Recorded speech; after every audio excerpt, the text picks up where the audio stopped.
भी बढ़िया रही है। सारे जो एजेस थे अब वो उनके पास आ चुके हैं, पर एपीजी जियोल थोड़े समय पहले उन्होंने जीएस के एक प्लेयर को स्पॉट किया था, इसीलिए वो वहां पर गए भी थे। पर अगले सर्कल का शिफ्ट, और ये शिफ्ट जाता है ओरंगुटान के खाते में। वीपी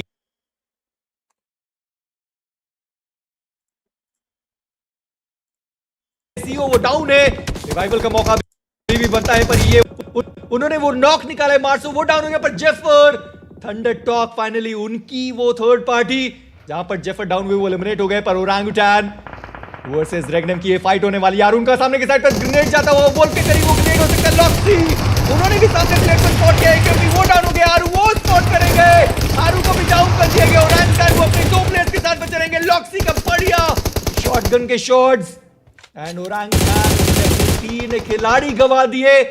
आतंकी के रूप में बचते हैं मात्र 1 खिलाड़ी ओरंगुटान के पास जोन का एडवांटेज था। वो जोन के बाहर एजेस पर चले गए और दिक्कतें उनके लिए वहां पर ज्यादा बढ़ गई। और अभी भी सोचना ये है कि वो जोन के एजेस तक गए तो गए क्यों। आज नहीं आ पाऊंगा, थोड़ा बिजी। हाँ नो इशू भाई, मेरे को पता है तू बिजी आजकल। मैं भी थोड़ा बैक एंड क्लियर करने के लिए वो टीम वहां पर गई होगी। पर आतंकी अब आखिरी खिलाड़ी बचे हुए अपनी टीम से, और इसी के साथ जीएस उनका भी एलिमिनेशन हुआ। कारा और ये दोनों ने मिलकर वहां पर फायदा उठाया। सीओ आखिरी खिलाड़ी बचे हुए थे, उनका भी एलिमिनेशन इस मुकाबले से। R8 ID7 उनका भी एलिमिनेशन हुआ है, और ईए उन्होंने भी वो 5 फिनिशेस अपने कंप्लीट किए। वुल्फ इस मैच में ज्यादा कुछ नहीं कर पाए। डिजेवियर्स वो भी ज्यादा कुछ नहीं कर पाए। GS 37 के साथ ज्यादा कुछ उनकी तरफ से भी देखने को नहीं मिला। अच्छी खबर रहेगी ओरंगुटान के लिए, अच्छी खबर रहेगी वीपी के लिए कि जो नीचे वाली 3 टीम है उनका एलिमिनेशन हो चुका है। कारा 30 के साथ है, रेगनम 27 के साथ है। एपीजी इस मैच में बचे हुए 15 पॉइंट्स के साथ। घी कभी भी उनका वो एक आखिरी खिलाड़ी बचा रहेगा। पर रेगनम वर्सेस वीपी, अब इन दोनों टीम के बीच में वो फाइट होने वाले। यूएलएफ बहुत टाइम से वो फाइट ले रहे थे DRX के साथ और एपीजी के साथ, पर यूएलएफ उन्होंने भी अपना एक खिलाड़ी गवाया है 18 पॉइंट्स के साथ। वो इस मुकाबले में मौजूद है। कल के दिन पर आरू थे जो अपनी टीम को प्लेसमेंट पॉइंट ज्यादा दिला कर गए। अब आतंकी की बारी आती है कि वो अपनी टीम को कितना जो प्लेसमेंट पॉइंट है वो दिला सकते हैं, क्योंकि अगर यहां एलिमिनेट हुए तो फिर प्लेसमेंट पॉइंट वो नहीं मिलने वाला। पर वो स्टोन साइलस को अच्छे तरीके से डाउन किया गया। वाइड उनकी भी एचपी बहुत ज्यादा कम हो चुके हैं। मिल्की वे बहुत ज्यादा दूर आ गए वो अपनी टीम से, और अगर ये ग्रेनेड सच में ठिकाने पर गया होता तो वुल्फ वो भी डाउन होते। सामने से एक और ग्रेनेड आता हुआ मिल्की वे, उनको यूएलएफ के जो प्लेयर्स है उन्होंने देख लिया है, वहां उनको डैमेज पड़ता हुआ। पर आतंकी क्या ये थर्ड पार्टी करना वो पसंद करेंगे? गिरा हुआ एक फ्रैग जो वो शायद अपनी टीम को दिला पाए। अभी भी खिलाड़ियों के नॉक होने की संभावना है थोड़ी सी ज्यादा, पर रेगनम वो तो मल्टीपल दिशाओं में फाइट लेते हुए नजर आएंगे। ऊपर यूएलएफ के जो प्लेयर है उनको भी डाउन किया, पर साइलेंस अभी भी वो रिवाइवल होना बाकी है। मैड बुल्स वो भी आ चुके हैं। गीक के आखिरी बचे हुए खिलाड़ी, उन्होंने फ्लिप को डाउन किया, फ्लिप को एलिमिनेट भी कर दिया। गीक को एक और फ्रैग मिलता हुआ, पर रैग्नारॉक फाइनली उनका भी एलिमिनेशन हुआ। अब बची है 10 टीम और साथ में 28 खिलाड़ी। यूएलएफ एक बढ़िया पोजीशन है उनके पास है। एपीजी फाइनली वो जोन के बाहर हुए। आतंकी जोन के अंदर वो खिलाड़ी है तो सही, पर जब तक वीपी रेगनम उनके पीछे मौजूद है सर्वाइवल उतना आसान नहीं होने वाला। या क्या पता अब जो एपीजी की टीम है वो भी उसी दिशा से रोटेट करे। R8 वो भी यहीं पर आने वाले हैं। आतंकी को अब वो सर्वाइवल गेम प्ले के साथ साथ अपना जो फ्रैगिंग पोटेंशियल है वो भी शो करना होगा। जी हाँ बिल्कुल, R8 के प्लेयर अमूरी, उनको डैमेज बहुत ज्यादा पड़ा है। आतंकी का एक और ग्रेनेड, और सामने की साइड पर जो प्लेयर डाउन पड़े हुए, जो लेटे पड़े हुए थे, उन्हें डाउन किया गया। अमोरी अच्छे समय पर उन्होंने अपने आप को हिल किया। आतंकी का एक और ग्रेनेड और एक और फ्रैग वो निकाल सकते थे, पर नहीं। टोर्नी के वो फ्रैग वहां पर चोरी करके गए आतंकी, उनको वो फ्रैग नहीं मिला। और दिक्कत की बात यह है कि ग्रेनेड खत्म हो गए, 2 मोलोटोव, और अब तो कोई स्मोक भी उनके पास मौजूद नहीं है। पर एपीजी वर्सेस थंडर टॉक उनकी फाइट, जहां पर जिंग वो डाउन हुए और एपीजी क्या संतुलित गेम प्ले उनकी तरफ से देखने को मिलता हुआ इस मैच में। उन्होंने वो 4 फिनिशेस निकाले, बिल्कुल ओवर कमिट नहीं किया है, शांति का परिचय दिया है। एज अ टीम खेलते हुए जोन के एजेस तक वो टीम पहुंच गई। थंडर टॉक के प्लेयर को डाउन किया गया था, पर सो इजी उनका भी ग्रेनेड, और एजे वो दूसरी दिशा में डाउन हुए। और एपीजी क्या पता वो यहां पर थर्ड पार्टी करने की जरूर कोशिश कर सकती है, पर रेगनम अच्छी खबर ये रहेगी रेगनम के लिए कि कल के दिन पर उनका जो प्रदर्शन रहा था वो आज के दिन पर उन्होंने बहुत ज्यादा सुधार किया। 8 फ्रैग्स निकाले गए और ऐसा लगता है कि रेगनम आज के दिन के लिए तैयार है, क्योंकि बिल्कुल नॉर्दर्न एजेस का जो कंट्रोल है वो उनके पास मौजूद है। पर सो इजी, वो एक आखिरी खिलाड़ी बचे हुए DRX से। थंडरटॉक वो उनके नीचे मौजूद है और ये मौका मिलेगा एपीजी के लिए कि वो जोन के एजेस तक अपने आप को बना पाए। सो इजी उनका एलिमिनेशन हुआ। DRX इस मैच से ज्यादा पॉइंट लेकर नहीं जा पाए और इसी के साथ DRX 19 पॉइंट के साथ आए थे और इस मुकाबले में मात्र एक फिनिश निकाला। 20 के साथ उनका एलिमिनेशन या फिर ज्यादा पॉइंट थे, खैर उसके बारे में बाद में बात करेंगे। पर सामने से वो ग्रेनेड आया और किंग अपने आप को बस वो हील कर रहे थे, बूस्टर्स लगा रहे थे और इससे पहले ही वो ग्रेनेड उनके दिशा में स्कारफेस वो डाउन हुए वुल्फ की तरफ से। पर रेगनम हर एक डायरेक्शन में ये टीम फाइट लेना चाहती है। टॉप उनको भी स्पॉट किया गया है, टॉप उनकी एचपी थोड़ी डाउन हुई है, लगता नहीं है कि उनके पास बूस्टर्स थोड़ी सी बची भी है, देखने वाली बात रहेगी। पर एपीजी ईए के जो प्लेयर है उनको यहां पर डाउन किया गया। 5 जो एलिमिनेशन है वो एपीजी के खाते में आ चुके हैं और एपीजी अगले सर्कल का अगर शिफ्ट एपीजी के पास आया तो भूल जाइए कोई और जो चिकन डिनर यहां से निकाल कर जाए। स्ट्रॉन्ग टीम, स्ट्रॉन्ग प्लेयर, और वो दर्शाते हुए वो चारों खिलाड़ी स्कारफेस एक बार फिर से डाउन हुए, वापस उनको रिवाइवल दिया जा रहा है। पर थंडरटॉक ये किस तरीके से जोन के अंदर जाने वाले, मॉर्मन उनका एलिमिनेशन हुआ, यानी कि ये इस मुकाबले में 6 फिनिशेस के साथ वो भी इस मैच से बाहर हुए। थंडरटॉक 4 फिनिशेस उन्होंने निकाले पर यूएलएफ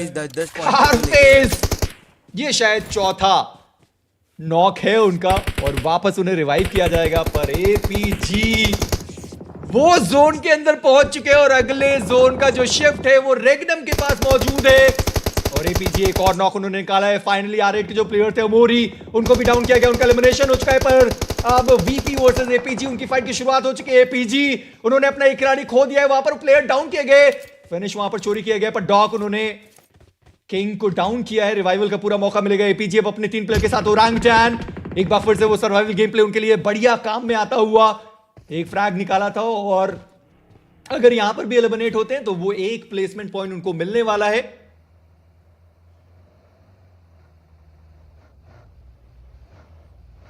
पर वीपी की जो टीम है वो रेगनम की तरफ चार्ज कर गई। एक बार के लिए लगा था कि शायद वो एपीजी की तरफ जाने वाले, पर ऐसा कुछ हुआ नहीं।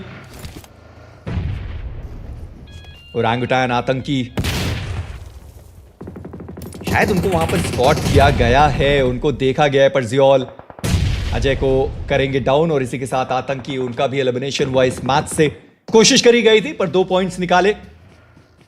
पर एपीजी उनके खाते में ये 8वां फ्रैग गया है और रेगनम वर्सेस बीपी की फाइट में एपीजी वो थर्ड पार्टी करने के लिए जरूर आ सकते हैं। मिल्की वे माफ करिए, उनको ग्रेनेड से डैमेज पड़ता हुआ। वीपी के जो बाकी 3 प्लेयर है वो दूसरी दिशा में है पर मिल्की वे वो फंस गए एंड वुल्फ के जस्ट नीचे वो खिलाड़ी वहां पर मौजूद है। जिंक का एक बढ़िया ग्रेनेड जाता हुआ टॉप वो डाउन हो गए और जो एपीजी के जियोल है वो वहां पर एलिमिनेट कर दिए गए। एपीजी डॉक एक आखिरी खिलाड़ी बचते हैं अपनी टीम से। थंडरटॉक वो ये फाइट कंप्लीट करना चाहते हैं। यूएलएफ अभी तक उन्होंने शांति का परिचय दिया, वो फाइट लेना ही नहीं चाहते, वो इंतजार कर रहे हैं। स्कारफेस मल्टीपल बार डाउन हुए थे, वापस उनको रिवाइव किया गया एंड वॉस्टन वाइन को करेंगे डाउन पर वॉस्टन वो खुद भी डाउन हो गए। रेगनम का आर्या वो इस फाइट को जीतना चाहते हैं और ये फाइट जीत कर जाने वाले वीपी जिन्होंने कल के दिन पर रोंडो में चिकन डिनर निकाला था, आज के दिन पर उनका एक जल्दी एलिमिनेशन। पर रेगनम वो टोटल 10 फिनिशेस निकाल कर गए। एपीजी उन्होंने इस पर्टिकुलर मुकाबले में वो 8 फिनिशेस निकाले और अब तो तय बात रही कि रेगनम की जो टीम है वो इस मुकाबले में लेकर जाने वाली है winner winner chicken dinner. Unstoppable वो टीम। फ्रैगिंग पावर आप देखिए साइलस वुल्फ वाइल्ड का, भले उन्होंने अपना एक खिलाड़ी गवा दिया हो। यूटिलिटीज की बात करें, थंडरटॉक 11 ग्रेनेड के साथ हैं, 4 मोलोटॉव अभी भी उनके पास मौजूद है। पर रेगनम उनके पास एक भी मोलोटॉव नहीं है, माफ करिए एक भी ग्रेनेड नहीं है, मोलोटॉव 3 उनके पास है। पर यूएलएफ नील बटा सन्नाटा, कुछ भी नहीं है उनके पास, ना ग्रेनेड है ना स्कोप्स है, मोलोटॉव स्टन कुछ भी उनके पास नहीं है। पर वाइल्ड का पलटवार आता हुआ किंग के ऊपर, उन्होंने उनको डाउन किया है। पर यूएलएफ क्या सर्वाइवल गेम उन्होंने खेला है, क्या सर्वाइवल गेम खेला है। कितनी बार उनके प्लेयर्स डाउन हुए, कितनी बार उन्होंने अपने प्लेयर्स को रिवाइव किया है। बिल्कुल भी संदेह नहीं होगा कि अगर वो टॉप 2 में अपनी टीम को पहुंचा जाए, पर रेगनम वर्सेस थंडर टॉक, क्या अब ये दोनों टीम के बीच में फाइट होने वाली है? ये दोनों ही टीम एक दूसरे के आमने सामने कई बार आ चुकी हैं। थंडर टॉक वो वैसे भी ओवरऑल स्टैंडिंग में पहले पायदान पर थे, रेगनम उनको कमबैक करने की जरूरत थी, और ये वो जहां पर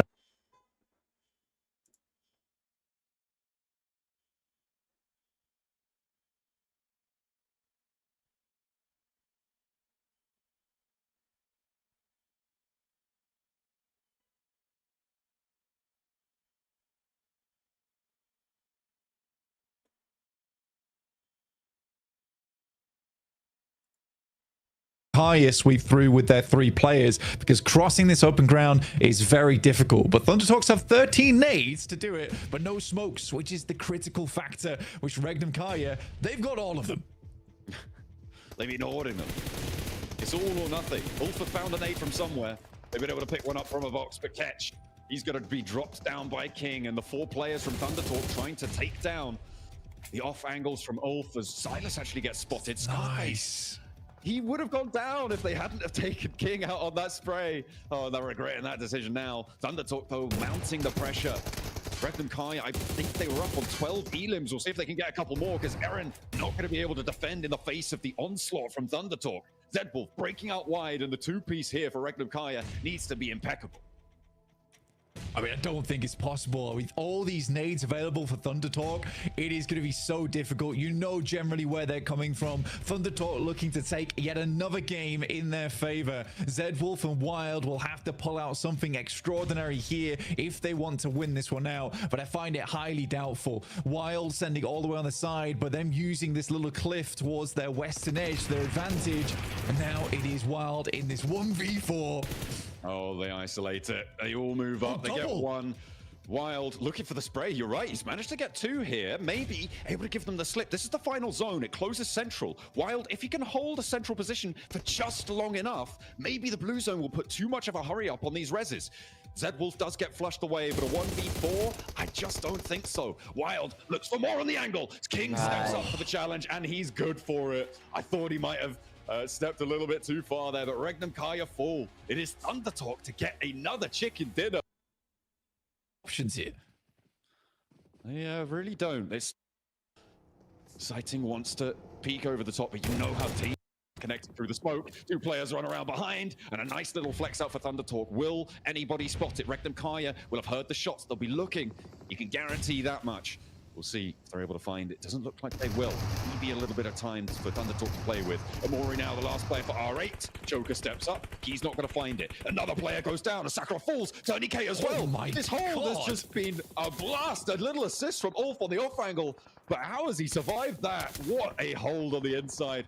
Don't think he's going to last too much longer, but that is a great little clip for him. I mean, Amuri in the wreckage of broken vehicles, but as sharp as the scrap metal around him, looks to put a little bit more damage on. Quick Molotov over towards Joker to try and confirm the elimination point and get some more underneath the belt. Has a little bit more to work with. Smokes out front side. Can't believe Amuri lives through that moment off in the distance as well. Not likely to even try and attempt to get near him. Throws out another Molotov, and that should do the trick. I don't think he got the flush over towards that player, so he's looking to confirm it, but he's already gone. He's not there. No more. Not a morsel. Mori, though, surviving next to a tanky for Orangutan. Both of them hunkering down, trying to lock it in for their teams. Get a couple of placement points on board, because we are now into placement point territory. See if Ulf can survive on this push. They were able to defend against the Wolves. But Regnum Kaya might be too tall an order. They've already found a knock. A north side shift does keep a tanky in, but you can imagine that APG are going to be trying to bear down upon him. Amori already feeling the brunt of it. I mean, not for gaming, this is what we're talking about. Get them into a 4-man position towards the end of the game. That's where they can start sweeping a little bit. But there is consistent angles that are being available here. It's such a rough scenery to play in, where any little mistake in terms of sightlines that you leave capable for yourself, you're going to take damage from. Regnum Kai continues on their mission to take down the entirety of the northern hemisphere of this circle and doing fantastically at it. They've already put in a lot of damage over towards Ulf and probably limited a lot of the supplies, but now VP makes their wrap up over towards that north side, and Regnum Kai instantly is responding. They're moving back on over. They sent a lot of their players out to that east. Virtus.pro read that quite nicely. Thundertalker actually managed to get a full reset here. A Tanky finally may actually have to stand up and take a fight, but the nade is just too strong. Doc had the run out as well. May actually have to stand up and take a fight. Talker actually managed to get top 5 तो आई है reset here. A Tanky finally may actually have to stand up and take a fight, but the nade is just too strong. Doc had the run out as well, and it will be the end. 6th place locked in. 1 Elim for Orangutan there. 46 है. They will not be able to survive into the later portions of this game. Thundertalk make it across, and they will be able to do so with 2 players. They still got a backstop to deal with, and a player knocked as well. That just came through as a res, so they're up as 4 once more. But can the other 2 rejoin? This is great damage coming through from Sing right now. They have to drop down the tactical covers, try and keep themselves up, but a double in the back line will take down 2. Side Sing walks straight past the nade there, takes it on the shoulder, and Doc now has to do the impossible. अरे tension नहीं ले रहा मैं तो ऐसा बोल रहा हूँ मैं तो ये कर एनालाइज कर रहा हूँ ना भाई मैचेस क्या है into this match. Another nade. But on top, it's going to keep the pressure on, but the res is going through all this while. In the meantime, over the northwest side, Virtus.pro and Regnum Kai are starting to pop off. And it's Regnum Kai कोई नहीं है मतलब जो वहाँ पे निकाल सकते हैं 3 ना 46 अभी भी डिसेंटली चल रहा है सब लोग टॉप 3 भी मर गई थी सिर्फ टीटी है जो एकदम देती जा रही as APG fall as well. That is going to be them done and dusted. Regnum Kai are on the north edge. Look at to try and get the reset, but there are still shots flying their way.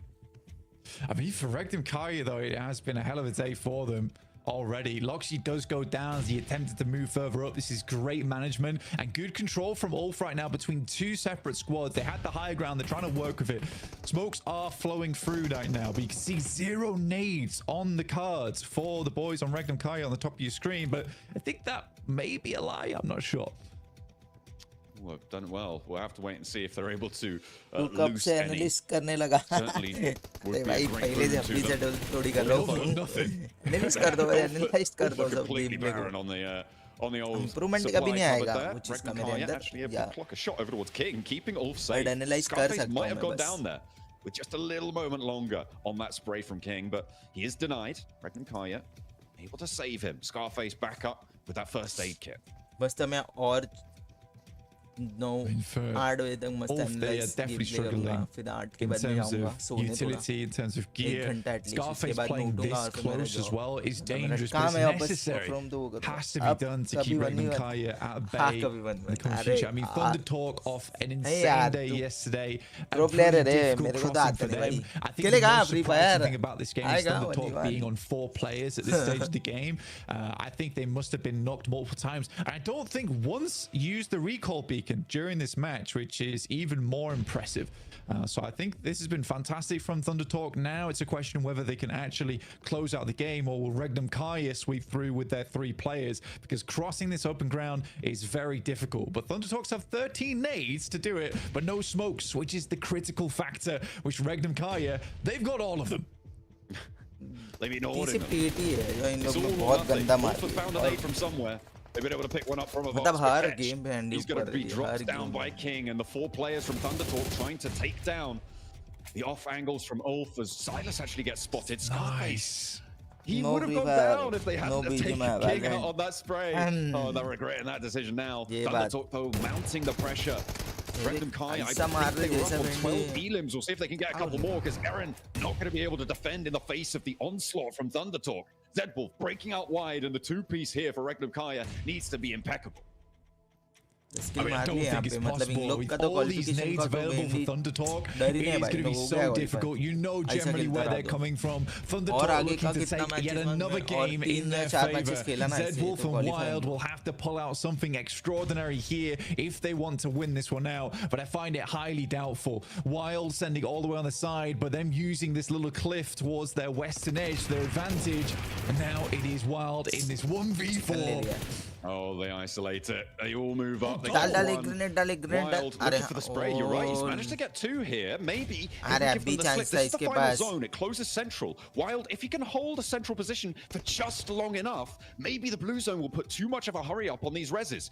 Zed Wolf does get flushed away, but a 1v4, I just don't think so. मेरे को लगा ही था Wild looks for more on the उसको angle. उधर ही Kings एक दो steps up grenade to the फेंक देना challenge, चाहिए and था he's good for it. I thought he might बीच में have मैं तू stepped a little bit too far there, but Regnum Kaya fall. It is Thunder Talk to क्या get है another दर्द chicken देगा dinner. Blank, भाग they're भाग not के satisfied with 1 day. They want 2 Vijay at में the तू top of the दर्द दे table. देगा भाग भाग I mean, it is a अरे नहीं crazy रे run out अभी from तेरा Wild, game but play you got to respect that Thunder Talk already had sightlines down beach that में तो way. कोई नहीं Knew बोल that सकता Wild कि कोई probably अच्छा would be नहीं खेलता rotating सभी to अच्छे get the clean lineup angle down the edge of that hillside. So really well done. But overall, threes all the time, but if they भाई ओजी keep अभी भी making the extremely पांचवे पे calculated ही plays है that we saw in the run this game, the rest of the games are gonna be so easy for them because we know what they भाई can do. We saw glimpses of it नीचे VP yesterday. और wolf We've है रे seen more of a खतरनाक खेल sneak रही peek है of it today. We just DX भी need आ रही है a अब little bit more consistency. Just bring थोड़ा it भी more पॉइंट and more चाहिए and more because आपकी टीम that कहाँ है अरे calculation मेरी of this टीम है ना team दिखाओ is तुमको what's gonna her put team them on the दिखाता map. उनको Looking मेरी at the team player stats here, Amori destroying my initial prediction of this game of E-Arena. BGMI टट्टी है E-Arena game sitting पे it 1 by 1 सारा and पुराने clearly phone that में was abused by भाई Amori. He चले was able to अरे capitalize on that अरे mistake and चलता है able to सब get में himself multiple 1v1 सब बोल clutches मत for himself. So very, very well executed on his सब end. में चलने And लग looking, गया of course, अभी at वो AJ here in terms of Nokia में भी ability, चलता है chucking a lot of आजकल it all over the place. भाई में allowing to make video those live आता है transitions अभी happen for नोकिया में King, game of play course, खेलता Shing, रहता है वो and himself able to also do something similar team throwables used. So yeah, I mean, the utility used by Thunder Talk is the main reason why they were able to survive this entire game net, right? The smokes, the grenades in particular to zone out, for example, APG on the cliffside was just paramount for them to make that movement happen in the first place.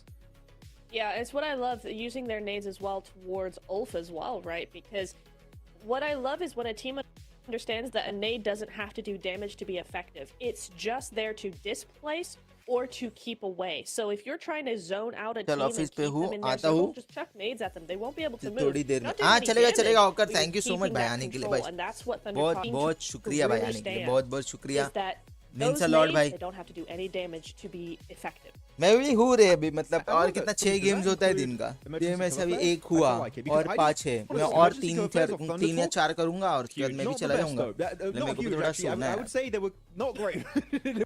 They were throwing them in positions चलो where guys they make really, sure you like really share and leverage, subscribe much out of the item itself. I want to see them try and use it as a leapfrogging tool instead of a more defensive tool. It makes sense earlier on in the game in the mid-game stage, but when they were pushing on Ulf, I think if they throw them forward, that transition would have been even smoother. Of course, they still won it and kept everyone alive. They could have won better, that, though. That, if I had to criticize one thing, it would be just that. But otherwise, the rest was just absolutely perfect from start to finish. Yeah, I mean, there's always those little tiny little tweaks Done है that भाई. you could make, right? And one of the tweaks that I'm really starting to get a little bit concerned about, right? I चलो mean, make right sure off the guys rip make here, sure you because like share and when you have subscribe a 5 team, लोग Lara, देख रहे हो this is what we were talking बाद में about at the start of the 5 show, Max, right? 5 लोग देख We रहे हो knew that a Make lot sure of you these like big names were going to perform the today, stream. right? Right ज़्यादा now, कुछ Karia बोलूंगा said नहीं we're क्योंकि doing तुम it लोग भी right enjoy करो off यार the rip, okay? For a team like OG, right, which was playing very calculated, consistently putting up points on the board, right? I think we're gonna need to see at least a couple of big games from them if we want to see them in the top 7. Do you think that that's right, or what do you think OG needs to do here?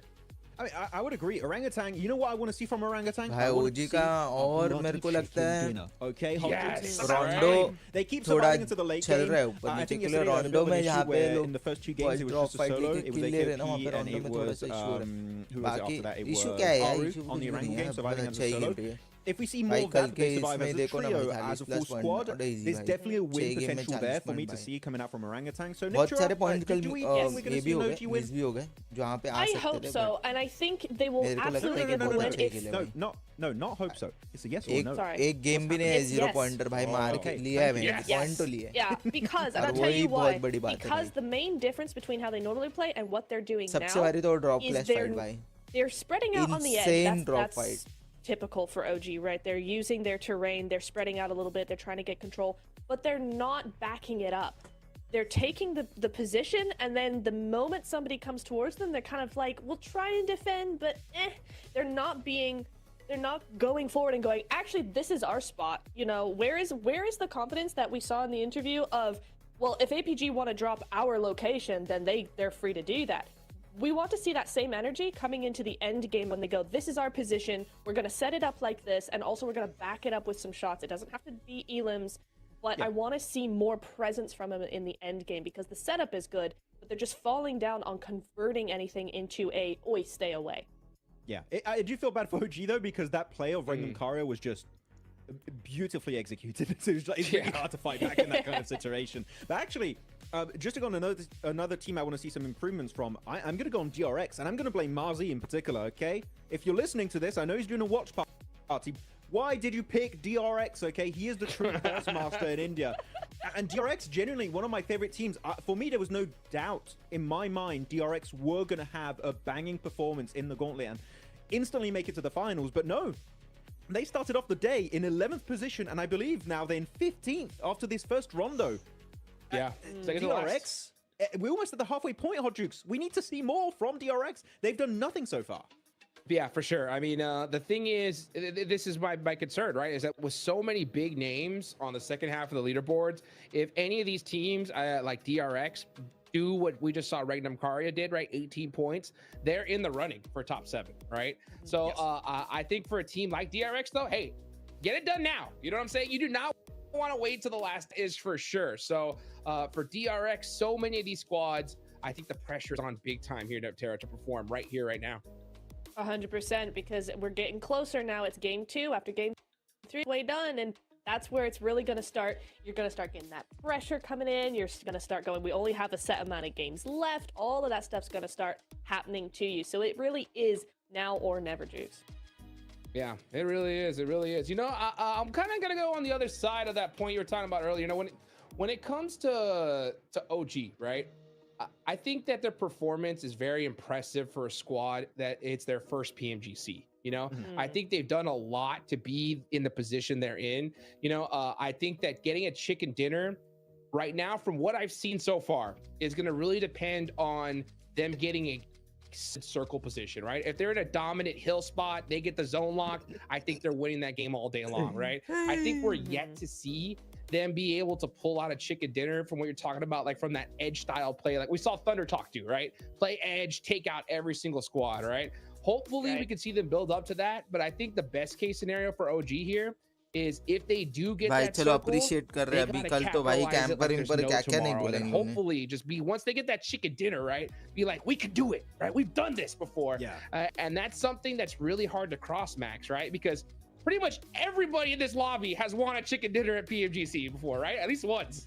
They're all very experienced for sure. But Orangutan dropping in shelter, actually, you got some pretty decent rotational paths. And by the way, we're looking at them right now. These jackets from OG, like, come, I want one. Can we get one of those, please? I want one of the jackets. But no, really, Orangutan, the way they're playing, it's I'm jacket back to the World League years and years ago. You know, when Orange Rock were there, TSM Entity were there, you know, popping off on the global stage. We're getting back. We're getting a taste of that once again at PMGC. So we'll see if they can perform once again. Though, I'm going to take this opportunity here, guys. The conversation onto a big talking point here.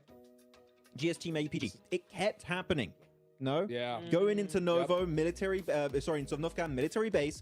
Jafar in particular had a massive clutch at the end to wrap up versus APG. Are we going to see that continue if we have a Southern Plane? Or are we going to see APG maybe change things up if they are going to be clashing versus GS? What are we thinking? Man, I hope so. I actually, no, I hope we don't, right? And the reason why is because, you know, we saw GS hot drop right off the rip, game number 1 of Aaron Gale, right, Neptura? And then in 2 games, they didn't hot drop. And I think that was mostly to the fact that that plane path was heading more towards Severny for them, their secondary drop location. Do you think, Neptura, that because, I mean, it worked for them, right? I think GS did a lot better when they didn't have to do that hot drop, right? So I think maybe their coach or Neptura, you're the coach of GS, okay, right now. Put it on the coach hat, right? If you were their coach, what would you tell them going into Aaron Gale here for months? I wouldn't hot drop. I'd be like, look at the results we got as staying full squad through most of the match, getting much farther into the match as a full squad versus when we hot drop and we get some early limbs, but now we've got a really long rotation to make. So through the blue, all of this sort of stuff, everybody's already set up. That would not be my play. I'd be just like, no, you guys, we gotta switch things up. go somewhere else. Yeah. Max, you're the coach at APG. What would you do? Hot shot, because I think, on a very serious note, it would be extremely funny. That's my analysis. Because for the memes, go for the hot drop. But no, generally, I would like to see it not happen on a serious note, because it just doesn't help the team. So hopefully they can fix it. Hot Jukes, it's in particular APG, because they can't afford another bad day here. They need to step up. They need to make military base their own. Let's make it happen as we take it on over to John Allen and Blank for match number 2.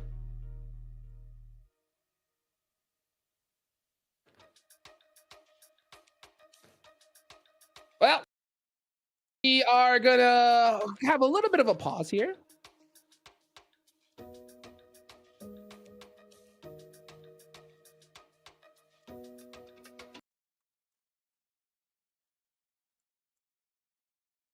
Copyright music है guys, थोड़ा रुको, match start होने दो, match start होने के लगाता हूँ।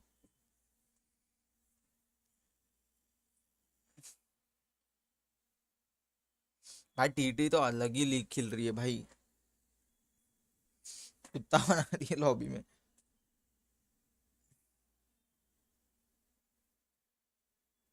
Well, guys, it looks like we're gonna wait a little bit longer here to get into the next game.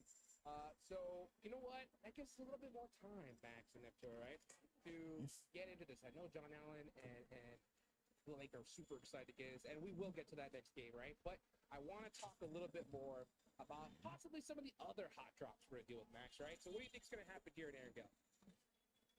Really, except for the APG TS team, I think hot drops is pretty clean. Nothing really happens. So I think we're chilling on that front.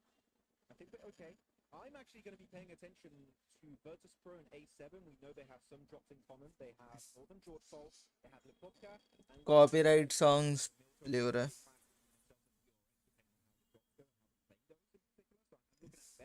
Alpha 7, I'm looking back at yesterday's Wrangle game. Their rotations were so pristine, were so quick. They would get in a circle before anyone else, and in really good POIs typically. So, are we going to see that same Alpha 7 in these Wrangle games? Because if yes, I think they're really going to solidify a high rank in the top 7. I mean, I would love to see that for them. It's something that they're desperately needing, and I think they're going about it the right way. You're right. The timing has been pretty impeccable. They've been doing everything they need to do. They've been taking advantage of the teams they need to take advantage of. They're reading the lobby really, really well so far. That doesn't always translate into points, but what I always love seeing is a team that you can see what they're trying to do. You can see what they've got strategy. They're not just doing it randomly, and they've got ideas. And so for a team like Alpha 7, who are obviously a very good team, but have just been struggling lately, it's nice to see that we're actually seeing a team that is like, no, we're on the ball with these rotations. We're on the ball with this timing. It's very hopeful. What I'm really hopeful about is not just the rotational potential of this team, right? I mean, especially for you, how you're covering the Americas, but it's so cool seeing भाई खतरनाक ही खेल रहे हैं उन लोग। this storied all of Alpha 7. And last game on Mondo in particular, oh my goodness, they put up such a great showing versus RA, and even I think there was potential third party happening from APG and Virtus Pro in the wings, and they were fully ready for that. So this is Alpha 7 2.0, and I'm here for it. This storyline was seen built up in front of our very eyes here in the gauntlet stage. It's beautiful, and this is Brazil stepping up with a new generation of top-tier players that are here to claim a trophy on the global stage. I mean, you heard Rebel say it himself in the interview with Seven, right? He was just like, you know what? I think they already surpassed me. And it's crazy to see just how well these other players are doing, right? Just kind of looking at some of the player stats, right? Obscure yesterday, he got 10 eliminations, 12 knocks. The player below him was out with 5 eliminations at 4 knocks, right? Carrillo had 4, Rebel had 3 eliminations, right? So Obscure more than doubled that of his second teammate. That was out, right, Max? So I mean, Alpha 7, we know what these guys are capable of. We saw it in Arendelle, right? They love that rotating to the hard shift side, kind of what we just saw Ragnar Karia do in this last match, right? They did that, ended up doing that twice, got a good game under their belts. So when it comes to Alpha 7, I just think it's about just waking up on that consistency. I want to see that a little bit more aggressive Alpha 7 here, Neptura, because I see them just kind of playing a little bit more calculated rather than that hyper-aggressive Alpha 7 they're kind of known for. Exactly. And you know what? I want to extend that point to the rest of the lobby, actually, because if we look at each team individually, a lot of them, there's very few teams in this lobby that actually play compactly, that actually play very much together, kind of off their own. Many of these teams spread out and take control from the other teams. And I want to say that so far in the Gauntlet stage, we've not really seen that. None of them have been playing how I expected them to play. We're not seeing the A7 spread out into the end game, 4 or 3 players and just eating up as much of that zone as possible and controlling it, taking it away from other teams. Tara are not doing it. OG are not doing it. Regnum really saw them kind of do it in this game. So I want to say some of that is due to everybody's kind of tiptoeing around each other just a little bit. They're still trying to get a feel for how the lobby is going to be played. But the other half is these zones. I don't feel like any of these zones have been particularly favorable to most of these teams, because even if the zone does go towards a certain team, normally it's one compound in the middle of the field and it's kind of very play. So I will see maybe either kind of take these bad zones and run with it as much as or just relax the just play. pubg, let's go. You know what? Taking back to Rosemi had a good chinky circle finish. You know what? Ooh, Give me some of that yes. spiciness, you know, that we really fuck with that. We're gonna need Xavier to perform potentially. But yeah, circles have been a little bit very open-ended, I would say. They're not ending on any big POI. We didn't see that really happening yesterday, especially the one next to ended in at nothingness, and you could see the I think that your Alpha 7 just like, there's literally no terrain to work with. How do we work with this kind of terrain at the end of the game? I'm hoping we do get some like more city or compound centric finishes. I think that's going to show a lot of rotational potential from teams. Who's gonna get there first? Who's gonna play defensively? Who's gonna be trying to initiate those crashes? I want to see a bit more variety on Orangle, because on day one, Hodrix, I would have to say, was a bit one note to me. I want to see more variety from some of these teams, depending on, of course, how the circle fits together. Yeah, I think we're going to definitely see that here in day 2. I think we did already in Rondo, right? We saw some of the squads that did underperform yesterday go nuts. So I'm expecting just absolute craziness here in Erangel, because every team knows kind of how the end of these tournaments go, right? There's going to be quite a few squads that are going to be so far down the leaderboards that they don't have any chance of making the top 7 match, right? So when that happens, typically the last few matches are not typical of what the whole tournament was like, right? The teams that know that they're not going to make it are playing super loose. Maybe they go crazy, start pushing everybody, or they're just like, hey, you know what? See you guys in the group stage and make something happen from there, right? So I think considering that, Max, teams more than ever just realize how important it is to put points up here now rather than waiting to land in the game, right? Yeah, exactly. It's going to be changed up quite significantly. But actually, I want to go a little bit deeper on what you said about the later stages of the gauntlet change significantly, because I think it brings up a very interesting scenario where, because you need to be in top 7, right? It's very forgiving if you're in, let's say, top 3 in the last 2-3 games of tomorrow. I guess you're looking at Thunderbolt, Battles, or maybe Orangutan. Are we going to see a situation, because you would be so comfortable, that you can kind of ruin the opportunity for teams down below? Yes, I am talking about potential hot drop, just as a theory. Here, I mean, just to have a conversation. Orangutan, if they're very comfortable in top 7 heading into tomorrow's last few games, and Alpha Gaming are still struggling, do you get rid of them to clear up that position for the grand finals? Technically, that wouldn't be a bad shout. I don't think so. I don't think so, right? I mean, that's the thing. She's so silent. She fully agrees with my point. Thank you. Yeah, it's a hard one for me, because I don't normally love that tactic. For a couple of different reasons. I don't feel like it really does solve that much, because if a team is, yes, if it's like, a few points away, whatever, but I don't always love it. But then we're always talking about teams that are further below trying to ruin, some potential chances for a team to a few points ahead of them, where here, I think in this instance, we're talking the other way around, right? It could work. It could, just try and solidify their dominance in certain situations, right? It's like, we're going to hot drop you in Chumaceta again because you're not doing well, and we want to make sure that going into the finals, you're not going to drop here again. It's something that might be worth the effort, because otherwise, I just don't really see the point. But चाहिए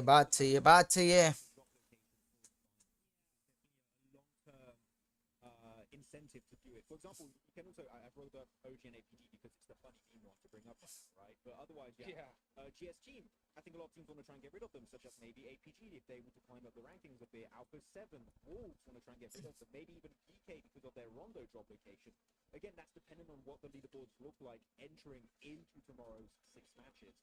So yeah, definitely, you've got to keep in mind that if you're not comfortable going into day 3, you could be in a little bit of trouble because if you are showing the drop location, chances are that team does not want to share it going into the final, where again, you're fighting for the lion's share of $3 million prize pool. So I would backstab the team for that. Hell yeah. Maybe not you guys. That's a lot of money. Guys, you're safe.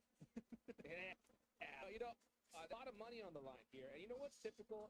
You know, Part of money kya? Piece about competitive PUBG Mobile, right? Is we don't normally see squads like do these great drops towards the end, right? Which is what I would do because I'm like, hey, why not, right? We got such a huge lead. We can do whatever the heck we want, but for some reason they continue to play like the same game they've been playing, right? But one thing that चलो guys like कर दो 33 seconds में match start होने वाला है मैं on करूंगा क्योंकि साउंड क्योंकि इसमें नॉन कॉपीराइट म्यूजिक बज रहा है इसलिए मैं म्यूट कर रहा हूँ उसको मेरे को सुनाई दे रहा है ना म्यूजिक इसलिए मैं म्यूट किया हूँ क्योंकि कॉपीराइट नहीं चाहिए मेरे को तब तक लाइक कर दो शेयर कर दो शेयर चलो लेट्स गो ओजी कल मैं शायद से ही करूँ लाइव स्ट्रीम के लिए मैं जा रहा हूँ ओजी के boot camp for the live watch party OG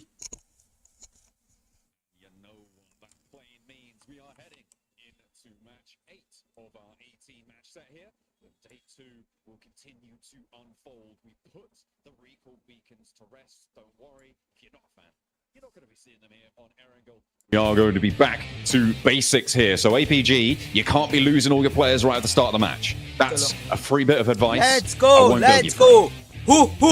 Very well done. It's good advice as well. Necessary advice on a map with no recalls. But we are heading from the western side, direct south plane path from the north down towards Ferry Pier. A little bit more difficult to head over towards the eastern side of the map, but Alpha 7 getting up nice and early over towards the... I guess you could call it a slight Zaki North George split that I like to go for here. R8 also out early. R8 consistently being in the vicinity of Alpha 7. Seems like it's a bit of a grudge match going on there. And Thunder Talk dropping very, very close over towards OG on the north side. That is potentially dangerous for OG. Thunder Talk at the top of the tables. We've seen what they can do. Although, at the moment, OG are a little bit isolated from them in Saverni, and maybe the Thunder Talk try and grab a vehicle, head out to the east coast here. Getting stuck into a fight in Saverni this early on, without the circle being confirmed, especially now, Blank, because we've got a military circle. Yeah, immediately, there's the vehicle icon. On you go. That might mean that the hot drop on the south side might get a little bit more intense, but it is going to be a military island circle here. It's pretty much guaranteed at this point. GS actually dropping down towards the southwest here instead of dropping on military base. So APG should have this all to themselves. Wolves, you can see here, getting themselves into vehicles and maybe moving across. But that is a heck of a lot of teams already on Sosnovka this early, sort of predicated by the fact that the plane path was so southern. And on the western side, you have to split across the entirety of the map, and that includes the South Island. So quite fortuitous for teams like EK as well as Virtus Pro, who don't normally drop down in this position. They get a really good head start, but also that makes crossing on the western side quite difficult. And I think for Wolves, this is somewhat of, I might call it a mistake. I think they were so close towards that south side that maybe they should have shifted over towards the east, understanding that was a little bit of an easier one to go for. We do have an in-game interview coming up shortly, but in the meantime, we're going to keep focused on the map here. I think Kara makes the correct play. Currently, they're rotating on the east bridge, and I think that's the smarter play here. There's going to be a lot more space to work with going forward for themselves, rather than get themselves mixed in with Virtus Pro as well as GS. Let's head over to the stage for an interview with Regnum Karya. Welcome back to a quick report with the 7WG. This time I'm joined by the PMGO winner, Silas from Regnum Karya. Silas, yesterday's performance was very lackluster. What was the main thing that you guys changed from yesterday to today? Valla bugünkü performans pek iyi değildi. Dünden bugüne ne değiştirdiniz? Aslında gün yeni başladı. Neyin değiştiğini gün ilerledikçe göreceğiz. Rondo'yu biraz çalıştım. Bireysel olarak gezdim. O yüzden bu maçı güzel oynadık. So it's just the starting of the day, so we will see later what we change. But I personally actually studied Rondo personally, so we will see what's going to happen. And talking about Rondo, I mean, Thunder Talk getting their back-to-back win. They win the last game yesterday. They win this one. Is that a team that is also causing you issues, maybe going into Erangel? Rondo ve Thunder Talk güzel oynadı dün de bugün de. Sizi zorlar çıktı. Gelecekte çıkarabilecek mi daha? Yani havaya alışma, ilk gün havaya alıştık diyelim. İkinci günde çok fazla, yani bugün çok zorluk çekeceğimizi sanmıyorum. Bugün daha çok alışacağız, sonraki gün daha çok alışacağız. Finale çıkarsak da tam bir şekilde hakkını vereceğiz. Yesterday it took us to get used to the Rondo, but right now we will practice more onto it and make it better. And if we can make it to final, we will redeem it.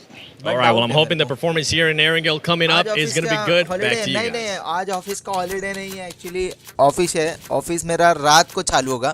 आज मैं work from कर रहा हूँ. Actually मेरे को दिया है उन लोगों ने. Oh, there you go. तो मैं बोला काई We heard a lot कि मैं वॉच पार्टी कर from लूँ. Kaya, but we heard a lot from GS in the picture-in-picture. If you guys were keeping track of that. They clean white first pro just then. That's pretty great. Big fan of that. And Reckon Kaya, they're going to go into the drink for a swim too.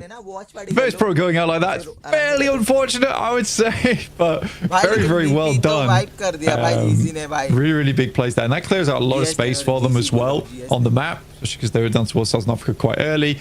Going down in 6th place as well gives a lot of opportunity for teams like DX, GS, Wolves to overtake them and push them out of the top 7 now going forward.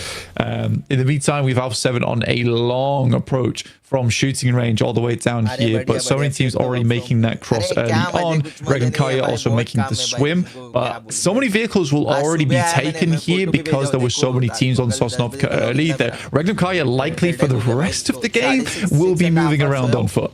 Yeah, it's very picked clean. Right? It's just the bones left on that north side of the Sosnovka Island. We'll see what they can do, though. They may be able to nab 1 or 2 if they're lucky. If they can get close enough, we'll have to wait and see. E-Arena, they're going for the bow take to the south side. This is going to potentially be uncontested here. There's no one really overlooking this beachhead on that south edge. The rear duo for E-Arena as well. They're playing very, very split. Also on a boat rotate, so they'll be joining up with their teammates fairly soon. The Wolves managed to get through nice and early onto the military island. They are just south of that observatory mountain.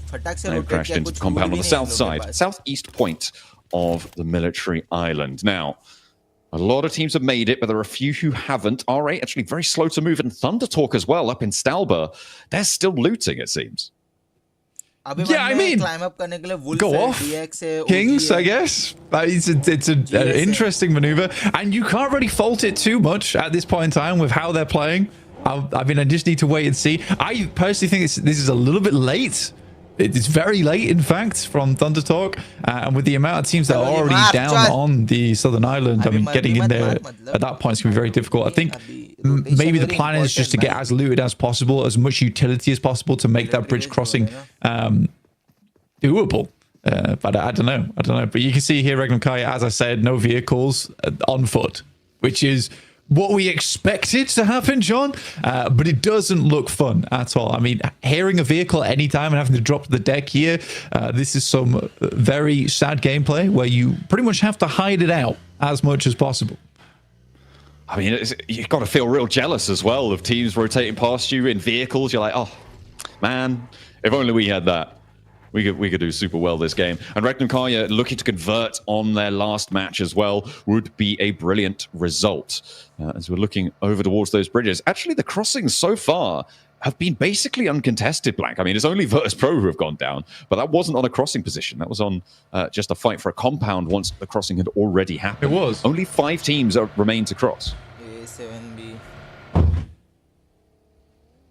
That's what they're looking for at the moment. Mad Bulls, R8 off in the distance up towards South George.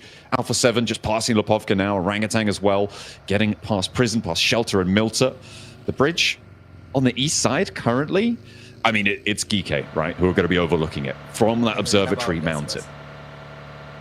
I think for Geek, it's actually a really strong spot to be playing. We've seen multiple times, multiple teams win from that position on the map. It does require you to get a bit of an eastern shift on the circle. But this is already quite eastern anyway. A lot of water off towards Novorabnoye. So it's likely this is going to cut back in towards the mainland. So there is a high chance that it ends up around Observatory in the end game. I don't mind Kara's position too much. I mean, what they're doing is essentially just holding out teams like Alpha 7 who are going to be coming in from that side. Still no sign of Thunder Talk just yet, by the way. Still on the northern side of the map. Looks like they're bowing out this match, it seems. But मेरे को I लगता don't, है you वो know, hold they've been करेगा playing ये so सोच much के more कि than everybody else zone at इधर this ही point. आएगा You know, करके they फिर needed a से। little break. मेरे They're हिसाब making their से way ऐसा लग down रहा है। from Stalba. It is still stage 2, but those crossings, I mean, especially now, you've got to wonder if Thunder Talk are going to be able to make it. That southeast coast is going to be lined with landmines for them to step on if they try and make their way in there. Wolves now in for a fight with GS potentially. GS were able to win it मेरे को doubt लग against रहा है, Virtus ये Pro. नहीं push Will the Wolves, करेगी। who are just behind them on the tables, be able to do what Virtus Pro could not? I mean, for Wolves, there's again, I think they have a similar issue to Virtus Pro where we're not seeing them respect a lot of sidelines in these matches.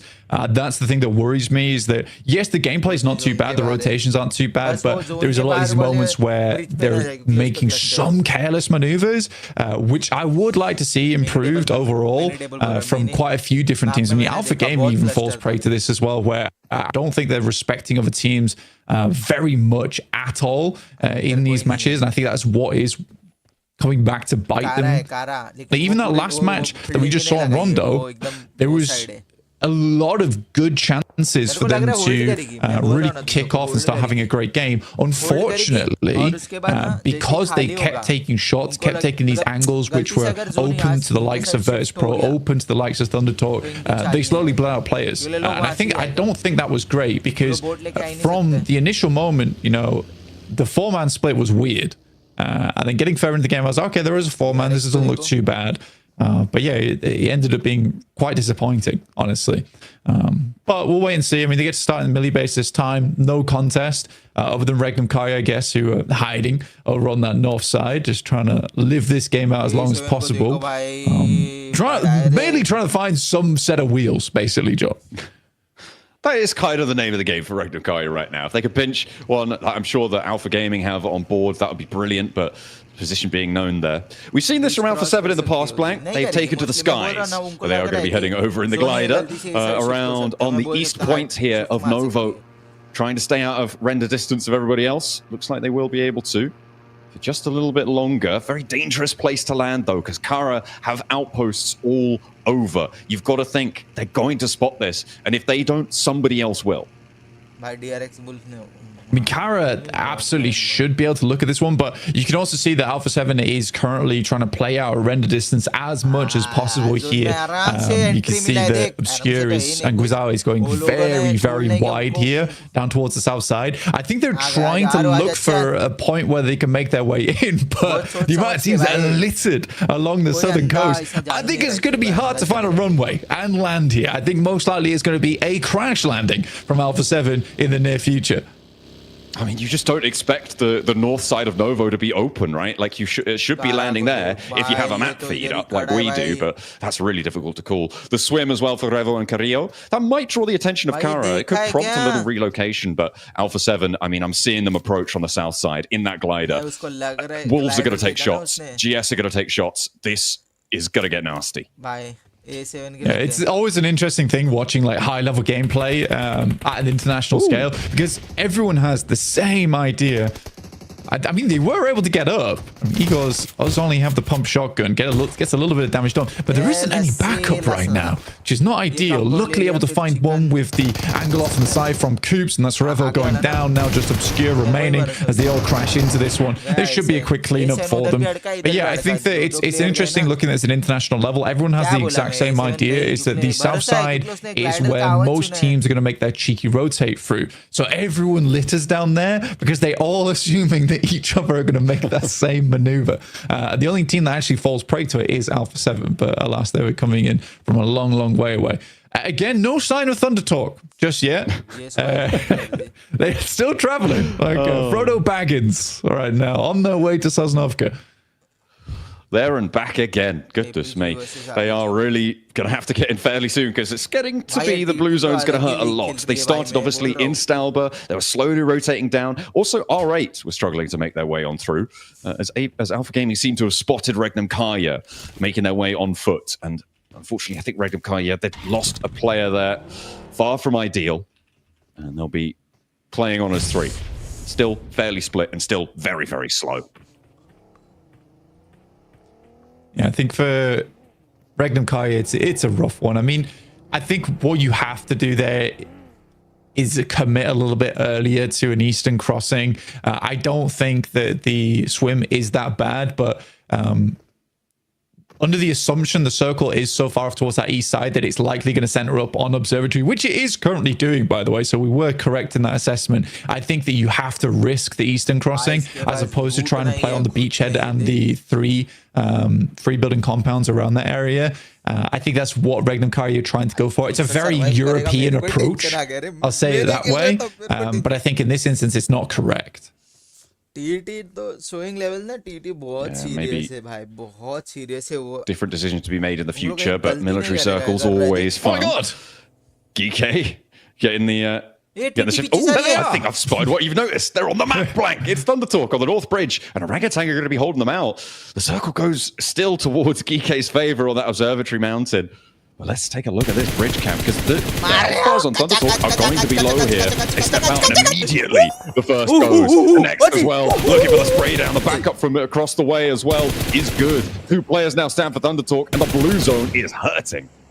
I think the craziest thing about this is that OG expects the team to be rotating at stage 4 into the circle on the eastern side. I mean, it's a great pickup. It really, really is. But fantastically done. I mean, Aru's on the ball here, waiting for Thunder Talk to approach, and that is the top squad going down to 1 player from OG. Very, very well played. And now they can figure out how they want to move down, because you'd assume at this point for OG that there isn't going to be another team tailing Thunder Talk. If they were, it's likely Thunder Talk would have had to have fought a little bit earlier out on the coastal side, in which case OG would have heard it. So this is great in terms for OG for clearing that northern edge and understanding that now they can push south without worrying about their 180. So very smart.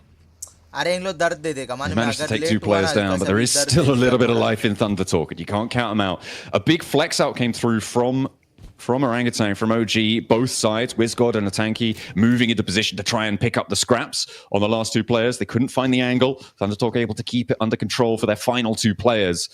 And this is so open because of all of the teams moving to that south side, is what you were talking about earlier. Because of the teams all putting pressure down south, that ability to move is what OG have capitalized on there well on that north side. Now, on the south side, though, it's going to get mucky because the Wolves have to leave the cliff side. They're moving off and they've already been slowed down. They've lost Batten.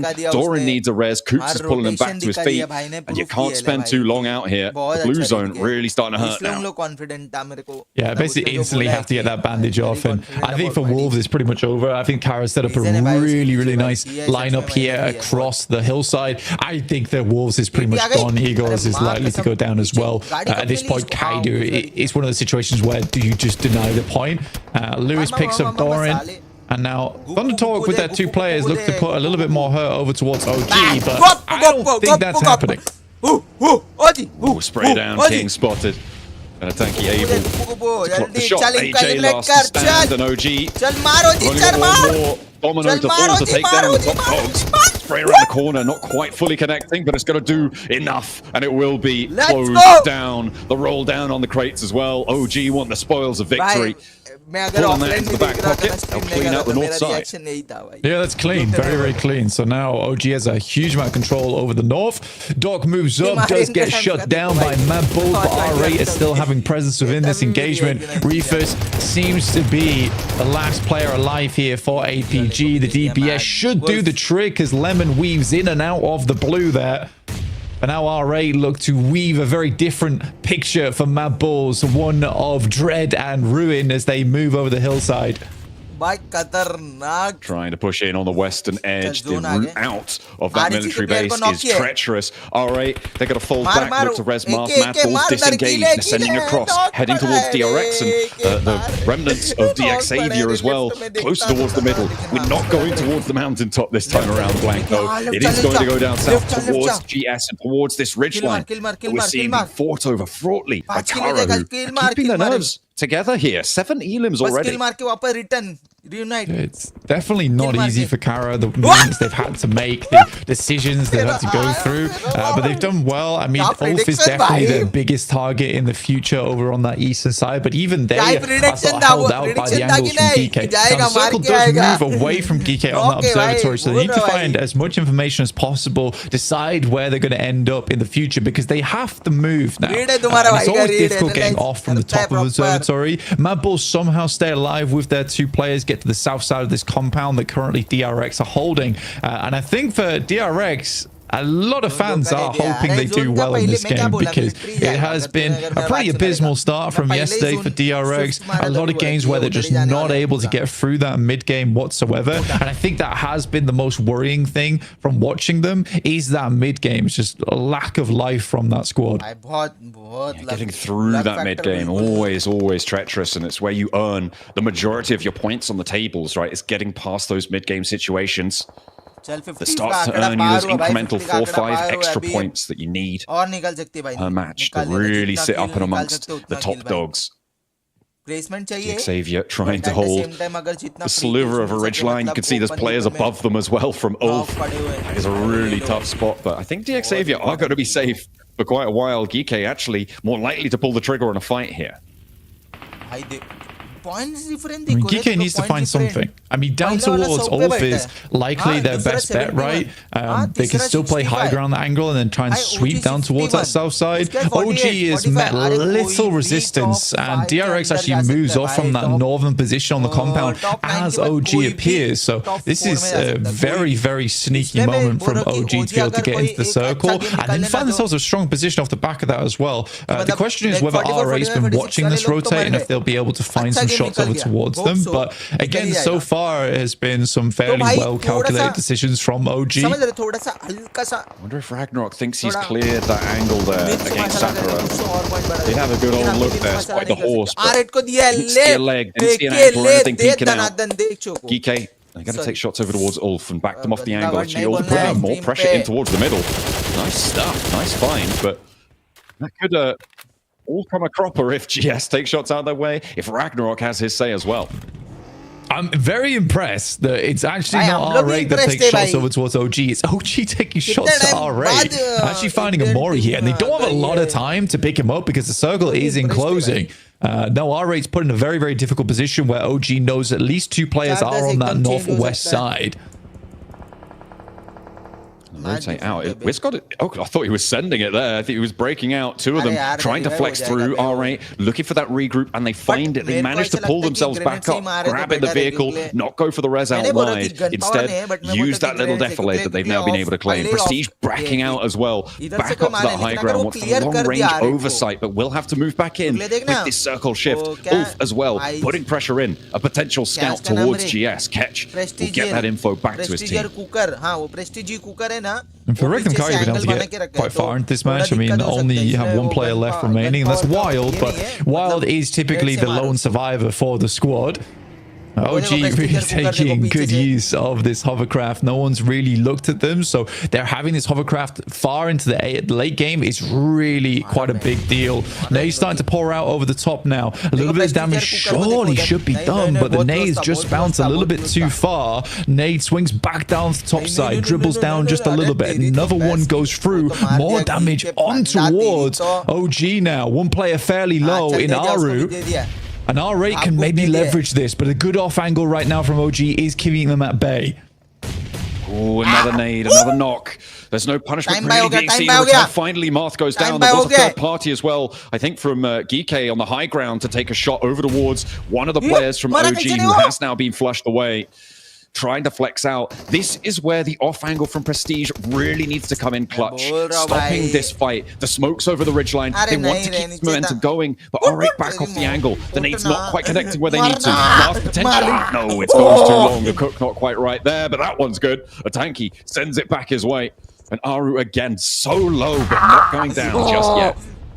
That is a cracking grenade from Amori over the top towards WizGod, who was trying to get that off angle towards them. They've laid the smokes down, trying to keep R8 back at this point in time, give them the heavy hand. But right now, it's just not working out. WizGod likely to go down. Finally, Prestige enters the fray. Moves in from that off angle. That might actually give OG an opportunity here, but another flush comes through, and R8 now into a 2 versus 4 in their favor. Atanki needs something big, but he only gets one. There is no answer from the backline, unfortunately. Aru out in the open, caught with his trousers down there, and R8 are going to send them away. 5 elims though on the game blanks. That's a pretty good result. Yeah, it's not bad. Gets them back up towards 4th place now, and there really isn't anyone chasing them too hard on the tables. Alpha 7 went down as a VP as well as Wolves earlier on. But there is now teams like trying to make up points with this massive point vacuum at the top from Underdog. You're going to start to see these things get very messy towards that top 7 towards the end of today. Ida finding Solus as well, so R8 not done quite yet. They want a little bit more. Up on the 70-point tallies, we're talking a lot about Thunder Talk's security in towards those finals, but over those 70-point margins, that's also looking pretty safe, Blank, all things considered. They've done a lot of work, and they've put in the effort. And at the moment, they're way over the average that they need to be able to see themselves toward those finals. Kara, 8 elims so far this match, and they want more too. Marceau hops out, looks for the flush, confirms that one, locks it into the bank. As DXavier hold their divot, they've been in there for a long, long time. And actually, Kike going down. Okay, the descent from the mountaintop, not going to pan out. I mean, Kara's played this game phenomenally well. I think that's, you can't deny that from Kara, from their initial hold towards Nova Abnoya and then the slow sweep down towards the south side. It has been a real patience game for them, and at times really tough, but they've done well off the back of it. Lewis finding catch now as well from Ulf as R8 looks to assault that position. They really only have one option here, which is to try and send down to the rocky outcrop on this south side before they head over towards DRX. DRX has had a bit of circle look. And no one really has had a shout in, but similarly DRX hasn't really found any points from this position whatsoever. Likely the thing is that if they go down in 2nd place, this game will not be as profitable as most would think. They sort of need to finish this game out with a chicken dinner if they want to have a decent performance off the back of this one. Otherwise it is just sort of another meh game back in their pocket. I mean, he's got 3 more nades, but finally someone takes a look out his way. And that is going to be the shutdown. And DXavier will fall finally. 5 teams now remaining, Blank. And DRX with this center position. Kara, they've moved 2 players up here. They'll need to regroup back down to their bottom side too. And push in a little bit closer. They might be able to hold the top of the rock for a little bit longer though. And maybe they'll be able to farm some more eliminations along the way. I mean, Kara being at 14 eliminations now is very impressive. I think the R8 likely are our utility because they had to throw everything in the kitchen sink to take down OG. They were very resilient during that engagement. But I do think for R8 it might be a little bit tricky going forward. Depends how much they're able to steal away from OG. And that's one thing they certainly did steal away is the hovercraft, which is going to give them a little bit of safety going forward. And especially in these final moments. Again, because OG held onto it for so long, it didn't take any shots. Now it's super useful for this late game as a bit of maneuverable cover. That's a long nade. Feels like the bounce is not too bad, but GS does go down to the circle itself. Aaron gets shut down by Marth, who has just been on a tear all day today. A huge elim count being racked up still. Oh my, they want still more going for Kara, and it's going to be Marth actually starting to take those shots out the way. See if he can take them down, but R8 lost a player crucially. Amori got flushed out on that situation, could not make it any further. I'm surprised there's still nades in the pockets for R8, but they've got at least one more here. And they want to try and find the opening to Kara. DRX, they've got everything on side right now. It is a question of who's getting 2nd place in my mind. It's going to be very, very difficult to take DRX out of this one. Yeah, I mean, for DRX, this is a freebie game, right? They haven't really done much whatsoever. This is one of those games that just gets gifted to you now and again. I think that, again, praise should be going through to teams like R8, teams like Kara, who have manipulated the circle very, very well for themselves. Maybe even I'd go ahead and say OG on that north side. I think that there's like those three positions of Kara down on the east, R8 coming through the west, and OG on the north. But for DRX, yeah, there's not much to be said about that squad. I'm surprised that they haven't moved anyone up to the wall yet or moved out a little bit. They're kind of allowing ground here a little bit. Maybe timid, cowards. No, definitely not. That's a bit too much. But I mean, it should be theirs under control. They know that these two teams outside can't really move up unscathed, but Kara are going to give it a go. They're going to have a crack at it. Poser up first, and they slink out wide as well. With I mean, what is Lewis that? moving on in. There's a knock over to Hyunbin. I mean, yeah, that definitely shouldn't be happening here. DRX are going to have to go for that res, and that might allow Kara even more leeway. See what CEO's getting up to the wall now. Things are starting to get a little bit dicey as R8 have the pressure of the blue zone pushing up towards them. This is the final zone blank, and it will close dead center on this one. It does go inside the wall, which means that Kara will have to cross that boundary if they want to win this one out. Yeah, I think that they hope during that knock, I mean, 2 angles is all that DRX has there because one's taken up on the res, that they could finish out this fight as quickly as possible. The blues being a big issue, CEO able to hit a nasty nade again. I think this is a massive game for Kara going forward. Another nade goes slightly far, bobbles just a little bit too much. That's a wild nade coming through, goes straight out to the outer edge of the zone, but smokes is all that's in the way between Kara and R8 in this moment. And finally, DRX starts to make a move. Kaisei flexes out to the wall there. The angle spotted though, and a nade immediately put towards his feet, and he has to dance out the way. DRX starting to get low on nades. They've only got 7 left. R8 are up to the wall as well. They've allowed the entrance to move on in. R8 will go down, but it's Kara to do the dirty, and they will find 2 more eliminations on their tally. A big nade from CEO. Will there be an answer from DRX? They're allowing this to go through, and the smokes there covering so much of their sightline. I mean, the big difference right now is Kara is incredibly hot coming into this engagement, whereas DRX feeling very cold off this game. They've not done too much. It's the 4v3 and the 19 elims on this game for Kara. The Crows are flying strong here, but they take initial knock. They're trying to get the damage done. Hyunbin alive for the time being. The bullet scraping his backpack. Not quite able to finish the job though. They swap over to the next vehicle and at least Poser as a solo. DRX finally able to keep themselves standing. Hyunbin gets the res. 1 knock is all they'll find, and Kara denied the 20-point Elium game. They will go down in 2nd place. DRX able to hold their nerve right at the end. Every single buckle blown off the back of that backpack in those final moments for Hyunbin. But the fact that he stays alive actually is the thing that gives him the chance, because so much time was wasted there for Kara versus Hyunbin. I think if they get that knock, there's a potential for a 3v4. I think Kara is really feeling that game, but still 19 points. That's a 25-point game coming through from Kara. Incredible scenes here at the Gauntlet.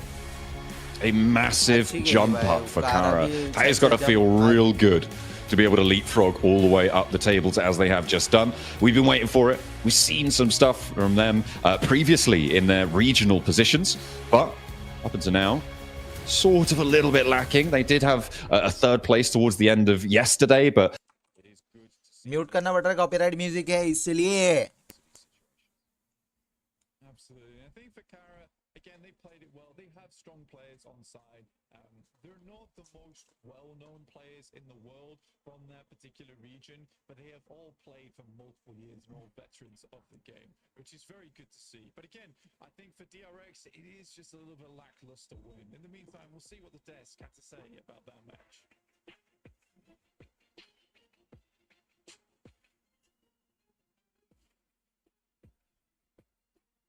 Copyright music चल रहा है guys, तो mute रखो थोड़ा. कर लो थोड़ा adjustment भाई.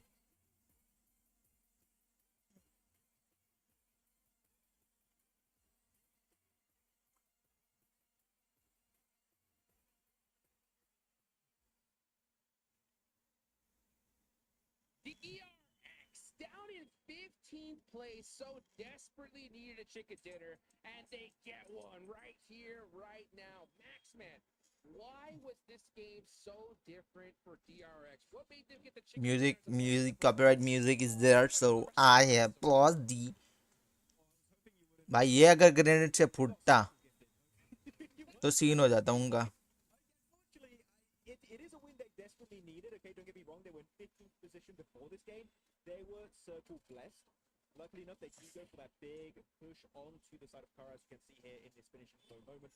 And they do get himself some really good swarm moments around Pozo, get himself the wrap up, and get himself that chicken dinner. But it was definitely circle blessed. And it is not the win I wanted to see, Nitro, to be completely honest. From them, a bit more presence when they do get eventually a chicken dinner. But you know what? As I stated before we go on the desk here, that gives them a little bit more of a confidence boost to finally initiate that ascent in the rankings. I 100% think that's the case because of the way they switched the flip, or flip the switch. That's the one. They flipped the switch as soon as soon as they decided, okay, now's the time to go. They went for it. That was the DRX we're used to seeing. So I think now they've got points out of 15th place. They can relax a little bit, take a breath, and go, okay, we've got to win. Yes, it was kind of handed to us, but we took it in the end. We've come back to where we need to be. Now let's go forward the way we want to play. So I really am hopeful for them now. Dizzy, you can look at his face, he's just like, yeah, not quite the win. Hey, we'll take it. Happy about this game. I love his expression on his player. So good. Overall, like the numbers coming up, players are good. Like so easy 4 eliminations, 1 coming out from City with 600 plus damage, which is very impressive. Hyunbin, of course, he is my contender for the gauntlet. Might not happen anymore. It might just be sitting from the side of Thunder. Clearly, hot tricks, unfortunately, but. Yeah, again, Circle gifted to them. They were able to wrap up the win, so you know what, they were given an opportunity. They were able to strike while the iron was hot. Can't blame them for that. Sometimes Circle just comes your way and you make the most out of it. Hey, you know what? Yeah, that's exactly what they did. I'll tell you one team that made the most out of it, even though they didn't get that such a circle blessing, and that was Kara. Oh my gosh, these guys went crazy, Neptura, especially that beautiful nade from CEO onto R8 to take out that side. Oh man, I mean, these guys went crazy. How do you feel about their performance here in this match? I love it so much. This is the Kara I was expecting to see, Jukes. I mean, look, I saw them yesterday. I went, they're not playing the way they usually play. They usually play center to edge, and they just weren't doing it. I was like, why? Then yesterday in the Miramar, we saw that a little bit more. Then we get to this game. Big split on the edge, 2-2 split mid-game to actually clear as much of the other circle, or the other teams in the circle as possible. Exactly what I wanted to see. They went back to their playstyle. They stopped letting, PMGC be a big pressure on them to change things up, went back to how they play, and look where it got them. Well, a team looking at these had a really, really bad time. It was Alpha 7. Glide rotation into also 2 players swimming into Nova itself didn't work out. Unfortunately, they were trying to get scrapped here and they got nothing for their troubles. As though on the northern side, so did see for a bit. Aru clapping back versus Thundertalk. That was a really good double spread and getting 3 eliminations right away. Aru popping up as the IGL and clearly can be a fragger from time to time. Clutched it. And I'll tell you what, I mean, we're talking about, the confidence that we're going to see from OG building up. I mean, how much more confidence can you get whenever you take out the top team in the lobby, right? So, I mean, OG, great game for them. We also saw a little earlier, right? We saw GS be able to get the better up onto Virtus Pro. What do you think about that one, Max? That was fun to see GS actually not go for APG. They understood we can share it, but Hodrix, what do you want to do when you have a perfect military island phase 1 circle? It's just like, well, we're going to have people who are going to want to try and contest those locations away. But yeah, GS just train themselves as a true contender. This is a team that qualified outside of PMSL MENA with a singular point difference, barely qualifying into PMGC. And this is a complete change-up. This team is looking way more confident, willing to take fights. They're not scared, which is definitely a true sign of success in their adaptation to this kind of lobby. And I do wonder, can they maintain it for the entirety of this PMGC season? I would love to see that. You see them on the here on the map here now. But yeah, I think also Jafar has been such a key player for them. It's been really, really nice to see. Copyright बचते बड़ा है. That zone. Look at RA. They're like, yeah. Oh my God. I saw that, man. What the heck? And then circle? Shaq, we didn't play circle. Circle for us. Dude, they're still over there when the circle's that small is wild. That late Wow, I'm surprised they got as far as they I was born in it. Bullshit fight. And they picked some really good fights. Prestige had a really good off angle in that fight, North versus Orangutan. It really set them up for success. And once they do clear Orangutan, they start holding on the western bridge, which gives them not only just a really good angle to third party southern fights. I think you had Ulf, you had Kara. They can easily get a third party opportunity on that. It also keeps them relatively safe, and you can see here they don't really take too many casualties until they have to push over. 5 kill 0 placement point. भाई क्या 25 point कर लिया बा 19 ही मारा बे Turkish team है ना Put up a good game. This is what we were talking about, Neptura, right? We knew that we were going to see some spots perform, and they did not disappoint. They haven't at all. It's nice to see Ulf as well in the top 5 in these points, right? That's another team we want to see more from. And, you know, DRX, we talked about, yeah, you know, they got the win. It was a little bit handed to them. All of this, it's still 17 points. And when the leaderboard is kind of close, as we've seen it, that is really what you need. So 17 points going to push them pretty far up those leaderboards, I think, and they'll be able to now use that as a springboard into the next match. So very excited to see what they've done. Overall देखना है मेरे को overall क्या है over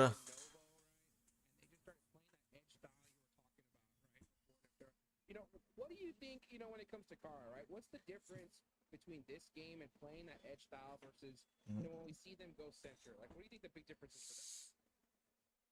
for them? With them, EBA 70T है और इसी wolf माँ कसम भाई क्या ही गेम हो रहा है भाई हाय इंटरनेटी WhatsApp DRX meant that they were getting left behind by all these other teams. So I really think that that's where they're going, oh, okay, wait, let's switch back. Let's do what we normally do. They're more comfortable and they can be more creative with it now. As so easy. It's not, hey, it's not Siting. For once, it's not Siting being the MVP of that too. Look at this pentagram. It's like healing 0, and then you just have a line 29 minutes of kind of consistency, and then 0 assists. This is the weirdest pentagram graphic I think I've ever seen in PUBG Mobile Esports history. This is the अपना face left side करो ये subscriber board नहीं दिख रहा ओजी अभी भी 5 पे ही है भाई देख लेकिन कर नहीं 4th पे थी ना तभी माँ कसम भाई 37 points, so that's at 9 away from that 7th place position. By the way, guys, if you don't know already, it's 7 spots that are going straight to the grand finals. भाई ओजी Going to that group stage, right? So ओजी भाई एक बढ़िया match भाई एक chicken भाई ओजी please भाई बस वो टॉप 3 का मार्क प्लीज आज डे 2 के एंड में भाई टॉप 3 का मार्क और कल डे 1 के एंड में बस वो टॉप 3 मेंटेन रखो खुद के हो बस हो गया I mean, for Keegan, that's a fact. Disappointed because they were playing Observatory this game. They didn't do much with it. They were very hesitant, very slow, and Kara just saw an opportunity to kind of do what DK should have been doing this game. So DK needs to see a step up, a little bit more confidence being displayed here in these lobbies. And same for any of the bottom teams. top 4 players We need to see the APG come back, and as of right now, it's almost a halfway point, as Hodrick said. ये match हो जाएगा तो भाई क्वालिफायर्स का half मतलब 50% of क्वालिफायर्स खत्म हो जाएगा ये 5 पर ही क्यों है 1 पर आ जाओ जल्दी हाँ यार मतलब एक चिकन आएगा तो उन लोग टॉप 3 जा सकता है यार अच्छा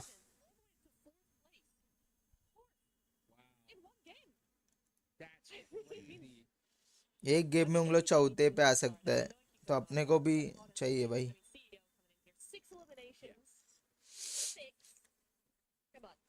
We know APG can pull those numbers. Talk about Mori for RA. This guy has been consistently on these top 4 player graphics, right? I mean, when you're looking at RX, looking at Ida, looking at Skipton, looking at Mark, that's really good moments in day 1. But no, Mori he is clearly the setup player. I don't think it's intentionally made in a way that he is initially the fragger. He's just a player that finds off angles to set up his team for success, and his off angles are genuinely so good. He just gets 3 points, 3 eliminations every single time. So Omori is generally a genius when it comes to the off angle plays, and so far it's been really paying dividends in these matches. Well, you know, that's an interesting point here, right? Because Amori, he is definitely finding those off angles. You know, we saw in that later fight, though, one off angle that was from Prestige, right? Prestige was holding that huge off angle. I think that really set up that fight for them, right? What do you think about Prestige holding that off angle for so long? Then he finally grouped up with his team towards the end, right? But do you think that he should have held that there back a little bit longer, or do you think he joined up right on time with his team? I think it was used perfectly, actually, in that fight. The way he was playing it, relatively passive, I would say. He was just trying to keep Orangutan in check and stop Orangutan from bleeding over that ridge. If Prestige is not in that position, I think Orangutan keep hitting some of those great nades they had in that fight, and they just completely overwhelmed R8. Prestige's off angle is the only thing that kept Orangutan. Team जेलिका है, team जेलिका अभी चालू थोड़ी है, ये खत्म होगा तो उसके बाद उनके मैचेस है टीम रेड और अब उसका ग्रुप रेड है आई गेस। 2 ही ग्रुप है इसमें, ग्रुप रेड ग्रुप ये उन लोग का दोनों का फाइट रहेगा, फिर वो जो टॉप रहेंगे फिर वो उनसे फाइट करेंगे, फिर जो लास्ट के बचेंगे फिर वो एक लास्ट 3 सेव सर्वाइवल स्टेजेस है।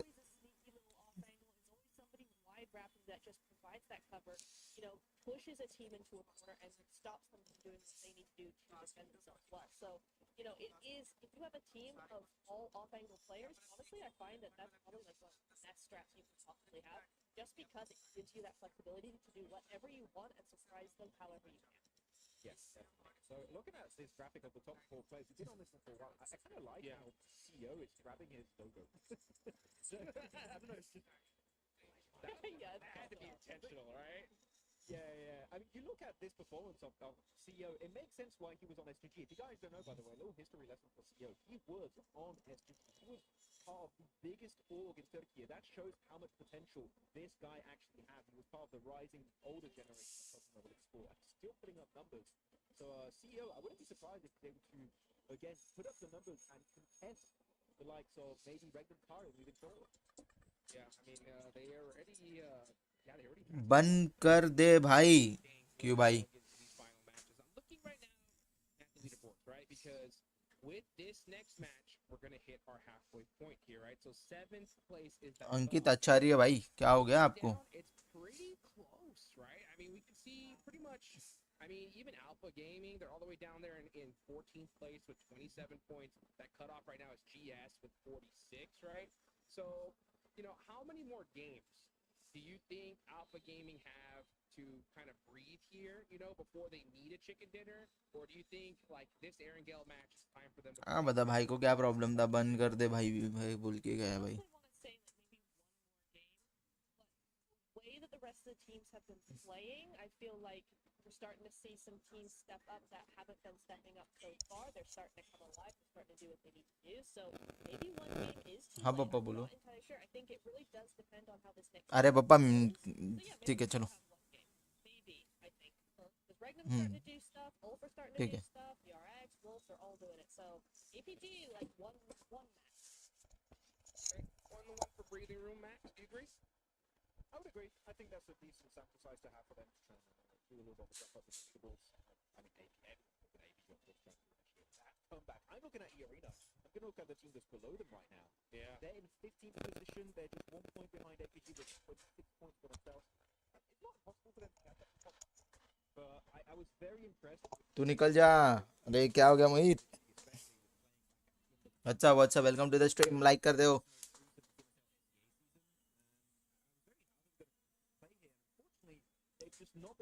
अच्छा ही खेल रहे भाई, बुरा तो नहीं खेल रहे तुम लोग, बस थोड़ा सा और मोमेंटम चाहिए, थोड़ा सा और मोमेंटम चाहिए अपने को। But if we don't see Arena make it, maybe Xavier, if we go like worst case scenario for FCA, I would be so sad. We need to see one of them make it to the finals. Please, I'm begging. Please. I can't tell you. I was talking to you about this before the tournament even started, right? I was like, man, how do we not see Bigatron here, right? Most decorated player in current time in BGMI.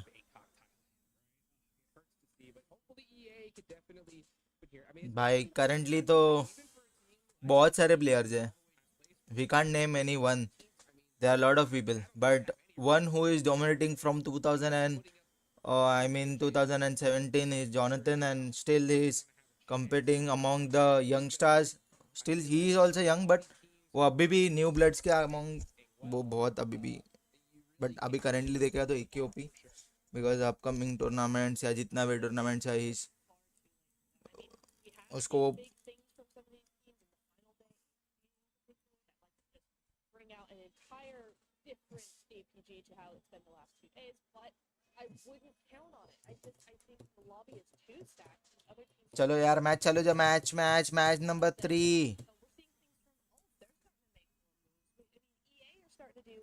We've seen some things from them. It's a bit early just yet. No, they haven't been doing it that we want them to do, but there is still time to do it. And I think there's a lot of questions. I think in the lower half of the leaderboard, because there's going to be the top half of the leaderboard that are just going to take advantage of that slowness. चलो like कर दो, share कर दो, subscribe कर देना. आईकुल सो आ रहे, मैं बोला ना, मेरे को ना पर्टिकुलरली सबका नाम याद नहीं देता है. हाँ, सोल के हर एक भाई, सोल जोकर भाई एकदम इंसेन प्लेयर भाई. मैं बोला ना यंग टैलेंट भाई, बहुत है भाई. सोल ने इवन K9 में भी है, निंजा बॉय, बहुत प्लेयर्स है भाई, बहुत खतरनाक है. उनको सिर्फ मोमेंटम चाहिए रहता, बहुत खतरनाक मारते. Within 3 years he won 6 LAN trophies. Still more to come. उसको और एक जीतना है जिससे उसका वो पूरा वार्डरोब उसको भरना है, हर ट्रॉफी के साथ उसको फोटो खींचना है. होप सो ही गेट्स एक न्यू ट्रॉफी. लेगा वो ट्रॉफी भी लेगा वो. आई बिलीव करता हूँ मैं उसमें. चलो 5 4 3 2 1 गो. तो मैं अभी प्ले कर रहा हूँ, अभी अपन साउंड के साथ देख सकते हैं. Alrighty, let's go for another Erangel. We'll see if we're going to get another military island. It would be interesting. It would be exciting. But we are going to be heading on in. My name is John Allen. With me is, of course, Blanca. We're going to be getting stuck into this one. A close down at the end there for DRX to keep things under control. But we'll have to maintain a hopeful situation that we'll see something a little bit better from them this time around, even if it will result in a win. I would much just prefer to see another Kara performance. The 19 Elim game was phenomenal. Very, very fantastic stuff to watch unfold. And I mean, overall, their game plan was pretty solid from start to finish. Sadly, weren't able to take on DRX. And again, it's from basically an open field with a couple of trees versus an entire compound. So DRX definitely had some advantage there, as well as having a bit more utility in those final moments. The fact they're able to hold them off for so long, it's like one of those situations where Kara, if they don't get that initial couple of knocks on towards DRX, they don't finish off R8, and I think that both get swarmed by DRX in that end game. But this is a west to east lane path. Very kind one, first kind one we've seen today. We'll see where the circle ends up here. Thunder Talk taking a slightly different approach from last game, luckily for us, because that last one was a bit weird, honestly, overall. But we are heading over towards the eastern edge of the map, around Rozhok, Potato Hill area, just south of Yaz. So still Yaz Field in this one, John, but plenty of fun compounds to play this one out. Yeah, we are going to see maybe a little bit of a diversion for Thunder Talk. Of course, they are close to Kara, though, so maybe a little bit of danger there. In general, we'll be keeping an eye on that Milta area. The circle a lot more centered towards that Potato Hill zone in the middle. A little scrap for Alpha Gaming, and actually, they're going to be able to win this time at the start of the game against one of the players from Wolves. They can't quite get there in time to pick him up, as Coops will be taken down. We are going to be heading to a little interview with Poser himself from Kara after that incredibly massive game. 19 elims. Let's find out how they did it. एक interview के लिए तुम्हारा chicken Oh, maybe not just yet. We've got about 20 seconds before that one. But either way, they are going to be tuning in for it. It was incredibly monumental. They were on for maybe a 23 elimination chicken dinner blank. But welcome back to a quick report with the 7WG. Ladies and gentlemen, we have a new record for eliminations in none other than Kara Esports. I have Poster here with me. You guys were working those 2-2 splits wonderfully this last match. When did you decide to go to E-Arena? Bu son maçta 2-2 oynamakla çok güzel oynadınız. Ne zaman Arena'ya üstüne saldırmayı düşünmediniz? Nova'nın içindeyken alan bizden çektiğinde İARENA ile oynarımız aynıydı. Ondan sonra ilk önce kıyı temizledik, sonra da onları temizledik. Adım adım iyi oynadık. So the circle actually go on our gameplay with Arena. So when we saw that, we first clear the edge and then we jump on them. And with this performance, I mean, it's going to shoot you up the leaderboard. What does that mean for the team? Valla bu puanlama sizi sıralamada üst kısma çıkarttı. Nasıl hissediyorsun bu takım için? Şu an özgüvenimiz daha da yerine geldi. İhtiyacımız olan böyle bir maçtı. Henüz potansiyelimizi göstermedik. Daha yeni başlıyoruz. So we got our confidence backs up, and then with this, we will show our performance that we can do better. Hey, I'm hoping it continues on. 19 eliminations. I know the Turkish crowd is going to be hyped. Back to you guys. Absolutely. It would be brilliant to see if they can carry that forwards. It is, however, very rare to see teams have two performances like that in a tournament. It would be something special, but we can always hope. Thundertalk, though, they've definitely had more than one of those performances. It is a rarity. Thundertalk definitely a rarity in our games overall. 100 points, hit the century. Weren't able to get anything done on the last match, but again, they hit triple digits and thought themselves, let's take a short break. And we'll get right back to it over on the next angle here. Let's take a look at the leaderboards right now. There is that big jump off from third place down to fourth, with Mad Bulls in third place, dropping down towards Kara with 55 and OG at 51. But as you can see, it's around 10th place where we see our next real big fall off from 44 to 37. So there's a lot of teams battling out for this top 7 here. And it should make for an incredibly fun final day tomorrow, where all the teams could be dipping in and out from that top 7. We get a little replay on Doc, getting the spray down onto Coops. They couldn't quite get away unscathed with the vehicle. Doc happy to have that point on side. A nice pickup found there. As we hop towards the middle of the circle, though, we're on board with Regnum Kaya, who have managed to take a very, very central compound, really important position as well, with a lot of sight lines out to control all of the teams who are very likely going to be moving in fairly soon. We're now into our 6th minute of the match. We'll see just who's going to be on the road nice and quickly. Hopefully, yeah, Thundertalk, they're already moving. So we're not going to see another massive delay until, what is it, like zone 8 or something like that. And they decided, oh yeah, we probably get towards the circle. R8 did it too, though. So, you know, it's not just them. It isn't. I mean, it was possible. I mean, it was fun watching that little breakdown of the pass taken with RA really on a bit of a journey themselves down from that northwest side, starting just underneath Alpha 7 there. But having way more success from their position. I mean, even just to get in on that western side anyway was very, very tough. I mean, there was so many teams there at the start of the game. I do think Virtus Pro going down so early actually opened up a little bit more possibility for space taking on the western side of Sosnovka. So some fortuitous stuff did happen. I think for Kara, they didn't quite get that benefit. They really did have to fight it out for that position, indicated by obviously the amount of eliminations they were able to pick up in that last game. We got OG here on our screens, just the western side of Shelter. Just waiting to see what they want to do next in terms of scouting, where players are coming from. Regnum Kaya left fairly early from their position, headed around where Dip is. And we'll just hold that out. With Ulf coming in from the northwest side, that is something they'll have to worry about in the short future. Alpha 7 moving in on that north edge. Over that Rostock Bridge. Uncontested on the crossing.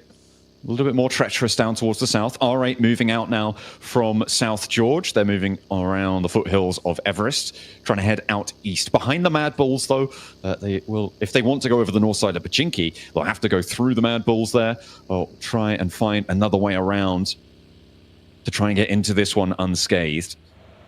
It's easier said than done. Although Mad Bulls, they're leaving players over in Sunken. They're wanting to control that bridge crossing to the north, I suppose. Get a little bit of info, a little bit of scouting from Tulika on the Mad Bulls. As GS move over the north, they're heading over the north of the Yaz Lake. I mean, I think for E-Arena, heading down this way is not too bad. But again, we haven't really seen that early game prowess from E-Arena so far. I mean, round Geekay as well. Yasnaya is easily shared. But with only 2 players there, I am slightly worried for them slightly. I think the rest of the team needs to get back in action soon. The Mad Bulls, though, like you're saying, over on the Western Rozhok side, coming through past school towards Chopsticks.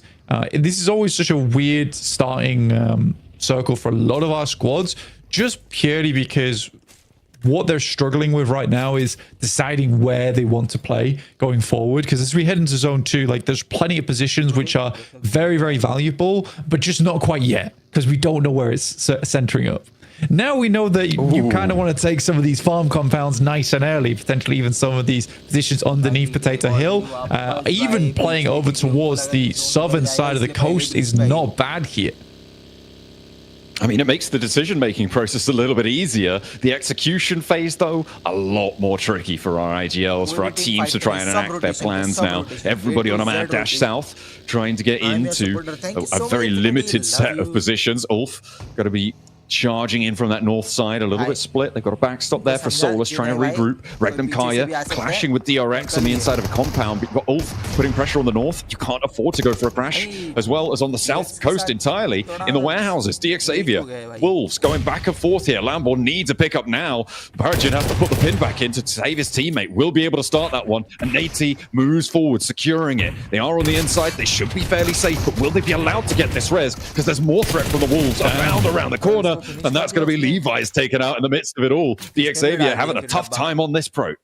With Paragen going down, Lambo going down there is very, very tough for DX Xavier because they wanted a lot more speed on that one. And Levi's expected some backup on the side there. That wasn't meant to be a 1v1. That was meant to be a 2v1. Paragen getting taken out by Top, and Gara immediately picking up the elimination point for that. Goodness me. DX Xavier and Wolves now just bottom of the pecking order right now. That's unfortunate. I think DX Xavier can't really leave from this building either with the 2 sightlines that are set up here, John. And they only got 2 elims for it as well, Blank. They weren't able to extract the full 4. They weren't able to do any more than that, which is unfortunate. You could excuse it maybe, you know, if you're able to get up to 4 points, right? And then, no matter what, it's an okay game. You will keep yourselves in the conversation for 7th place, where DX Xavier currently sits right now. And they need every match they can get. We know how volatile the middle of these tables are going to be, with the number of points that Thunder Talk are earning.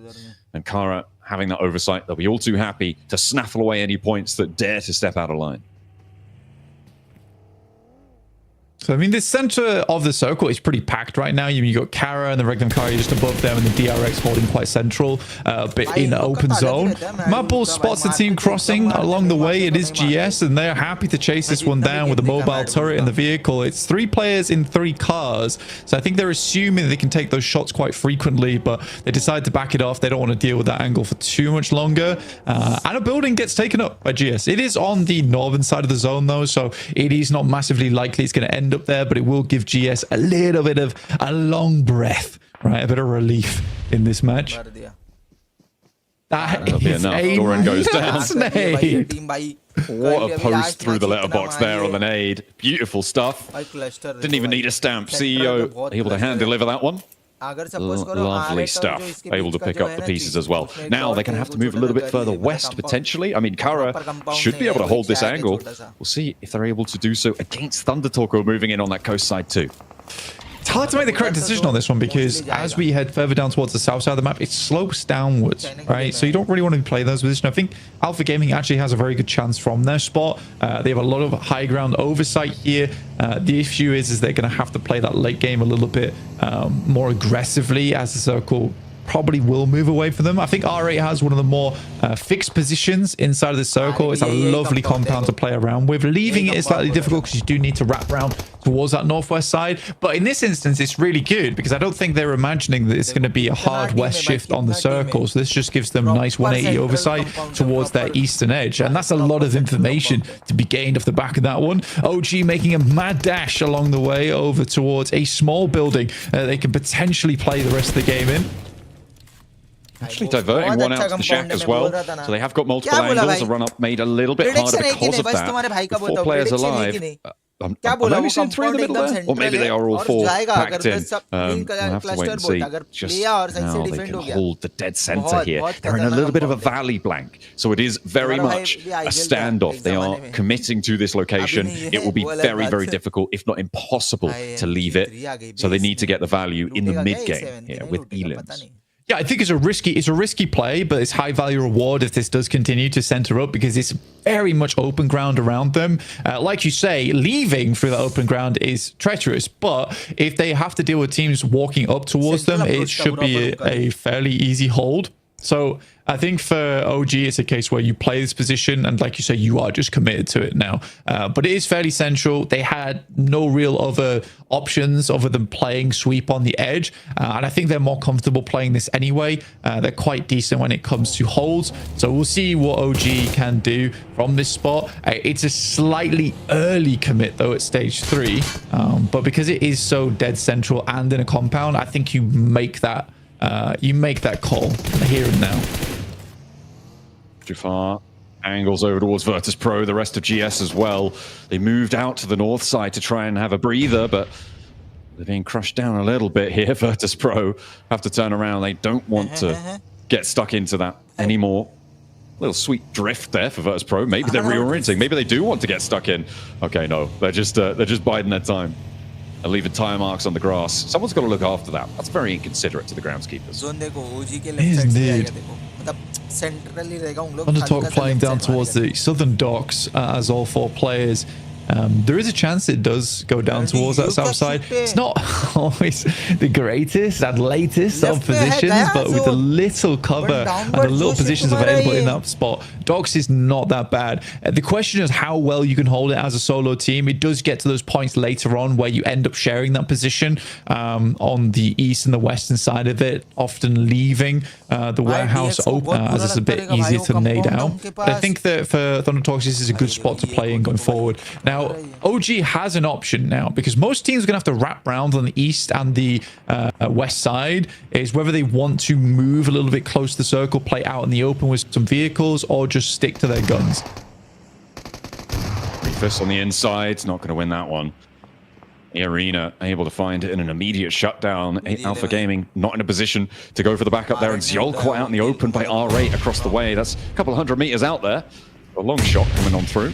In the meantime, Geeke, Regnum Karya clashing on the inside here. You've got DRX on the north of this fight too. Those nades are coming on through, but it is Regnum Karya to draw first blood. However, it's faded off. Flashes need to come through now, and Safji will be able to find it. Unfortunately, it is taken down in the process. Kevin on the outside, though, looking to try and hunt down more Regnum Karya players here as he steps forwards to Loxy. Low HP on Zedwall.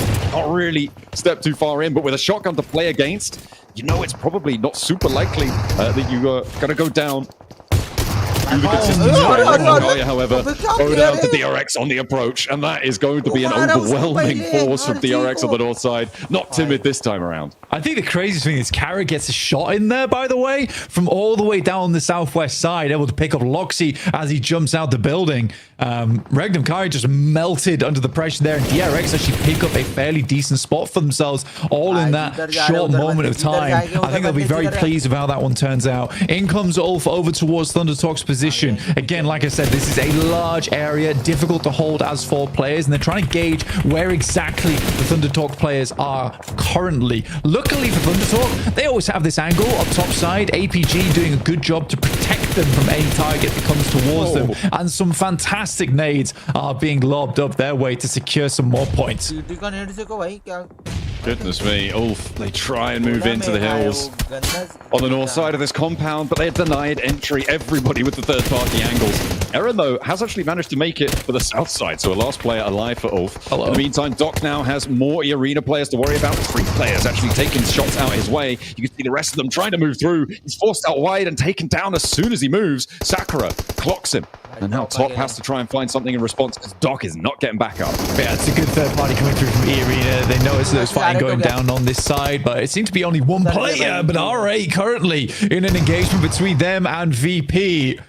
One player left alive for R8 and nowhere near this engagement. It's Prestige looks to send some Molotovs in. It's a good position to throw them out, but VP immediately moving forward. Amori in the backlines in the shack, priming a nade of his own. It's a long toss on it. A big gamble, but doesn't hit on target.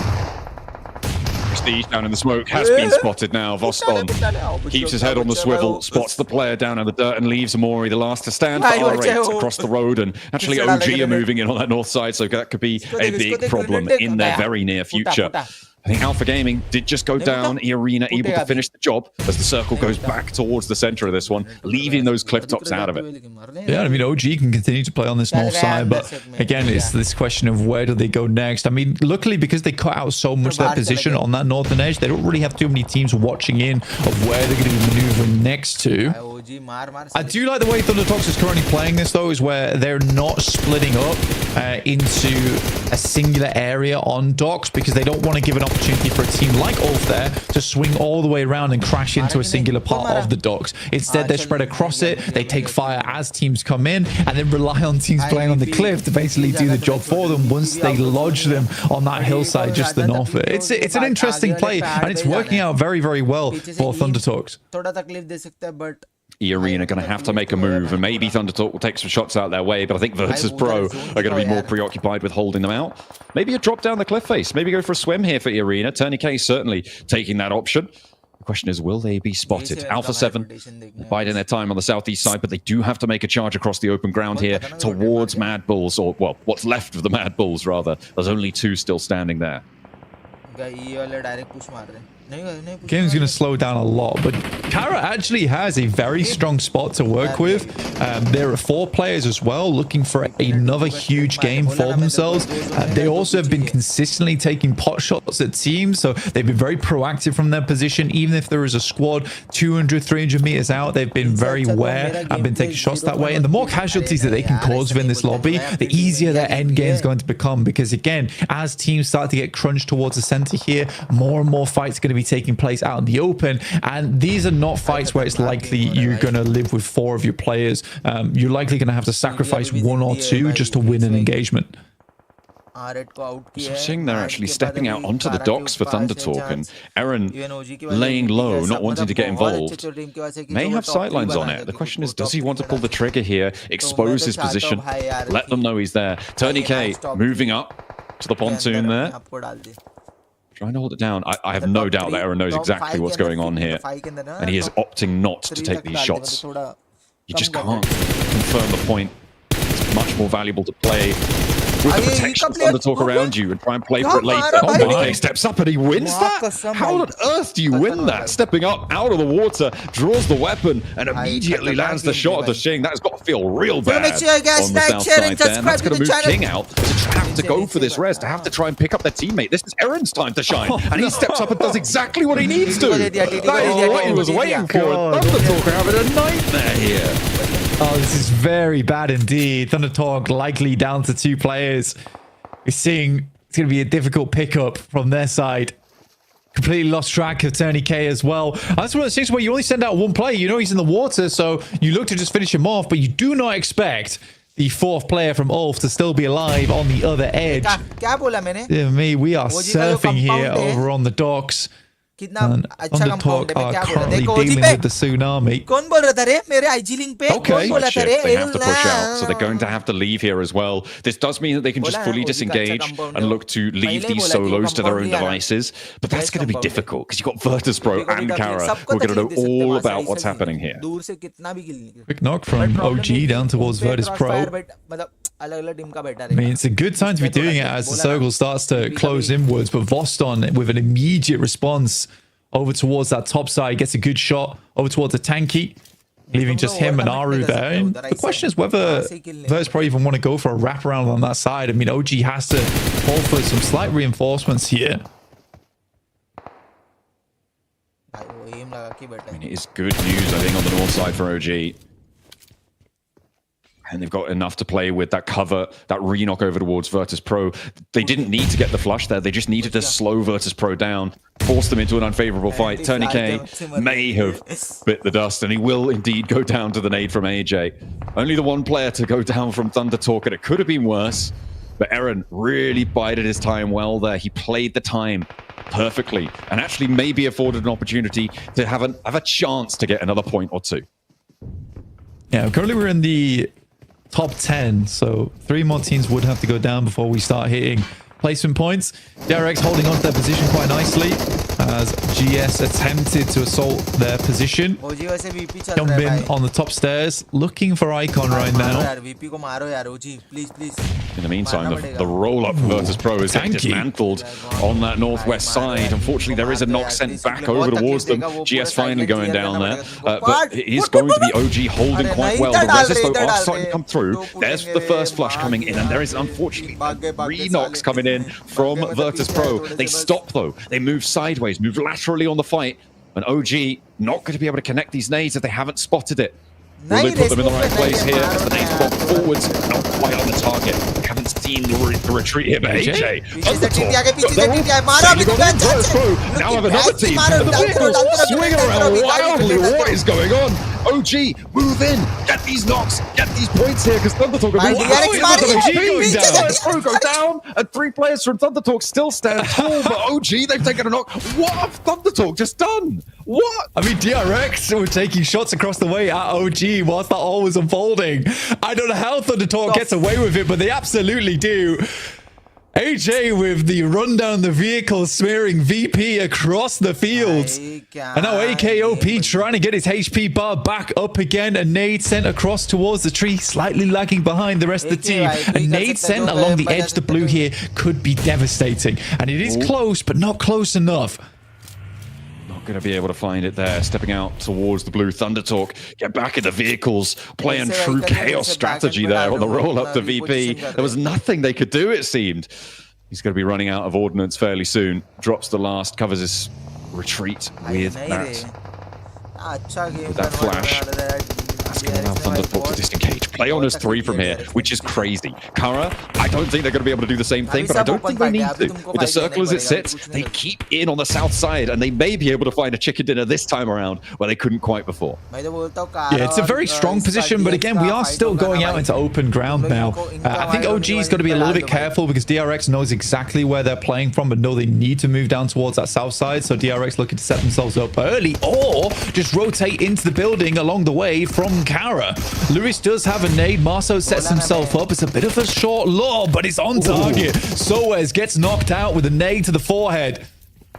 Hits him with the swift underarm there. Nice little knockdown. Nearly getting Hyunbin. The pan coming in clutch there to stop the DX Xavier shots. The shots from across the way. Taking him down on the rooftop. A really difficult res to go for. You have to drop down. It's bad news. DRX have been able to get a lot of elims so far this match. It seems like they heard me call them a little bit cowardly last time around. They're already up to 10 here, Blank. And they want to add 4 more to the tally. See if they can break records themselves as they move on forwards. The flash comes through. The nade goes through to the back. Hyunbin goes 1-for-1 on the trade. The DRX have the flash sent their way. Drops down in the middle. Lewis holding the back lines, and there's only the 1 player for DRX faced off against 2 on the inside. Thunder Talk just rock straight up over towards DX Xavier and handle them. This is so weird from Thunder Talk considering it's a very different style of gameplay from them we're used to seeing. Good nade from Nate T himself over towards Singh, leaving Thunder Talk, I believe, just on the final player now as OG remains stalwart on that north side. They can get the reses in the shack for Thunder Talk, though. There are still 2 of those available. The question is, does DX Xavier have a nade? Stow Kara on this hold. Poser is down. They're getting that resed up very quickly. DRX slowed it all the way out here. You can see they're on 10 elims still, but with only 2 players, the wind's been knocked out of them just a little bit. QXZ wants to try and drop down there, and he will get the shot. Over at the Poser, the re-knock is strong. Gonna keep Kara from overwhelming them on the repeats here. He goes in for more. He wants to find another, but there's his teammate going down. Lewis steps out, put into a shotgun. A barrel straight into his face, and Lewis goes down as well. They will finally take him down, but they lose a player, and they have to get these reses fast, Blank. The top tries to thread it in towards the shack, but a good shot from AKOP will take down Sighting almost instantaneously as well. Now they got to figure out how they want to play this one out, because again, for OG, they are passing through open ground. I think for Thundertalk, they desperately want to get rid of DXavier, but Nate, immediate reposition from his side. This is a good survival play for him. Again, DXavier has been on the receiving end of survival plays for quite some time now. We haven't seen a truly dominant game from DXavier just yet. It's disappointing as well, given their prowess, given their record this year. They've had a really, really strong showing, but it's just not coming through yet in the gauntlet. We'll see what more they can do. Nades being thrown out by Thundertalk still. It's good, actually. They got anything left, and they find an opening. You're kidding me. Thundertalk just seem untouchable here. Nading Aru off the tree, doing a lot of damage. That's going to be unresable now. The rotate out wide. AKOP needs to stand tall. Will be able to do one and a second as well. The double knockdown, but across the way, there's still a third player for Thundertalk going. It's all up for WizGod. It looked like OG might have had the game under control there, but Kara now with the numbers advantage. I'm just so confused of what Thundertalk's doing this game. Sighting sending it out again over towards OG. It's like a completely different type of Thundertalk this game. Maybe going for the 1v3. CEO is able to put him down, fires him from the company, and at least will be able to remain up and present. WizGod moves up, and in the meantime was able to take down Thundertalk. Now, it's a 1v1 technically, as the blue continues to push in. I think they've got time to get these reses off Blank. The blue zone's not going to move for a couple more seconds. They may just be able to get through. Marso will heal. Poser will be able to get up and step out for another sight line. Unlikely that Poser's going to be able to heal, though. Actually, they might still have time here. They do. Goodness me. This means a full 3 for WizGod to be able to have to deal with here, and he doesn't have any nades in hand. With a nade, this could go a different way, but I feel like WizGod might be able to find 1 or 2, but the 3, I'm not sure. Marso goes out, drops the smoke train towards it. They know exactly which rock he's on. As soon as they get in range, they don't have the nade either. Steps out, and that's a little sliver of HP taken away, and he doesn't have any meds to play with. This is nasty. Big stun grenade. WizGod just has to hide it out for the time being. But it's looking close. Can WizGod close this down? It's looking slightly unlikely. Regardless, he has been through the war zone this game and will go out valiantly. But it will be Kara to come off from a second place and 19 points into a chicken dinner. What a sweep from these guys. With 11 elims, they find another game really, really strong. It felt like they were the winners in that last match. This time, it rings true. That south side shift playing well to their compound, and Kara are on a massive resurgence here. It's what Neptura said she wanted to see from them over on the desk, while she's being treated to a repeat there. Orangutan as well, playing very well on that northern side, doing a lot to control. It was just so unfortunate that Thundertalk somehow are able to apparate wherever they want to within the circle. That was some crazy rotates coming in. Oh, bro, I just couldn't believe we were just watching Thundertalk just go alpha lever in the vehicles. It made absolutely no sense to me, John. It was like watching them go from tactical gameplay to suddenly, you know what? We're just going to give it our all here. Get in the vehicle, put the metal to the pedal, and just get things going. Yeah, it's really quite impressive how they were able to do it. But I have no idea just what happened there for Thundertalk. I'm sure the analysts do. Let's take a look. भाई इधर इनका इसका grenade होता था ना TT तभी wipe होती फिर कितना चांसेस था यार ग्रेनेड भाई बोल रहा हूँ ना भाई just a luck factor man just a luck factor TT तभी भी फिनिश हो सकती थी जब डीआरएक्स ने अगर इन पे नहीं मारी होती बहुत लक फैक्टर भाई बहुत जितना उन लोगों ने गेम रीड किया उनके लक ही नहीं गया उनके मतलब पूरा चीज उन्होंने कन्वर्ट किया अपने नॉलेज के हिसाब से थोड़ी सी Okay, man, what a game. Are you kidding me? This game had it all. We saw the crazy push from Thundertalk onto Virtus Pro. I mean, these guys are flexing themselves out, but Kara with the back-to-back chicken dinner. Max, man, what we've been waiting for. chicken dinner भाई मतलब भाई Kara back-to-back win. Niptura, 21 points. you are the reverse Yes. curse. इन लोग तो Let's top find 3 out पहुंच गए. now for this team. You wanted to see step up, and like the thing is, they drop arm, right? This is their drop location through and through. They love this area, and it was just so lucky for them that the circle ended up going that way. But it was not just a game like we saw for us last match. This is Kara actually zooms away. I build Lewis in particular, top angle versus DRX was just in particular. Just putting Turkey on the map when it comes to the gauntlet. They are the best from their region, which I did not know in the Regnum Karia in this exam lobby. Kara. Right? Yeah, prize Zara coming here. I did know Kara. Kara were gonna Kara, be a Zara, tum foreskin Kara. with it. Took a little You thing go up to get beat, thoda but time, you go once thoda they little have, thanda. I cannot them the edge, the controls that they've got. You know that, like you said, that roof angle was just demolishing for DRX. Really good game, all right, but no match for that angle. And rest of card able to support those angles. Great shots, and big stuff coming in from them. I don't know why in my mind this was a back-to-back Kara win because they got such a limit. Sound play हो रहा है. मतलब जो भी बोलो यार, बहुत खतरनाक गेम हुआ है. बहुत खतरनाक गेम हुआ है. मतलब जो भी बोलो, बहुत.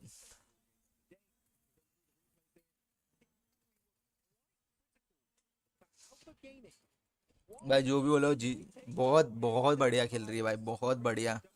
इस लॉबी में भाई सरवाइव करना ही, जोन मिलना ही बहुत बड़ी बात होती है.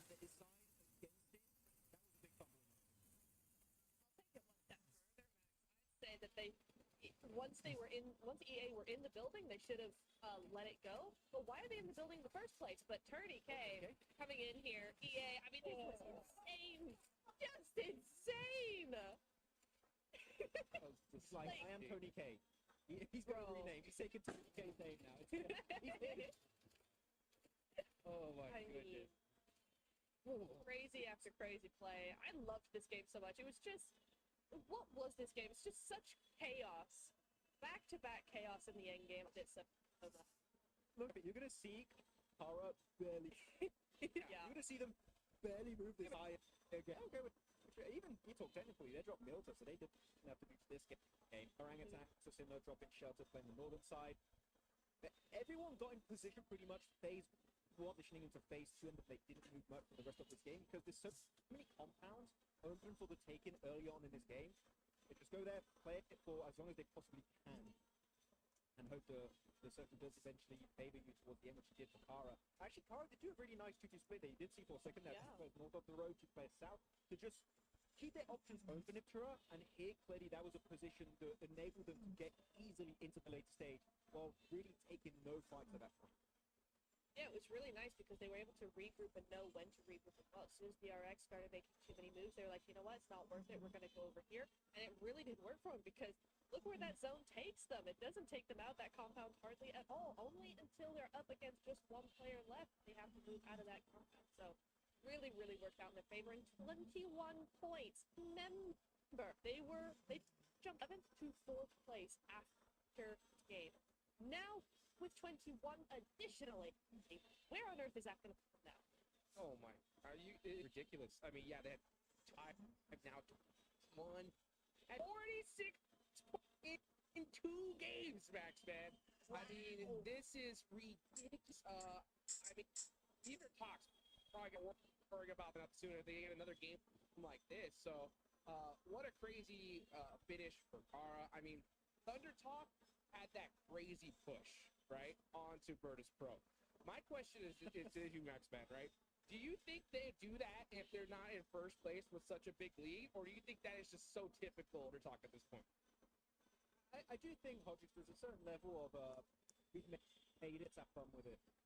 Yeah, right? Okay, we know. Oh, by the way, congratulate you. Finish नहीं आ रहे वो. क्या ही बोलूं भाई, मेरे को तो हो रहा है भाई.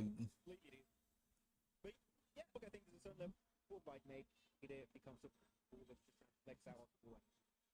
Not secure their position, playing very aggressive, which actually kind of hurt them by Nipro because they lost 2 players to Aaron. And of course, we did have a from the arena once we're getting the clutch. Maybe they're getting it's a big base, but you know what? As of right now, it's भाई ओजी अभी भी 5 पे है, 61 तो, but अभी भी chances थोड़े धक धक धक वाली ही चीज है भाई, अपने को जाना है भाई. Just look at Kara. Third play was that 6 points in total. Like again, in the 2 games, they have outperformed will rank them these teams in their entire day's performance maps. How crazy is that? And they were in the middle, but it's been a good comeback story. Kara, they're still quite a bit away from Thunder. They've just been so damn consistent as a team. But you know what I do want to highlight is the fact that RA are still holding strong onto that second. Of course, they're currently tied with third place and Kara. This you would have showed genuinely towards at the start of the goal and say this is what we're going to have at the halfway point. Say no way, this is a big like all the time at the fun. A lot of the teams that are rising star effective regions are at the top. What is going on? PMGC so negative. Mic बंद किया है ना मैंने, हाँ sound बंद किया है मैंने. तो लोग भाग गए रे, साउंड बंद किया तो कॉपीराइट आएगा, वो नहीं समझ में आ रहा है उन लोग.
ब्रेक है भाई, ब्रेक. 2 मिनट रुको गाइस, फिर मैं 2 मिनट रुको, मैं आया 2 minute.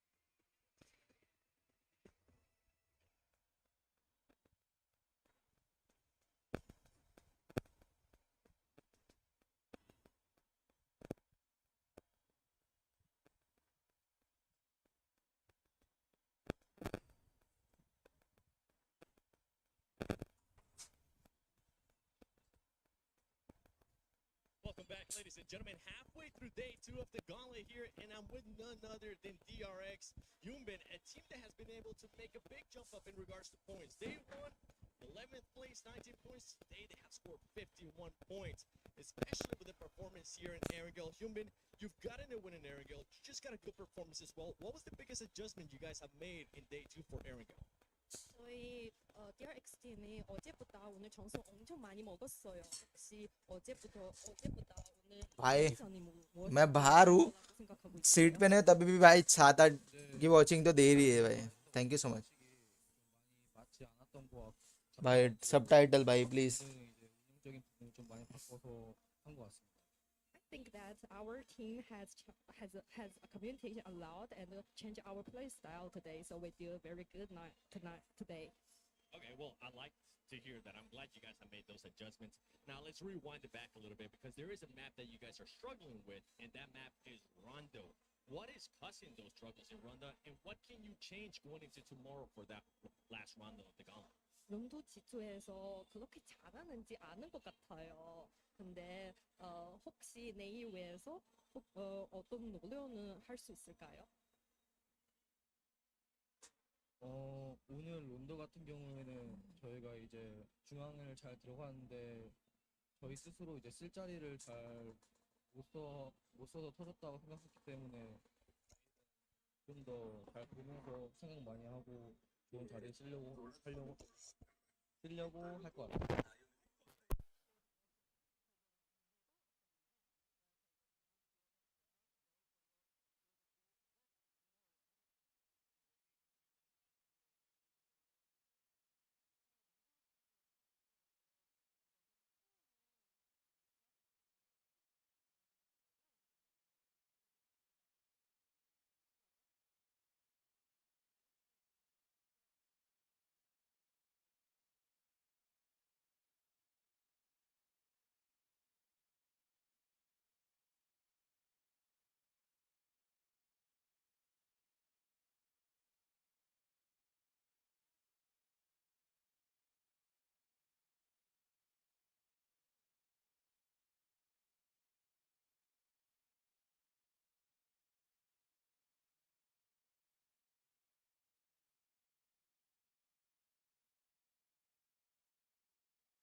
other teams doing well in terms of chicken dinners towards the end of the day today. Maybe some other contestants added to the mix. I mean, it's still very possible for anyone to jump up towards that boundary. It is starting to get a little bit more unlikely for teams like GK, who are currently very much lagging behind everybody else, to see what they're going to be able to go for in the rest of the matches that they have. But they still got half of the games they have left to play. They've still got that opportunity, and it's now that they need to dig deep to push themselves a little bit higher up. 7th place is still achievable, even from 16th right now. And you do not want to be getting pushed down towards the league stages with the rest of everybody else. It makes it far more unlikely that you're going to be able to nab yourself one of those finals spots, which is what everybody's looking towards. Yeah, I mean, it is quite generous as well, the top 7. Even if you do just marginally better than some of our other teams towards the middle of the pack, you're likely to get in towards 7th place here. Obviously, you'd like to be a little bit higher than that to really secure that position. I think Virtus Pro, from yesterday, I said there was a bit of method to the madness for them, but today it feels a little bit more madness than anything. I mean, there has been some decent plays, and they're still making it towards the top side of those lobbies, but I think that, you know, that messy style isn't quite working out anymore, and I think that reliance on just gun skill, mechanical skill doesn't quite work here in an international lobby. So I'd like to see a little bit more out of VP. And again, it's also understandable because you look at that team, and after they go down, they are very much upset about it. I think they understand more than anyone that they're not playing up to scratch. Yeah, it's going to be noticeable from within their own ranks. They're not blind to it. It is the sort of thing you do need to keep under advisement. Taking a look at some of the utility used during that last match, you can see able to do 2,100 damage for Kara. I mean, seems to be fairly chill. As you put their games back to back from day 1 to day 2, you see it's a big improvement coming on through here as they step on in to the limelight and really take up the majority of the stage. DRX getting 2 big back-to-back games too, Blank. I mean, we talked about their first match not being super strong. They still did get a chicken dinner, and here they were able to back it up with the elims. So a little bit of that worry that I had before is slightly assuaged for the South Korean squad. Yeah, again, I mean, I think for their second match of the day, you can't really fault it too much. Yes, it's not a gigantic game, but again, what can you do? You get that central position. I think you just have to hold on to it, and you don't want to flex out too much and allow teams to get in later on. So you just have to do your best to play that 4-man split, hold all corners, and make sure that you're the only team left inside of those buildings towards the end game. So yeah, it's not terrible from DRX at all, but yeah, they definitely were able to pick it up in that second game that we saw on Erangel, which felt a lot better. And like you say, I think definitely a lot of those worries are now gone. But we're heading in towards our 4th and final Erangel of the day now here on day 2 of the Gauntlet. A really heavy south plane path as well, Blank, to kick things off for our last Erangel today. It is all the way down to the south side. Is this the time that we see the C block hot drop keep coming through? GS, are you going to go back down there? See what you've got in store. Alpha Gaming, very likely to be taking up residence in that C block. We'll see just what happens. Looks like GS out a little bit earlier. Not going to get super stuck in just yet. Maybe actually spreading out quite a way, grabbing those vehicles first.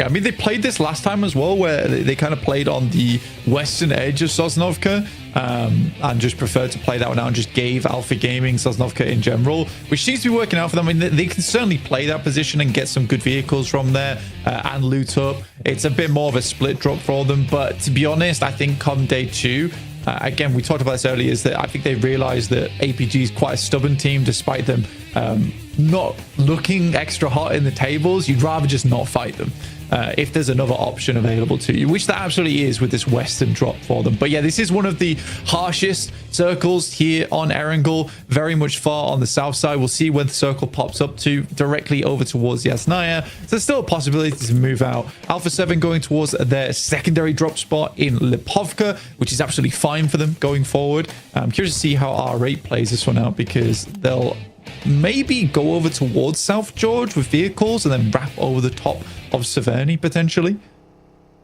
I think that would make sense, or maybe not all the way up to Severny, yeah, but towards the Stauber foothills, across that shooting range hill area. definitely potential for them. There's King for Thunder Talk. Getting on the road, dropping around Milter, surrounded by quite a few teams here, Blank. So it can be treacherous, but looks like they've given themselves a wide enough berth from the teams that surround them to be able to find those through roads. So take a look at our top 5 elims. This sighting sat at the top there. CEO very close behind. I mean, sighting has been a real big blessing for Thunder Talk. And I think that many times in the past for Chinese teams, it has been a case that, yes, that they're all pretty damn good at the game and have some good coordination, but they really did lack that star player on side who's able to come out with those clutch plays. That hasn't been the case for quite some time now. I think way back when in the day, it used to be that they absolutely had that capability, but that was taken up by teams from South Korea, from Turkey, teams doing extremely well from those regions. But here, I'd say Sighting is just a really, really nice player to have on the team, where he's just got these big clutch moments. They're able to get them out of these sticky situations they sometimes find themselves in. Thunder Talk. Proud to have him representing them at the top of those tables as they sit atop the pack as well. 111, and this is what we were talking about in day one, is that around 110 is where we're expecting the bubble for 7th place to be. And the fact that Thunder Talk have done it in half the time is insane. To be able to get that far that fast, it is pretty much unheard of, certainly not in a very, very long time for a team to stretch out this far this early. So we are glad to be witness to it. Let's see who can keep up the pace as well, because we've got 3 teams now in that 70-point boundary, with Kara joining R8 and Mad Bulls up in 76 points and actually vying for 2nd place completely. Yeah, I mean, it's good stuff. I mean, Kara right now, the fact that they went from kind of being like towards the bottom of the pack to suddenly now challenging out R8 for 2nd place is just nasty work from them over 2 games. And it just shows how quickly that these things can shift around if you just have some good games. OG currently topping the pack when it comes to the main peloton underneath here. 52 points chasing with Virtus Pro. But yeah, OG being at 61 is a pretty solid place to be in for them going forward. But they still need to keep putting up those points if they want to stay ahead of the rest, because people are starting to catch up now. It is necessary to keep pace going. Unless you've done what Thunder Talk have done. They could basically sleep for the rest of the tournament and probably be okay for the finals. At this stage, Wolves spot GS trying to make their way across this western bridge from the military island. But they're not quite able to find any knocks, and now Batten under a lot of pressure. A lot of players bearing down upon him, and he will not be able to pass that one off. That is going to be Wolves losing a player. First blood is drawn. Baton had a bit of a panic moment there. We've all been in that situation where you got 4 players all barreling towards you. I think that he didn't really quite know what the protocol was for that situation. The rest of the team left him behind in the dust, kind of providing himself a little bit of a scouting position, but sadly not meant to be, as Wolves go down yet again to 3 players. They've not been having the greatest day today. Been a little bit dismayed by their performance. It's been obvious to see in their faces. Hopefully they can bring things back up to speed again. And for a North American team, I think they're performing pretty admirably well in the international tournament with some of the best teams in the world here inside this lobby.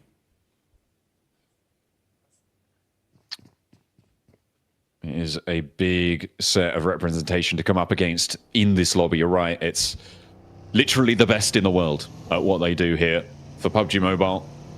These are the regional toppers, the teams that came out ahead of everybody else. Everyone here is a champion in their own right. But you have what it takes to be the champion of champions. That's what it's all about here, to get out of the gauntlet and into those finals.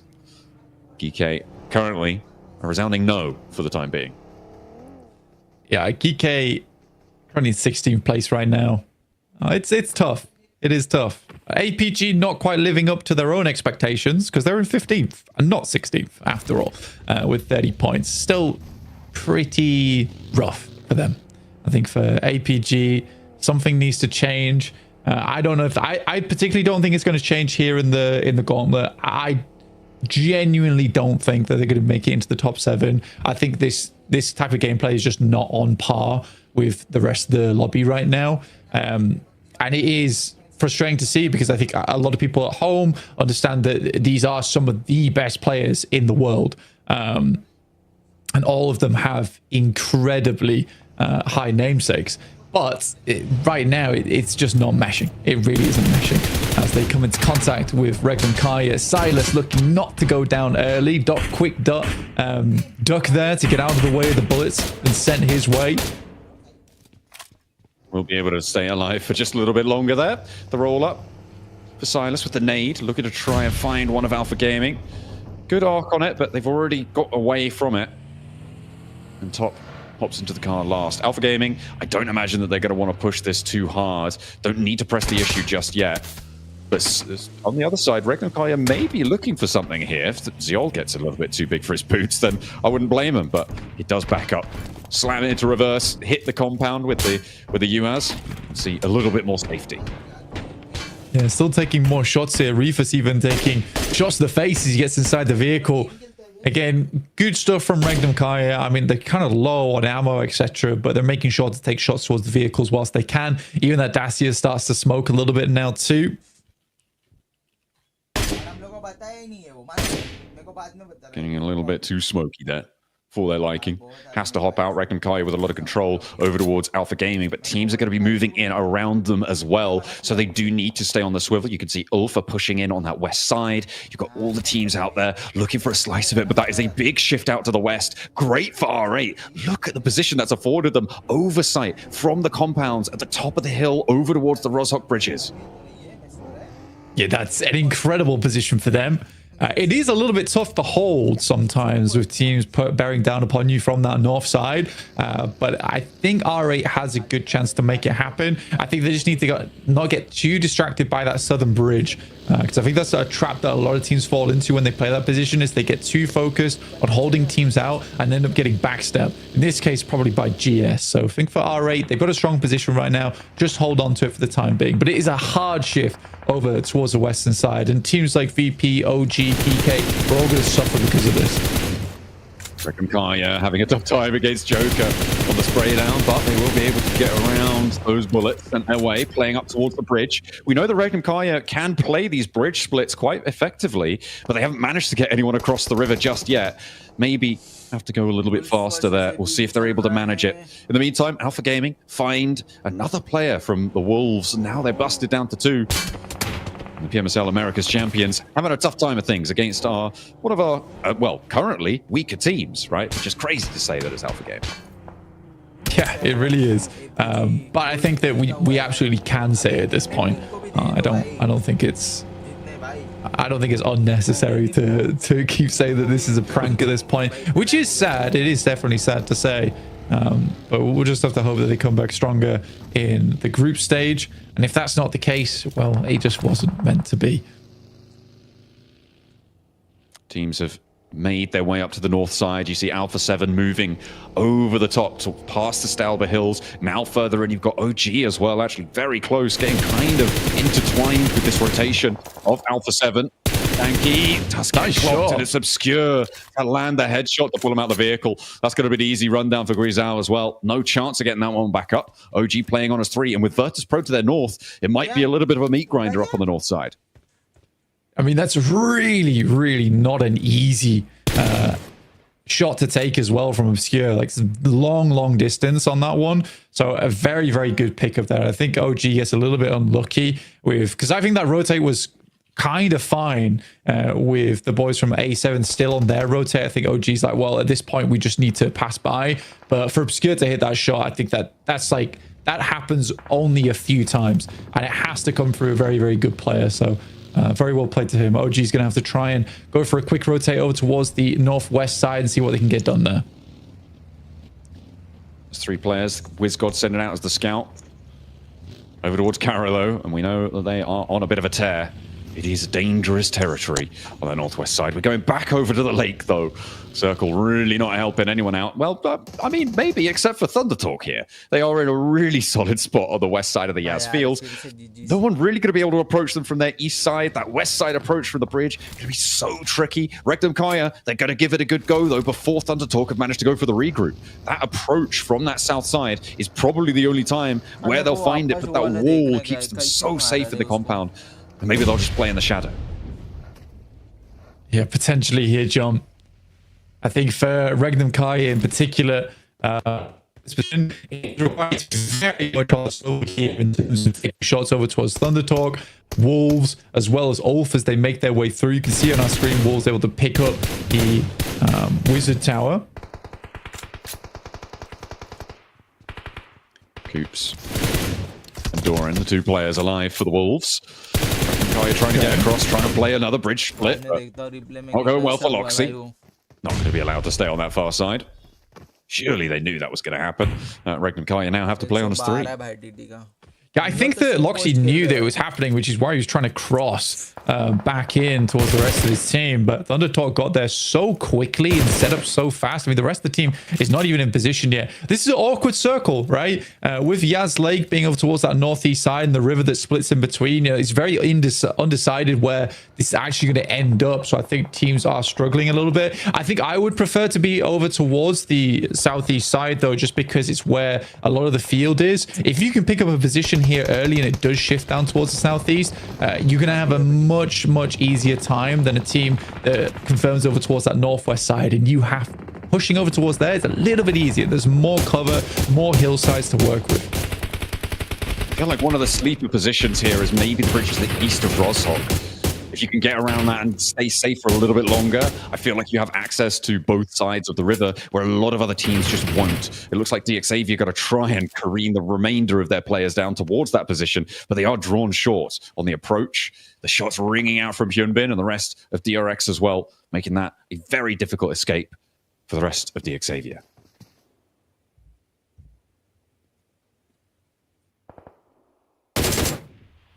And Paragin trying to stay alive on that south edge. Kike on the northwest in the meantime with the blue zone pushing them in. Kara are their guards, and that is going to be a real tough approach. Regnum Kai chiming into the backstop for the Xavier. The other two a little bit closer to the river. Now, OG making their dash, trying to regroup with WizGod. Moving across the open ground, they managed to get through the first salvo of bullets, and they find the cover. Will they be able to survive long enough to regroup? There's already a knock, there's already a second as well. They desperately need to find some sort of cover, some sort of respite, but the shots are ringing out from every single direction around them. R8, Arena, you've got Kara as well, who are going to be putting some pressure onto this one, and OG are having a real tough time of it on their approach. Not allowed in at any turn, and they will start to fall, start to crumble in the face of it. AKOP, the last to stand. Nobody quite making their way on through. He's playing dead. I love it. Dealing the final blows. He's actually working possum right now. Oh, damn.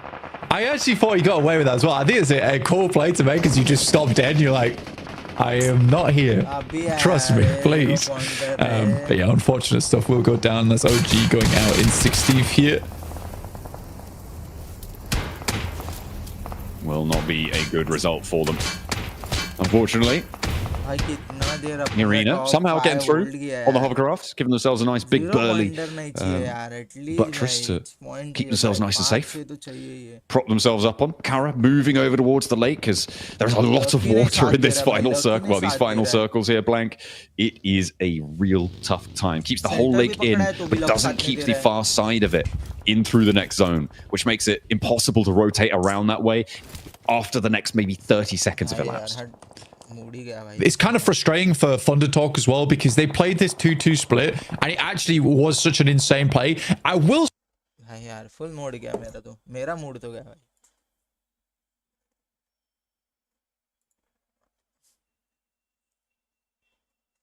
क्या बोलूं भाई 0 pointer नहीं चाहिए था भाई life में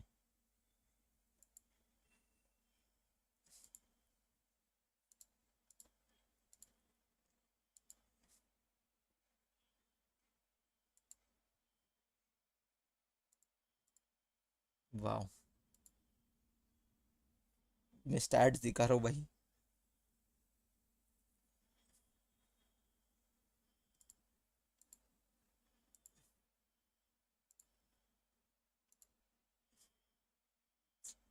zero pointer छोड़ के बात होता तो. I'll say though, it was very, very greedy. Important for GS really to be able to get through this one unscathed. Their score tally right now very much in the throes of it. R8 a little bit more secure, and they're already picking up points towards Wolves. Already more damage being done to the Americas champions. GS going for a wide wrap out to the north now. They're trying to get around all of this engagement, get away from R8, get away from Kara, but they are heading straight towards Alpha 7.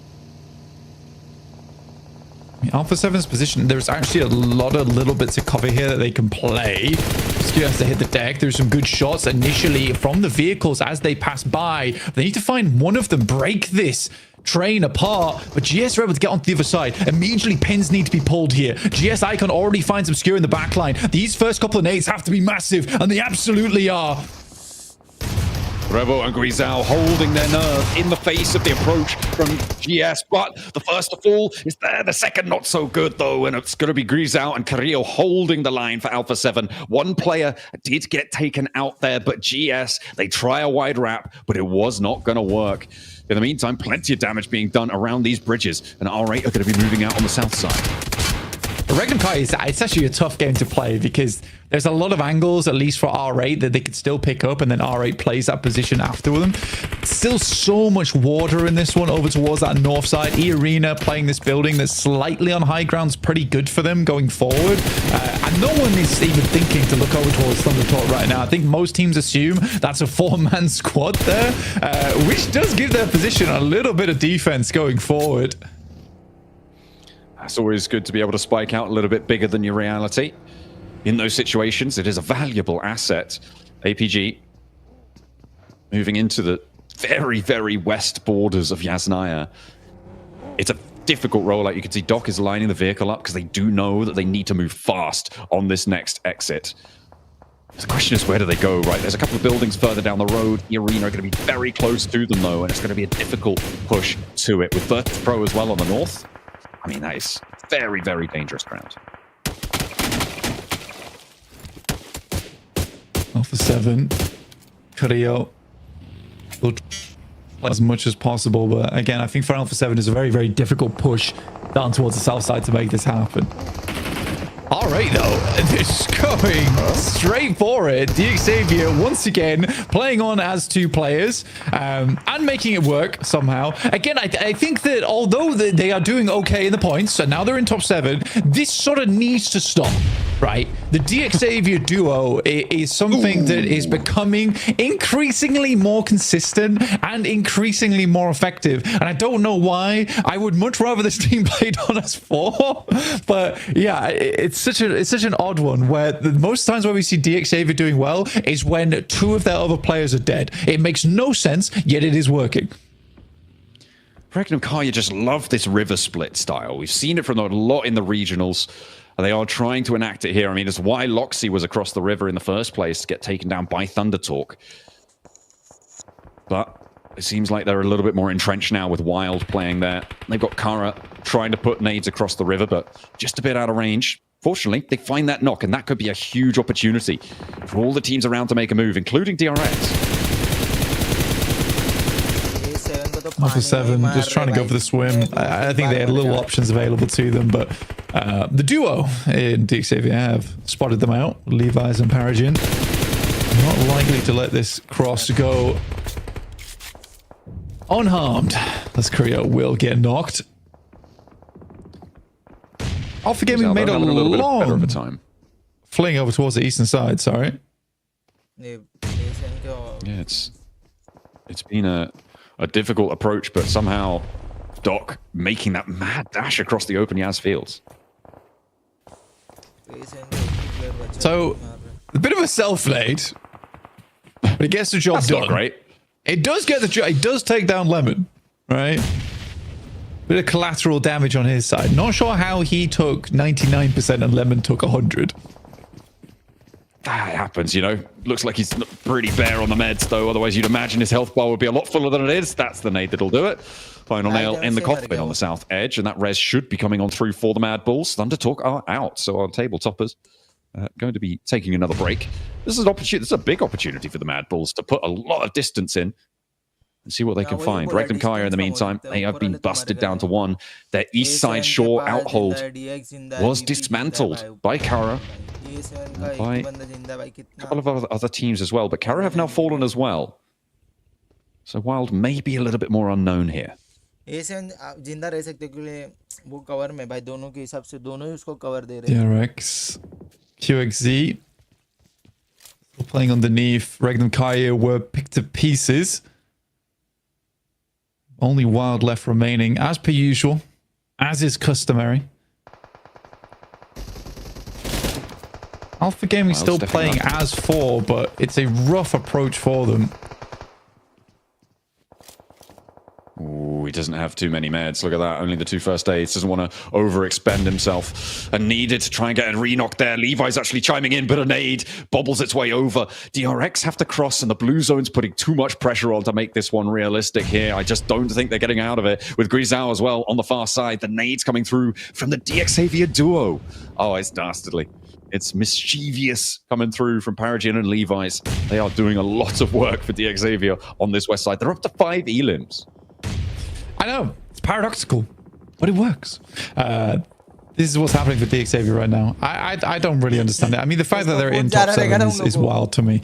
But as Pro go down to just one player as the arena takes some very big shots towards them, and with Aragon down towards the south side, very unlikely VP gets back up into the picture. Good step up from DRX, jumping into the boat from Kagsei to get a separate, different angle. More shots from DXavier, trying to weaken them as much as possible, soften them up for this initial nade that's going to come over the top here. DXavier not really going to have sightlines on them for too much longer. The nades need to be on target now, because stepping up and over, you can have Ulf starting to take shots at you. APG maybe even from a distance. But DRX may have just done the impossible. Getting across this river seemed like it was just not going to happen. But here we are, in a position to see it maybe coming on through. The Wolves surviving with a solo, by the way, on that south edge. So maybe that's where DRX go next. Yeah, I mean, Doran's doing quite well for it. Alpha Gaming got torn apart. I mean, that position they took is not terrible, honestly, and I think Mad Bulls wanted it, but the speed at which they were plucked out of this game was quite astonishing from the Mad Bulls, who finally are having a bit of a resurgence today. It's been slightly less impressive towards the start of the day, some points here and there, but nothing crazy. But from that spot, you have a lot of control over the rest of the lobby. You're mainly just worried about Aragon and E-Arena, but you control these roadsides very well, and as long as that's possible, you have a great game in your hands. They still have to hope for a southeast shift on this one, and then it's very likely to be a Mad Bulls win. Certainly would seem that way. Let's see where the circle goes. It goes pretty central, Blank, which gives Mad Bulls, again, probably one of the better positions. They could still play on those roadsides. They could still play on those ridges out towards the fields, the cover that they've already established. And the teams over towards the west side, I mean, it's a question of who gets the chance to try and move out towards where Ulf are playing.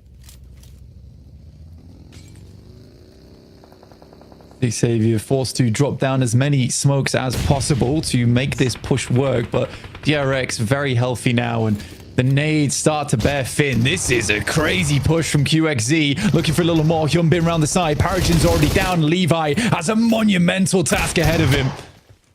They gave him too much trouble on the river crossing, and now they want their revenge. Kaixei moves on in, but is going to be taken down from the backline. QXZ able to get the final blow there. Arena from the rooftops, making it a little bit tricky, but that res definitely will be possible. The smoke just about to fade there. They'll get Hyunbin back up. Kaixei moves in, stopping Arena, or trying to anyway, on that angle. Drops down. DRX have to make another move now. Their zone still not in their favor. They've been through it now, and DRX definitely tested their mettle. And so far, it's looking pretty shiny.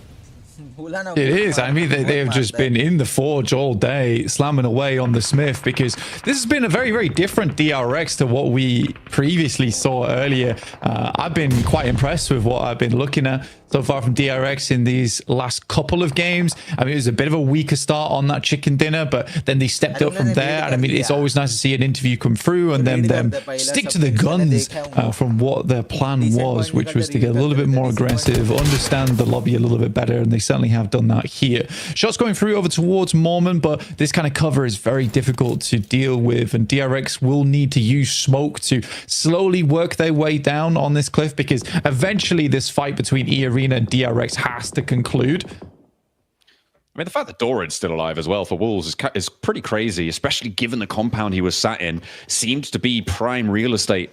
Nobody really had the gumption, though, to go for it. He's been allowed to live for a little bit longer, despite obviously not having that many meds to his name. It is a tough time for Doran on that western edge. Next zone will pop on in. He goes very, very central again, and it keeps the Mad Bulls divots in. It keeps Ulf in, too. This is right. I mean, this is the exact circle that no one really wanted. I think E-Arena and DRX probably most favored by this one. For the Mad Bulls, they have a very slim amount of area to play with. It depends whether they've got vehicles or not, John, because they could technically swing round the back of E-Arena and play off that. But yeah, it's a difficult push for them. Ulf sends a nade in and will find Pusher off the back of this one. Scarface looking for more, though, as he primes another grenade in the back pocket. Oh, sends it longer, does tag onto Pusher, but Lemon sails in for the rescue to re-bolster their position.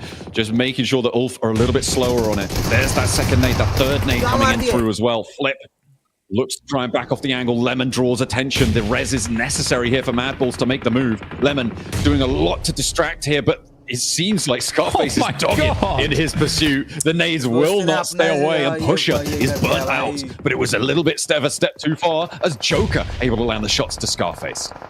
That is devastating for Mad Bulls on this south side. Losing a player like that, it's really quite painful. Aaron's still up and available, taking some pot shots, but more nades pouring over the top as the arena starts to realize where they are. DRX down to just one player in QXZ as the rest of the team attempts to crawl back over towards him for some emergency triage. Doran finally falls in 5th place as Ulf remains up and in this game. The arena trying to move through. Tourniquet goes down, and it's now just Joker remaining. DRX playing as a solo as well. If they don't get this res, a nade is being cooked now, and QXZ wants the shot, wants the shutdown, looks for Joker, goes a little bit long with it, but Mormon might not be long for it either. The nade in response, QXZ breaking out wide. In the meantime, the Mad Bulls are making moves too. Ulf in the fight too, and trying to stay alive in and amongst it. Mad Bulls now still have the numbers advantage. The nades, the Molotovs, putting pressure on E-Arena. But what's going on the south side, Blank? Who's going to be able to take control of that roadside? QXZ looking for the full squad wipe over towards E-Arena. Joker on the low ground, starting to move up. Nade sent long, slightly off target though. Immediately sends another, lets it bubble through. He's just littering the ground with those mines, but is it enough right now? QXZ needs to step up, knows roughly the direction he's coming from. Tourniquet attempting to provide the information back from inside the bush. QXZ extremely low now, needs to step up soon, but Joker might just make it happen with this final nade. In the meantime, Mad Bulls going toe-to-toe with the remnants of Ulf. They are 2 players standing. Tulika unlikely to get back up here, and they've got the angle. They step up around the side of the tree. The Mad Bulls were able to claim it from the ditch. Ulf could not hold them out. It looks like it might be a little bit ropey for a time there, but they play off one another beautifully, and the Mad Bulls reclaim their spot towards the top of those tables. I mean, for Mad Bulls, what a great way to finish that out. I mean, taking down the entirety of APG in such short order as well on the position that won them the game. I mean, it wasn't even massively advantageous. And I think the thing that does win the game for them is just how long QXZ lives out in that engagement. The amount of knocks he's able to pull through over towards E-Arena as they push towards his position. If not for that, I think Mad Bulls might have had a slightly harder time against a re-bolstered E-Arena on that side of the map. But they were so distracted for so long by DRX. Getting that picture line up just perfect. Why not? Make sure you're looking fresh, looking hot. Is everyone giving them the mad dog down the lens? Love to see it. Love to see it. No smiles. They're not celebrating. they're just going to do it again. We'll see just what they're able to do as we head over to the analyst desk as well. Represent, had to do it hella. आवाज बंद क्यों ले?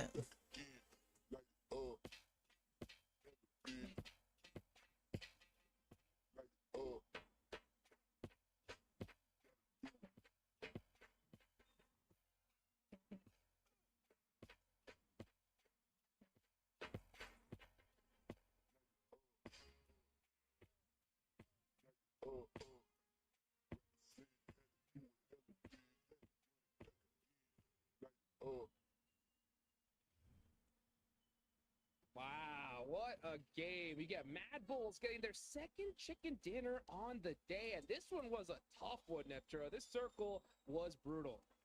It really was, but you know what? I love the way Mad Bulls played this.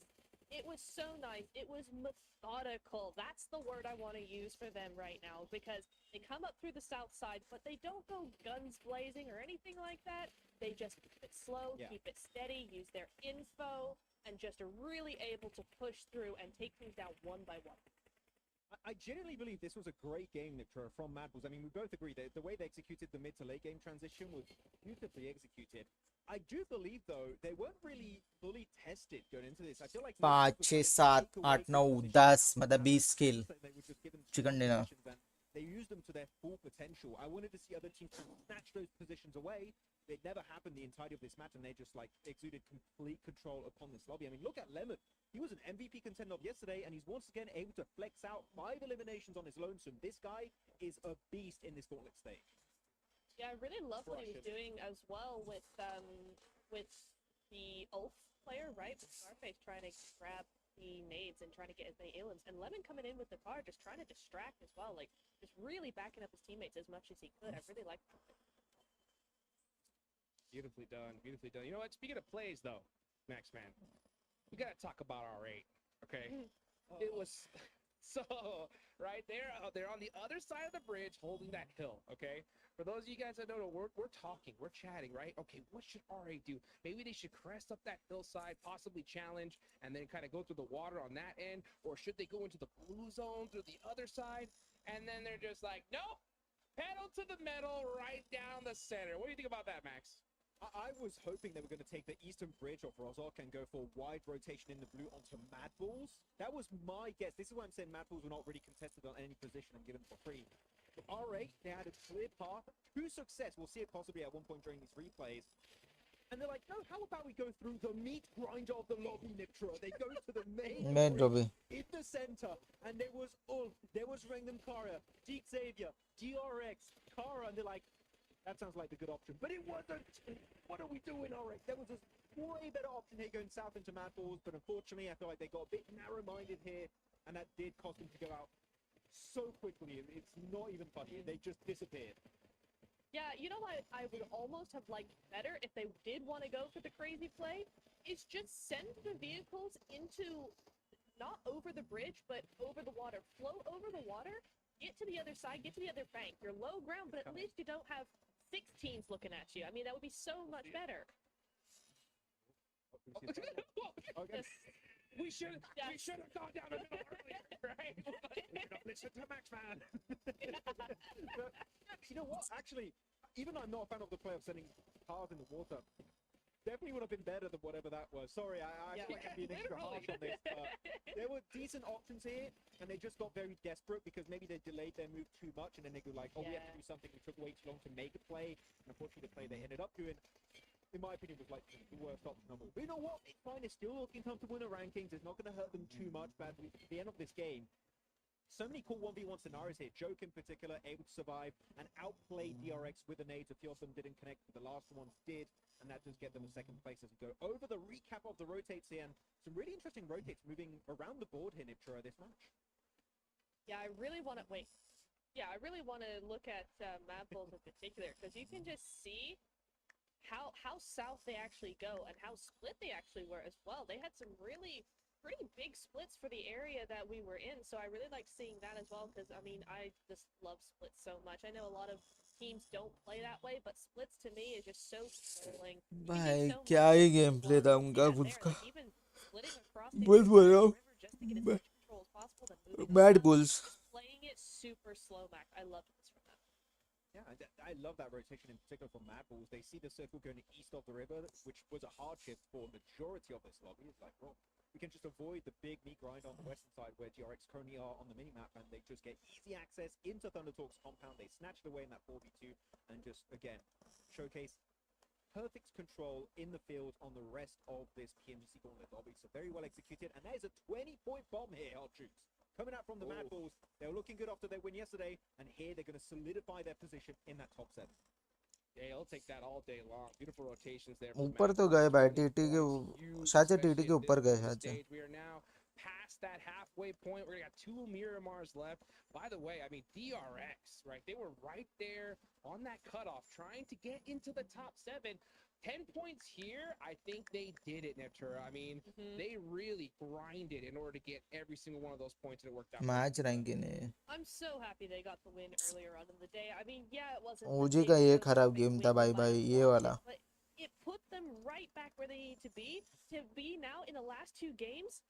A completely different team to what we saw yesterday. DRX are back. They're feeling good. They're building up their momentum step by step. I mean, I wouldn't be surprised if we saw a second win from them today. Like another Miramar, I could see it.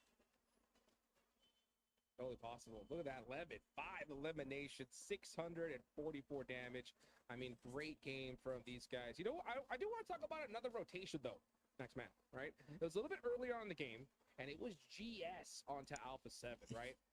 They did a super bold push, wrapping all the way down that north side, passing up Alpha 7, and they were able to crash successfully, but then everything just fell apart for them. What happened? I'm happy you bring it up because I genuinely enjoyed that play from GS. I think it showed that they wanted to try and contest that position away, wrestle it out of the hands of Alpha 7. But unfortunately, they get in a position which, as we know, Podrix, they were in nade range, and they just get a little bit complacent, slow things down. But when you're in nade range against Alpha 7, guess what? You don't want to slow things down. And that is going to cost them to go even low on the rankings here, down to 11th position, only 11 placement points, which is fine fortunate. For the top of the rankings, I am happy. DRX, they're jumping up the rankings, they're getting up in that top भाई top 6 पे आ गए 61 भाई. What a crazy jump. क्या यार. I mean, DRX were in big trouble, right? Before भाई सब देखो अभी ये 0 पॉइंटर बहुत कॉस्ट किया देखो. सबके पॉइंट देखो 59 50 है. बहुत क्रूशियल मैचेस है DRX. So excited. अरे भाई बहुत इंपॉर्टेंट मैचेस है. अभी चिकन चाहिए. I mean, a pretty good buffer placement-wise, you know, in the top 7, right? To be top 5, you're not hovering on that edge there. But points-wise, they kind of are, because we've got 2 ties. DRX and OG with 61 points, A7 and Dick Xavier with 59 points. There's only 2 points separating them between 8th and 5th place right now. So definitely not in the safe zone yet, but what a start it is for them. And it's really looking very, very good. We see here top 4 fraggers. Lemon's looking good. 5 eliminations. You got Joker as well, stepping up. We saw him a lot in that game as well, didn't we, Mac? I'm just laughing at Joker's pose. Well, gentlemen. Yes. maybe time for a win, possibly. Yeah. Maybe. Indubitably. Every one of these players performing here, Lemon, Joker, Paradin, and QXE on their respective teams. But yeah, it's good to see a bit of variety in this team and who's able to dominate and do well. So very, very excited to see how that's going to continue moving forward. But that is it for Wrangle, right? So our Wrangles are done. We're down to Miramar. Excited to see who's going to be taking the Dusty June wins here this time around. Oh man, I'm so ready for Miramar, and one team I'm really going to be looking at, right, is going to be OG, right? We heard at the top of the show with 7, saying, hey, it's our hot drop location. We're going to take it. अब hot drop है भाई 7 के साथ. Soul Regulars और like Jonathan, who is better? If you talk about me, अगर तुम चाहते हो कि मैं ये बोलूं, I am a little bit because this lobby, it's very obvious to me. We're looking at day मतलब मैं कैसे मतलब तुम मतलब कैसे मेरे को क्या बोल रहे हो? 2 लीजेंड्स को तुम मुझे कंपेयर करने वाले. Who am I to compare both of them? मैं उनका उन लोग की नाखून के भी इसका नहीं हूँ कि मैं किसको बेटर बोलूँ, because both are best in their aura as well as in esports. रेगा ने रेगा का बनाया, जोनाथन का बनाया. कंटेंट वाइज रेगा बहुत ही अच्छा करता है, स्ट्रीमिंग वाइज वो अच्छा कर रहा है. Both are very danger. Can't choose one, कोई चूज नहीं कर सकता एक को, कोई नहीं. Both are best in their own. Hello bro, तुम्हारा गेमिंग स्ट्रीम करो ना. मेरा गेमिंग स्ट्रीम ही तो कर रहा हूँ मैं, लेकिन आज वॉच पार्टी करूँगा. आज और कल जब तक वॉच पार्टी चल रहा है मैं वॉच पार्टी करने वाला हूँ. मैं गेम बहुत ही मतलब इस शायद से मैं सैटरडे संडे गेमिंग स्ट्रीम कर सकता हूँ, लेकिन अगर उस दौरान भी अगर मैचेस है तो मैं शायद से वो मैचेस कंप्लीट होने के बाद गेमिंग स्ट्रीम करूँगा. करंटली तो नहीं कर रहा मैं, क्योंकि करंटली अभी मैचेस है और इसके बाद मेरा जॉब है. बिकॉज ये जैसे ही स्ट्रीम एंड होगा, कितना बजे आज की डेट क्या 7:51, मतलब 8 o'clock हो गया. मतलब इट्स ऑलमोस्ट 1 hour के बाद मुझे मेरा लॉग इन करना है. मतलब 2 hours के बाद मेरे को लॉग इन करना है. 2 घंटे बाद, 2 घंटे के बाद मैं लॉग इन करूँगा. मैं अपना ऑफिस का काम ख़त्म करूँगा मॉर्निंग के 8 o'clock में, and then I get sleep. फिर वापस मैं 3 बजे उठूँगा. वापस मैं 4 बजे का मैं मेरा वापस वॉच पार्टी करूँगा. मतलब YouTube is just for me to get a time pass. I'm not here for like, share and subscribe वगैरह वगैरह. मतलब वैसा नहीं है कि बिल्कुल जेन्युइनली अगर मैं इतना टाइम दे रहा हूँ तो कि थोड़ा एक लाइक और एक शेयर एक सब्सक्राइब भी मेरे लिए बहुत मीन करता है. बट मेरे लिए ये टाइम पास है, क्योंकि मैं अकेला रहता हूँ. I don't have friends with me to hang out with me, ये वगैरह वगैरह. सो कॉर्पोरेट लाइफ वाले इंसान हूँ तो सब देखना पड़ रहा है मेरे को.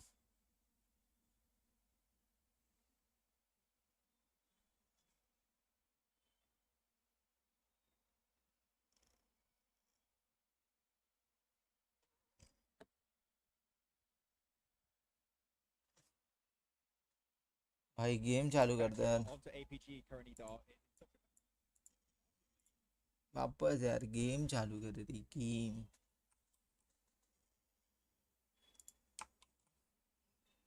Hopefully again tighten up their position. गाना चल रहा है अभी भी.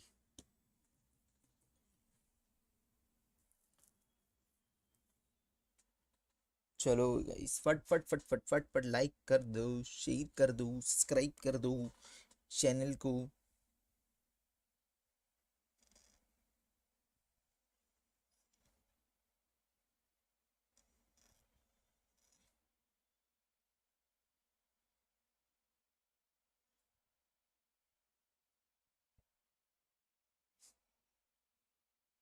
ก็เมื่อวานเล่นออกมาได้ไม่ดีสำหรับเมื่อวานคิดว่าอะไรคือปัญหาที่ใหญ่ที่สุดสำหรับตัวทีม Arena Subtitles please, subtitles. ก็น่าจะเพราะว่ากดดันกันครับ ส่วนตัวคิดว่ากดดันกันทุกคนครับ ก็เลยเล่นออกมาได้ไม่ดีครับ He said probably because everyone's feeling the pressure so it made them play not so good for the first day. That's fair. That's completely fair. I'm hoping that that's going to be changing here coming up because you guys are going into Miramar. Yesterday, 12th place finish, 11th place finish. You ended up only getting one elimination. What are you adjusting for Miramar? ก็เมื่อวานมิลาม่าเล่นออกมาได้ไม่ดีได้แค่1-2 แต้มก็คิดว่าจะแก้ไงสำหรับมิลาม่าวันนี้ วันนี้ก็น่าจะเล่นสไตล์ที่ตัวเองถนัดครับ เพราะว่าเราเสียเมืองก็เลยเล่นยากนิดนึง ก็น่าจะเล่นตามลายเครื่องครับ So they're gonna play in the style that they're used to because it's a bit hard because they lost their city. So San Martin, they could not get that city. So they had to make a change. But today they're just gonna try to be themselves and play according to what they can play. Okay, does that mean that there might be a chance of a hot drop? คิดว่ามีโอกาสที่จะลงทับไหม ก็ถ้าคะแนนเราเข้ารอบเราไม่มีปัญหาก็น่าจะเอาเมืองคืนครับ He said if the points are looking good, he will probably go back to get his city. Okay, well, I mean, you're currently 17 points away from being into that top 7, so points are starting to look good, but play it safe. Back to you guys.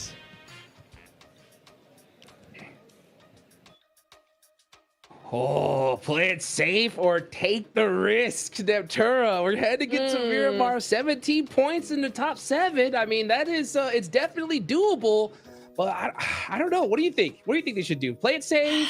You go for it? What do you think? I see both ways, right? Because hot drops sometimes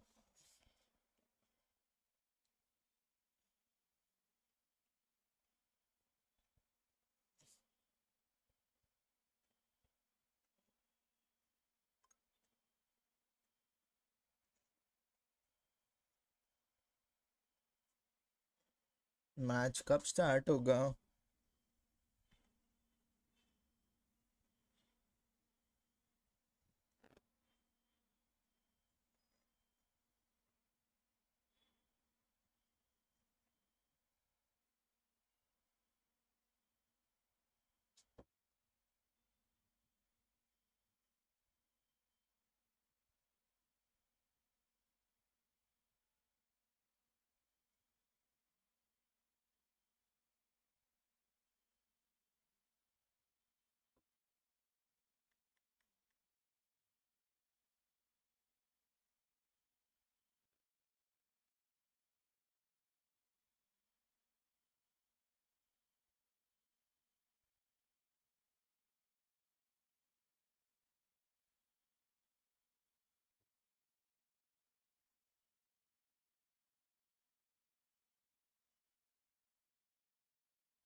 कब start होगा? मेरे को नहीं समझ में आ रहा game. मैं उधर जाके भी लेटने वाला थोड़ा में।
दस मिनट 10 सेकंड चालू हो रहा है।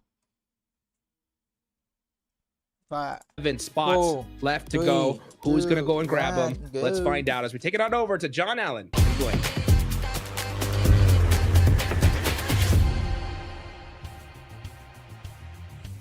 and Erangel is here. We are ready for the desert. We'll be taking it by storm, I'm sure. Plenty of action left to unfold now.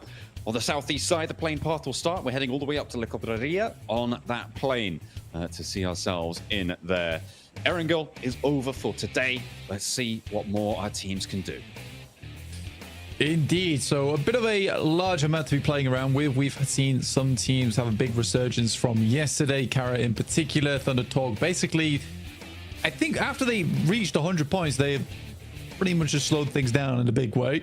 Mad Bull's able to bring a little bit more Thunder to the table. So another one of our consistent teams over 2 of our days so far. Virtus Pro desperately trying to get some more points on the board though, and have been struggling to do so far. And I think that's a team that I will be looking at during this match.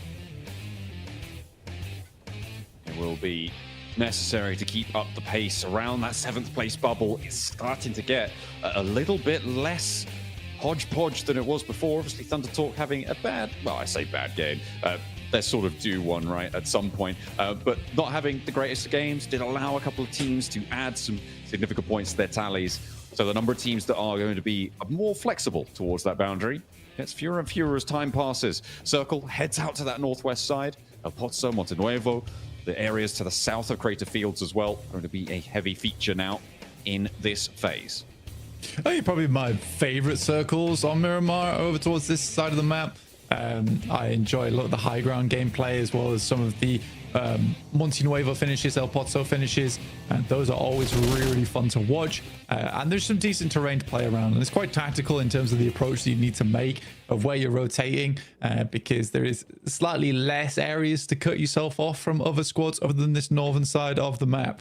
But in the meantime, most teams did have to make a big west shift over towards on this circle. So it seems like DRX, Alpha Gaming, they can make these quick swings out towards the western side and probably get some good rotates off the back of that.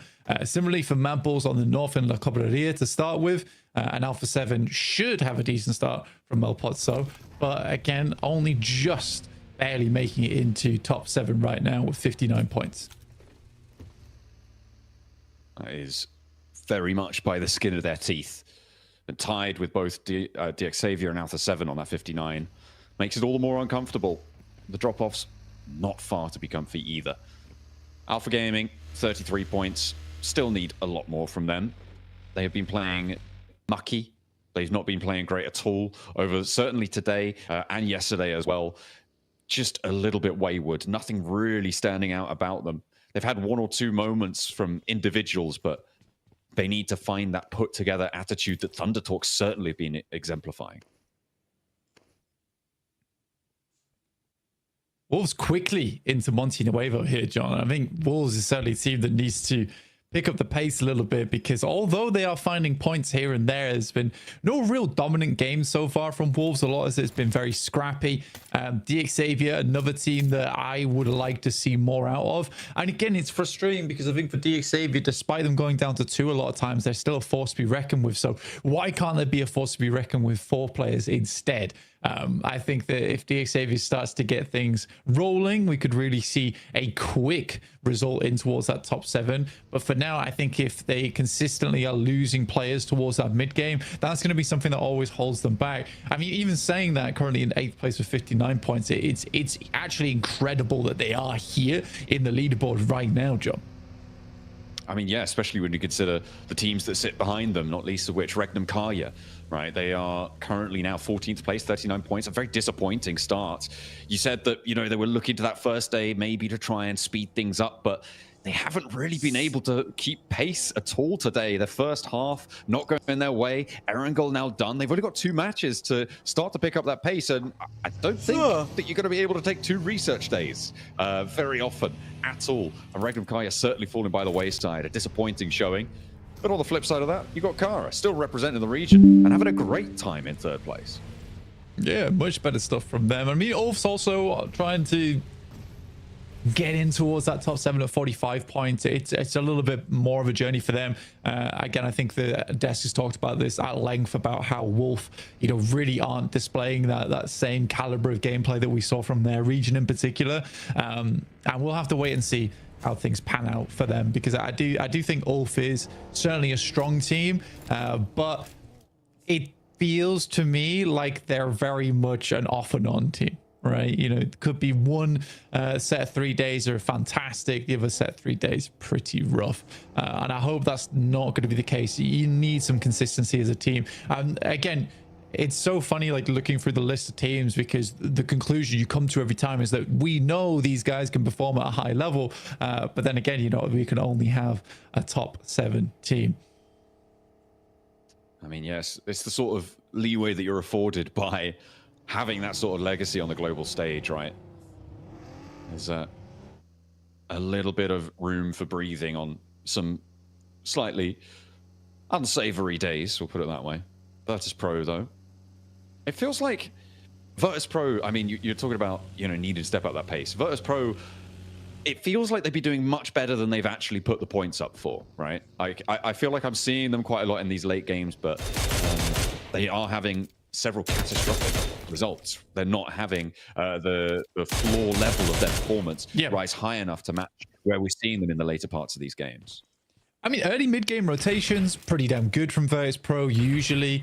It's those mid to late game that are actually like what is causing them such grief at the moment, where they'll go out around about 19, 18 minutes into the game, but because they haven't really got too many eliminations and placement points haven't kicked in yet, they just don't get a whole lot out of it. I think most of the points that we see Virtus Pro get were from yesterday and then some scrappy games here and there. So I do think they need to tighten up some of that gameplay towards the end game, because, you know, early to mid game doesn't look too bad for Virtus Pro at the moment. I think a lot of teams don't really play the same way they do, which is quite quick and loose a lot of times in those early moments, and because they're able to quickly adapt on the fly, they're able to do that, and there's not many other teams that quite fill that same category. It's been a difficult road for Virtus Pro. They've got a chicken dinner, though, on the first match of the tournament, indeed, on Rondo. Able to get 11 eliminations there. Nice stuff to find. On the eastern side, looks like OG have found themselves a scrap with current lobby laggers, Geeke. They are very much behind everyone else by quite a margin now, as teams start to accelerate away from them. And in fact, OG are going to accelerate away from that position as well. They want to get a little bit closer, more stuck in, maybe over towards Thundertalk. Getting stuck in, though, is GS, as Alpha Gaming have 2 players on the hold. GS are going to take the opposite house. They're not going to go full crash on this, and actually that's going to allow APG to regroup. Top maybe actually finding a shutdown. Yeah, it's not a bad shot. You also have DXAV chiming in at a distance over towards a DS. 3, and I think that you have DXavier maybe able to carve out a little bit of land there. Yeah, that's an awkward one. You really got to get 2 players up, and I think that the coordination has gone to pot here for GS just because of that outside sight line coming through from DXavier on this engagement. The circle's going to pop as well very soon. Regnum Kaya have oversight on this as well as DXavier. This full compound is on surround. A hard west shift. It's speed now that is of the essence for teams looking to try and hold this western side. Alpha 7 primed and ready to rotate into the west. Regnum Kaya as well could give the slip to Montenuevo, try and get out there nice and quickly. They may want to stick around and pick up a point or 2 here. I would say that that might be a mistake, though, as other teams are definitely not going to waste any time. Yeah, Wolves getting a very good start to the game here, starting in Montenuevo and now being able to set a little bit over towards the west. We've got a lot of unplayable terrain in this one over towards the western side. That cuts out quite a bit of the circle itself. And you also have like that nasty terrain on the western side. And APG finally is able to put an end to GS there, taking down Jafar. Reaper straight back into the fire though, which is not great. The Xavier in the meantime just taking shots over towards the vehicles, but they know better than everyone else that they need to get a move on. They're currently behind APG in the queue towards the circle, so whilst APG is getting reset and ready to go, they're going to take a quick rotate, probably down towards the south past Ladriera, I'd imagine. It's a very difficult set of rotates for the teams on the east, getting through El Pozo on the north side. Montenuevo, a bit of a roadblock on that east. It's actually a very treacherous approach to the centers areas of this circle. I wouldn't be too surprised to cut a lot of teams out, even here in stage 2, and not really be able to make it. Either that, or we'll see 3 or 4 teams in Montenuevo and El Pozo. Kara currently lining up towards the concrete on the north side. तो last match Not a bad spot either. I actually quite like this position on the map for Kara. It is a bit awkward where you can't really play it on the rooftops too much because there is sightline from the eastern edge. But in terms of position to just play out the rest of the game, it certainly works that way. And a lot of this circle is based on basically survival towards those final moments of the match, because it is quite awkward at times. It depends if it moves down towards the south side, in which case that area becomes a little bit more of a hot spot. But right now for Kara, I think this is a safe position to play. They've got a decent chunk of it. Arena as well, with the high ground out to their west, a little bit less maneuverable, but potentially more profitable if they're able to find those shots, to find those angles onto the teams trying to find any remnant of cover that is remaining on this one. PK, they have the point to the north of Montenweva right now under control against Ulf, but Ragnarok going to be backed off and will fold back in with the rest of his team. Meanwhile, on the southeast side, you got Alpha Gaming with OG approaching. A big split again for Alpha Gaming. They are not close to one another. Oh, a little bit of trouble on the road there. But they do manage to extricate themselves from one another, keeping themselves nice and tidy on it. Finally, ये मतलब qualifiers है grand way up the top there.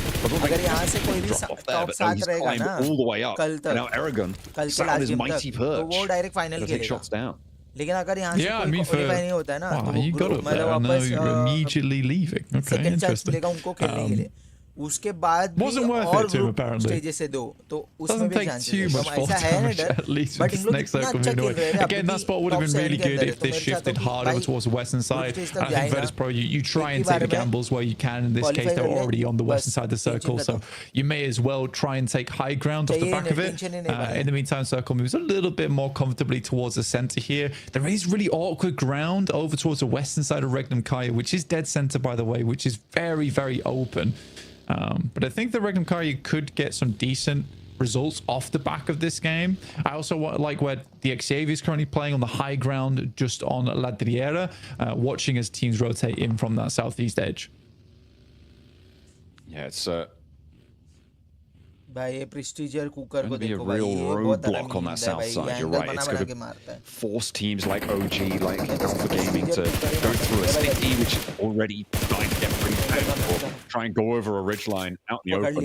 Wolf have spotted a player from R8. Aaron able to find that shot, find that shutdown. R8, one by one almost, are leaving their buildings here. They flexed the player out now to try and combat on this high ground, but it's just not really too many easy positions to try and take against it. The arena, they descended from the mountaintops and then now up to the Mad Bulls to try and slow them down. Lemon under a lot of pressure here. And the team sallies forth to go for the rescue. Kara chiming in too, and they're getting lit up for Arena. Yeah, Arena backed off that position, and Mad Bulls will take the advantage on that one. Nades have to keep pouring through from the Arena to keep Mad Bulls at bay, but there are shots from up on high. That's from the walls already, finding good value off of this position. Kara did send out one outpost towards a longhouse on their south side, and because this fight is taking place, they might be able to get the rest of the team towards there, which is a little bit more central, a little bit more playable for them as well, as opposed to those concretes on the northwest. There's about 5 teams in these cracks and crenellations right now on the rocky outcrops here, trying to survive like insects in the desert sun, scuttling from one bit of shade to the next, seeing if they can weather the onslaught from Kara, from Regnum Kaya, if they get a look at as well. Wolves up top, a little bit less worried, but still in danger. Circle will appear in 20 seconds. We'll know just where we're going. Who's going to have that advantage? North, south? Is it going to go out to the really horrible western part of this circle? We'll have to wait and see. भाई क्या बोला मैं ऊपर का zone है This valley that cuts through the center of the circle is just really awkward to play. All finding one on the side of the map here, over towards R8, I believe. Enough engagement for R8, really stuck down the hillside here, and slowly but surely more and more damage pours through, and R8 will be going down. Ulf will live this one out, but still lose one player in the process. That's all the way on the northeast side of the map, so they still got to cut through many teams here. But yeah, this circle being so central does cut a lot of teams out right now. OG able to find a position just underneath Ladriera in the longhouse, which should keep them safe for a while. I mean, leaving there is going to be slightly difficult as they push over towards Thunder Talk's position. But because it's so messy on this side of the map, OG might be able to find themselves a little position or a little route to get through. We'll wait and see how they want to play that one out, though. Alpha Gaming barrel rolling in towards Geeke and finding a knock to start things off. That was stylish. Okay, looking for more as well. There's no read on found so far, but Yol and Top trying to go in. It's under guard, under lock and key. You're not getting past them. Nurzed will be safe for now, but Reefus had more success on his angle, on his approach. APG down to just one player now. It is just Reefus alive for them on the roll up. Will be able to get a house all to himself, and Geeke actually surviving as 3 here. Looking for the heals to come on through. Excellent work to hold that one down. Nurzed thought he was gonna, but no, he had a savior. Ragnarok, though, wants to try and force his team to save another person as he charges in on his own. Yeah, it's just another curious crash with really no setup whatsoever other than the barrel roll, I suppose you could call it. And I think APG is just trying to win out these fights. It's a lot of ego challenges from Alpha Gaming. I don't know how far that's going to take them. In this gauntlet, at least, not very. I am slightly confused by that one. Did not feel like an international level play. I mean, the thing with ego challenges is that they're supposed to bruise your ego when they don't go well, but it feels like APG are sort of immune to that factor, which is maybe why they're sort of poisoning themselves with it. It's a real tough time. They're on a big split right now, and understandably so. I mean, playing around this region of the map, like you say, there is tons of teams all tucked into these positions right now because there's not many great places to go. For Regnum Karya, this is a fantastic opportunity to get more points on the game. They have a very, very good location on the map to work with. The circle centers up towards them. So many good sight lines, just be taking shots, and they roughly know where all the teams are coming from as well, because it's absolutely down towards the southeast side and up towards the north. You know, no one's really going to be wanting to be playing on that southwest edge of the map, and the only safety is on the western edge of this hillside. APG down again. That is unfortunate. Can't style it out this time. TT, the Thunder Talk at the top of the tables. Happy as Larry. The only team who's actually very, very chill right now. Not really too worried. And actually, they're in a pretty solid spot. This west side of Montenuevo is going to work out for them for the time being. I just question how long they're going to be able to survive into this game. Getting out of there, going to be a tough task. DXavier, they are holding this south bridge really, really well. They will have oversight onto that Thunder Talk position. The approach is on every other angle, though. Incredibly. That's the circle we were looking for Regnum Karya at least. And now things are going to get very, very difficult. I'm curious to see how OG plays this one out. I think DXavier have a good idea that OG are underneath them. But the options aren't amazing for OG here. They could just brute force it through DXavier. Considering how split they are as well, there's a good chance for it. It's just a question of how well DXavier scouted out his position. And I remember saying that about R8 versus OG, and it's R8 who took the first knock there too. So again, I don't think OG's been slacking at all in terms of the information gathering down that side. Great nade from Revo over towards Doran, trying to take control of this high ground from the north side, but time is limited as the circle starts to squeeze them in. Only 3 players alive, 4 Wolves, and that's going to leave Baton without a sight line up the top. It's really on to Higgles to try and stop Alpha 7 going up, but it looks like that is going to work. They're worried. They may be too worried about it. Push up could have been successful, but in the meantime, Alpha crashing in. There's about 8 teams up here blanking in the mountains. Regnum Karya are going to be overlooking at them all. They're going to have shots at maybe a few of them. Scarface has to hit the deck behind his vehicle there. Have a real tough time of things. Alpha 7 continue the nade up top, but the res already came through. Kara, what a chance at it. And they'll not be quite as timid as Alpha 7 in this situation. Doran trying to reposition, get away from things. Maybe regroup. Nah, not so lucky. CEO's got your number. Yeah, super opportunistic right now coming through from Kara. This is a great moment to make this push over towards the top side. They waited for a team to start taking shots and split the attention of Wolves. Then when Wolves were looking both ways, that's when Kara looks to cross. Very, very good stuff from them. Now sending sending nades down the hill. Marso's also got an outpost towards the front side of things. This has been very, very calculated so far from Kara. Super clean from them. In the meantime, OG attempting to brute force it basically through Xavier, but struggling slightly on that side of things. And time is only running out for them down the southeast side of the map. I mean, Xavier are going to have to move as well. The teams on the north, not as necessary for them to try and shunt on in, but it is so prickly on this northern edge. So many teams, as I said before, like desert insects scuttling around this hilltop. Having a really rough time of it. Survival, the name of the game. With 13 teams remaining, I mean, we're getting in towards the sort of zones that you expect a lot fewer teams to be in existence here. OG are making their ascent though against Xavier, trying to find an opening. That's what they were looking for from Lambor. He will fall down. AKOP able to land that shot, tag it on. A tanky moving up as well, but the blue zone's putting pressure on. They're playing around these smokes quite well. Farajin has to be backed off the angle, and AKOP doing a lot of work. Heavy lifting coming on in, but his teammates have fallen around him, and it is going to be so much harder now to make this ascent.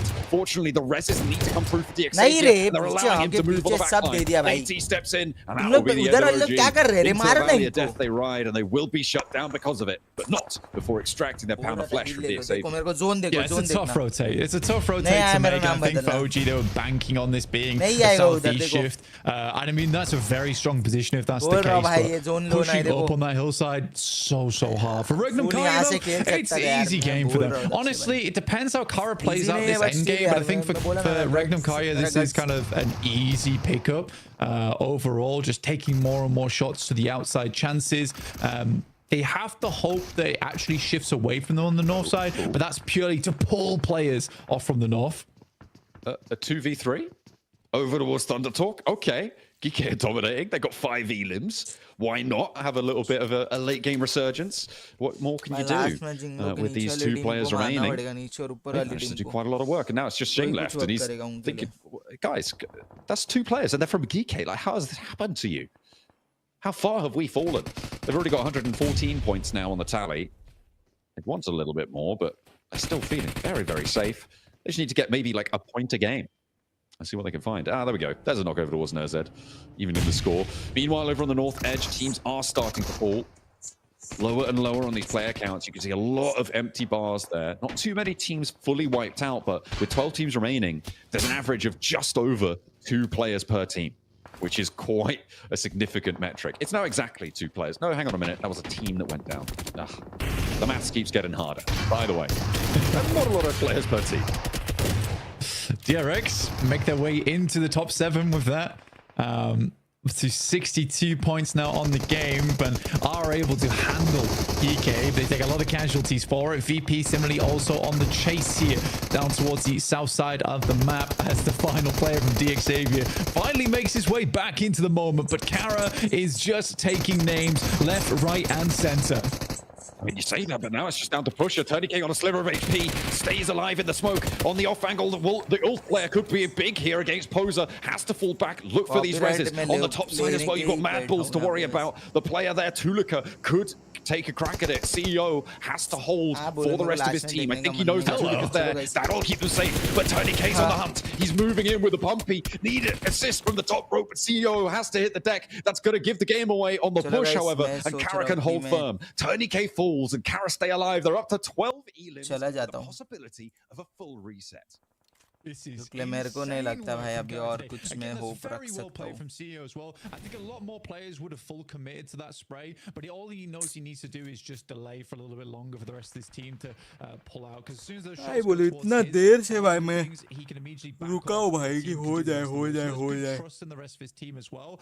And एक chicken आने के लिए मैं इतना देर बैठा हूँ भाई. Over towards Milky Way there. नींद भी आने लगा मुझको. That is the outpost they sent on the western side of the road. क्या बोलूँ बताऊँ. एक चिकन आ जाए. एक चिकन कब से मैं बैठा हूँ कि भाई एक. Oh, they are. Okay. Hang on a minute. I thought it was आया नहीं. अब मेरे को ऐसा नहीं लग रहा है कि भाई कुछ होने वाला है या कुछ हो जाए. CEO still क्या ही बोलूँ भाई. having sight lines there. Catch now the last solo player on that north side. चलो देख ही लेते हैं भाई. Top struggle. Higgles as well was able to get out of there earlier for the Wolves and surviving as a solo. A real tough time on this northern edge. I mean, they haven't got too many elims for it though, Blank. Which means that even though they've got this Regnum Kaya, I mean, they haven't got too anything as a solo. कौन यहाँ से chicken नहीं निकाल सकता था? क्या बोला मैंने तुमको? भाई यहाँ से फुल जोन है, मैं बोल रहा हूँ इधर जोन नहीं जाएगा। क्या है इतना, ये जो कंपाउंड पकड़ा है आरजी ने, इधर नहीं जाएगा, वो जाएगा इधर ही, इधर किधर जाएगा? इधर का, जब वो इधर रुके थे ना, मैं तब भी मतलब मेरा था, वो डीएक्स भी मर गया, क्या फायदा हुआ? यहाँ मैं मतलब ये एनालाइजिंग है, ये इसको अपन हेट रेट नहीं फैला, बस बता रहा हूँ कि अगर वहाँ पे ना रुके मैं ये मतलब ये डिसीजन लिया होता। मेरे को मालूम है कि उसका भी दिमाग रखा रहेगा कि यहाँ पे जोन नहीं बनेगा, उसने सोचा रहेगा क्योंकि टीम्स वैसे भी मारती बहुत है, तो यहाँ से जोन लेना बहुत ईजी है कंपेरेटिवली। यहाँ पे पूरा भीड़ था रे, यहाँ पे देखो ना DRX बैठी है, VP के प्लेयर्स यहाँ पे थे, पूरा नीचे से घूम के तुमको ये जोन मिल जाता है। यहाँ से तुम कुछ भी कर सकते थे, यहाँ से तुम यहाँ से बहुत मेरे को लग रहा है कि यहाँ से जोन मिल जाता, मेरे को ऐसा लगता है, बाकी मैं कुछ नहीं बोल सकता। यहाँ से तुम यहाँ पे भी स्लैमिन मार के रुक सकते थे, बट क्या तुमको ये डर था कि यहाँ से मार सकते हैं, तो ये प्रॉब्लमैटिक था। तो यहाँ पे भी कोई स्लैमिन करके मिड ऑफ द सेंटर पे स्मोक मिक डाल के बैठा रहता चुपचाप, तो भी बहुत Player from Virtus Pro did go down in the process. Vostok has been knocked, but I don't think Kara are going to get too much value from this one. They've already extracted a lot of points from this lobby. However, stepping pretty close to being in contest with Thunder Talk, which is really saying something. Yeah, it's some real lobby annihilation coming through from Kara at the moment, leaving Poser and CEO alive. And again, I really did respect the rollout there. It's a very hard one to pull off, but if they're able to take down the two players, I think they pretty sure are inside of that shack. And then they take a formidable location that can maybe challenge up against Regnum Kaya. So it's a risk that realistically they have to take here if they want to go for the chicken dinner, which is, I like that. If the fact that they're thinking towards the chicken dinner is amazing. That nade is disgustingly on target from Zed Wolf, and now there were 3. Kara 7 nades in pocket, 2 players up the top. Virtus Pro have 7. Regnum Kai have a lot of smokes, but maybe a little bit thinner on the nades. But they've only got a couple of players to handle, 4 players total. CEO spotted, challenges on the spray down, needs to be bold with it, and CEO sticks the landing on that. Unfortunately, there's the trade, and there's the nade from the off angles. Only 1 for the price of 2, and Zed Wolf may be resable even still by Loxy and maintain this rooftop position against Virtus Pro, who've been holding on the outside here. Regnum Kaya up to 8 elims. It has been a good game for them, and they desperately needed it. Yeah, they got a ton of smokes as well, but not too many nades to make this work. But realistically, playing in the shack, Regnum Kaya they can wait until zone 9. They just want to wait until this one really pulls Virtus Pro out of this shack, and then they can just play off the back of there with the smokes included. So this should be a Regnum Kaya win. They got a couple of eliminations off the back of it, and it does put them back in contest for top 7 after this one. They will need to have another strong game before probably match 4 or 5 tomorrow, but it sets themselves up nicely, right? I don't think any team has really played very, I mean, other than Alpha Gaming, let's say, and Geek, but I think most teams still have a good chance of getting into top 7 tomorrow with some pretty astonishing plays. Yeah, it is still an open door for quite a few teams. Regnum Kaya maybe just about squeaking in by the skin of their teeth here, but Virtus Pro, they're close to the bubble too. They have been chasing for a while. We were talking about how they didn't really find their way through into these later stages. Those mid games were a real struggle for them, but they managed to get all 4 players in. This hold has been difficult. Malloy going down is going to make this close down nigh on impossible for Virtus Pro. It is a 1v4 now for Aragon, unless he spends the time to get Malloy back up. But those nades now starting to run dry. Zed Wolf breaking out wide. They've got all the angles they could possibly wish for, and it is going to be a swift little peek out there from Wild in the ghillie suit. The desert camo working wonders, and Regnum Kaya closed down a 10 elimination chicken dinner, 20 points on the match. A great way to move towards the end of day 2 here of the gauntlet.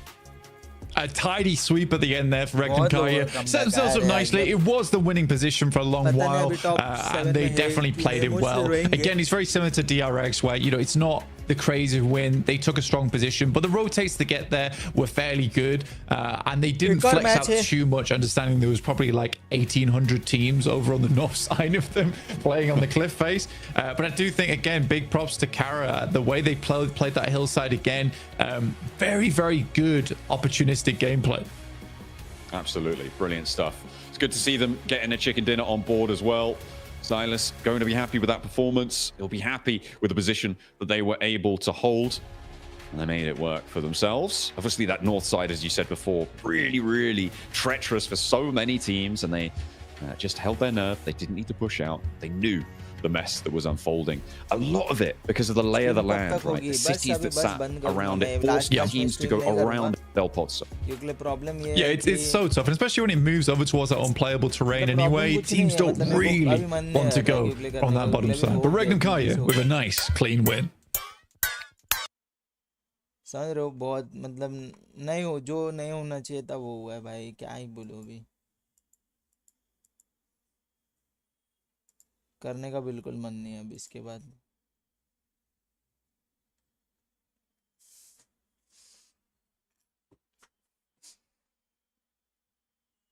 चलो guys I hope you enjoyed today stream and मिलते हैं कल वापस यही time पे मैं कल जाने वाला था ओजी का बूट कैम्प बट वे नहीं जाऊंगा मोस्टली अगर किसी को नहीं पता हो तो मैं बता भी देता हूँ कि ओजी का बूट कैम्प का मेरे को इनविटेशन आया था तो किसी को नहीं पता वही बता रहा हूँ मेरे को बूट कैम्प से आया था कि वॉच पार्टी के लिए आ जाओ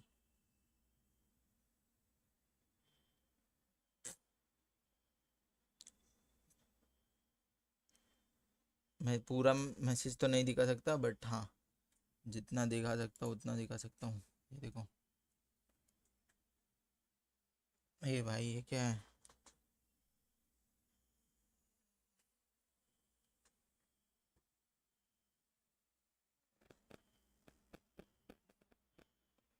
देखो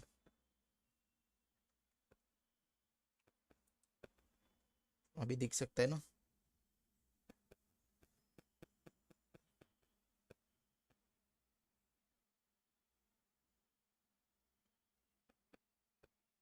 हाँ शायद से वो ब्राइटनेस फुल किया ना इसलिए फोकस नहीं कर पा रहा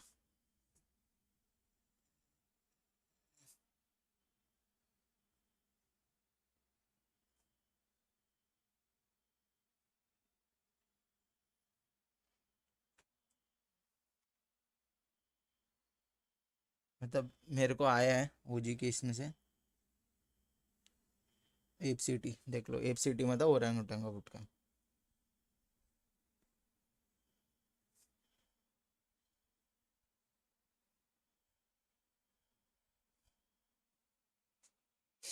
तो लेट्स सी क्या होता है क्योंकि मेरा कल ऑफिस भी मेरे को घर से ही करना है बट मेरे को स्ट्रेस हो रहा है मैं घर से मेरे को नींद कब होगा मैं उधर बूट कैम्प जाके वॉच पार्टी कब करूँगा मैं यहाँ से ही कर रहा हूँ ठीक है लेट्स सी आगे का और भी आएंगे कल क्वालिफाई हो जाएंगे तो उनके और भी फाइनल्स के मैं वॉच पार्टी के लिए जाऊँगा डोंट वरी मैं फाइनल्स का वॉच पार्टी करूँगा कुछ नहीं यार मेरे को चांसेस मिल जाएंगे उसका टेंशन मत लो अपने बस है भाई लोग जो अपने को सब चीज़ों में अपना हेल्प आउट हो जाता है भाई people needs money to get the contacts I need my hard work to get the contact समझदार को समझ गया रहेगा मैं क्या बोल रहा हूँ I don't need money to get contacts I have my skills to make the contacts so वैसा है तो ठीक है लेट्स होप क्या होता है क्या नहीं अभी के लिए मैं साइन ऑफ हो रहा हूँ मिलते हैं आपको कल की स्ट्रीम पे ठीक है till then goodbye take care love you all peace bye ठीक है ध्यान रखो कल आता हूँ मैं सेम टाइमिंग सेम मैचेस कल फ्री रहना सब लोग साथ में देखेंगे वापस मैचेस कल फाइनल्स है और मैं चाहता हूँ कि सब रहे बिकॉज वेरी क्रूशल मतलब बोलते हैं ना वेरी इंपॉर्टेंट डे बहुत इंपॉर्टेंट डे है कल जो होएगा वो कल है कल के कल भाई लास्ट मैच बचा है मेरे को आई नो लास्ट मैच बचा है बट मैं नहीं देख रहा उसको क्योंकि आई नीड कि मैं पर्सनली उसको अकेले में देखूं क्योंकि बहुत सारे इमोशनल्स है भाई इंडिया को बहुत टाइम बाद मिला है और चांस मिला है तो फिर वो एक बड़ा फैक्टर है मतलब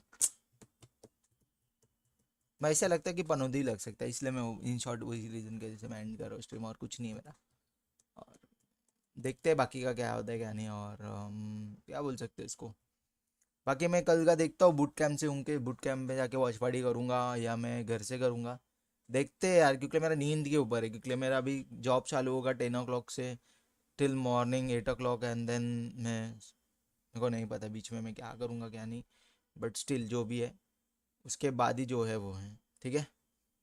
चलो bye, love you all, bye bye, take care, peace out. चलो बाय बाय गाइस, आप इंजॉय करो, लास्ट का एक मैच देख लेना, लास्ट का मैचेस देख के मुझे बताओ क्या है क्या नहीं, अपडेट देना, ठीक है। अब मेरे को कमेंट सेक्शन में अपडेट देना मेरे वाले, ठीक है। चलो बाय बाय।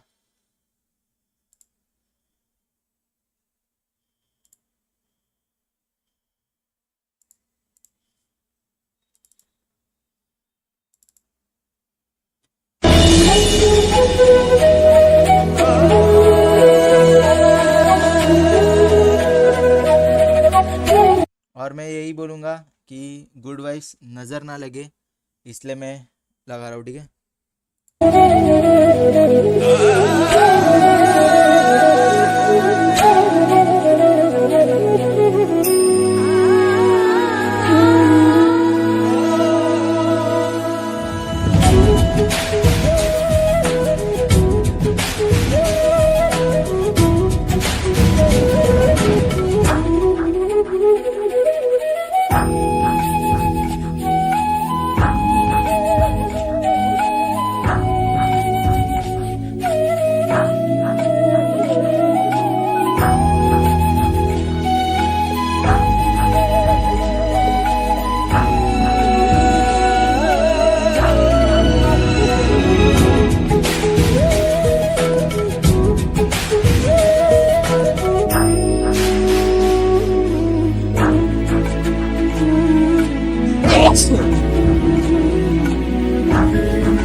मैकेनिक भी आया, चेक किया, स्कैन किया, कुछ भी फॉल्ट नहीं आ रहा था, कुछ भी नहीं आ रहा था।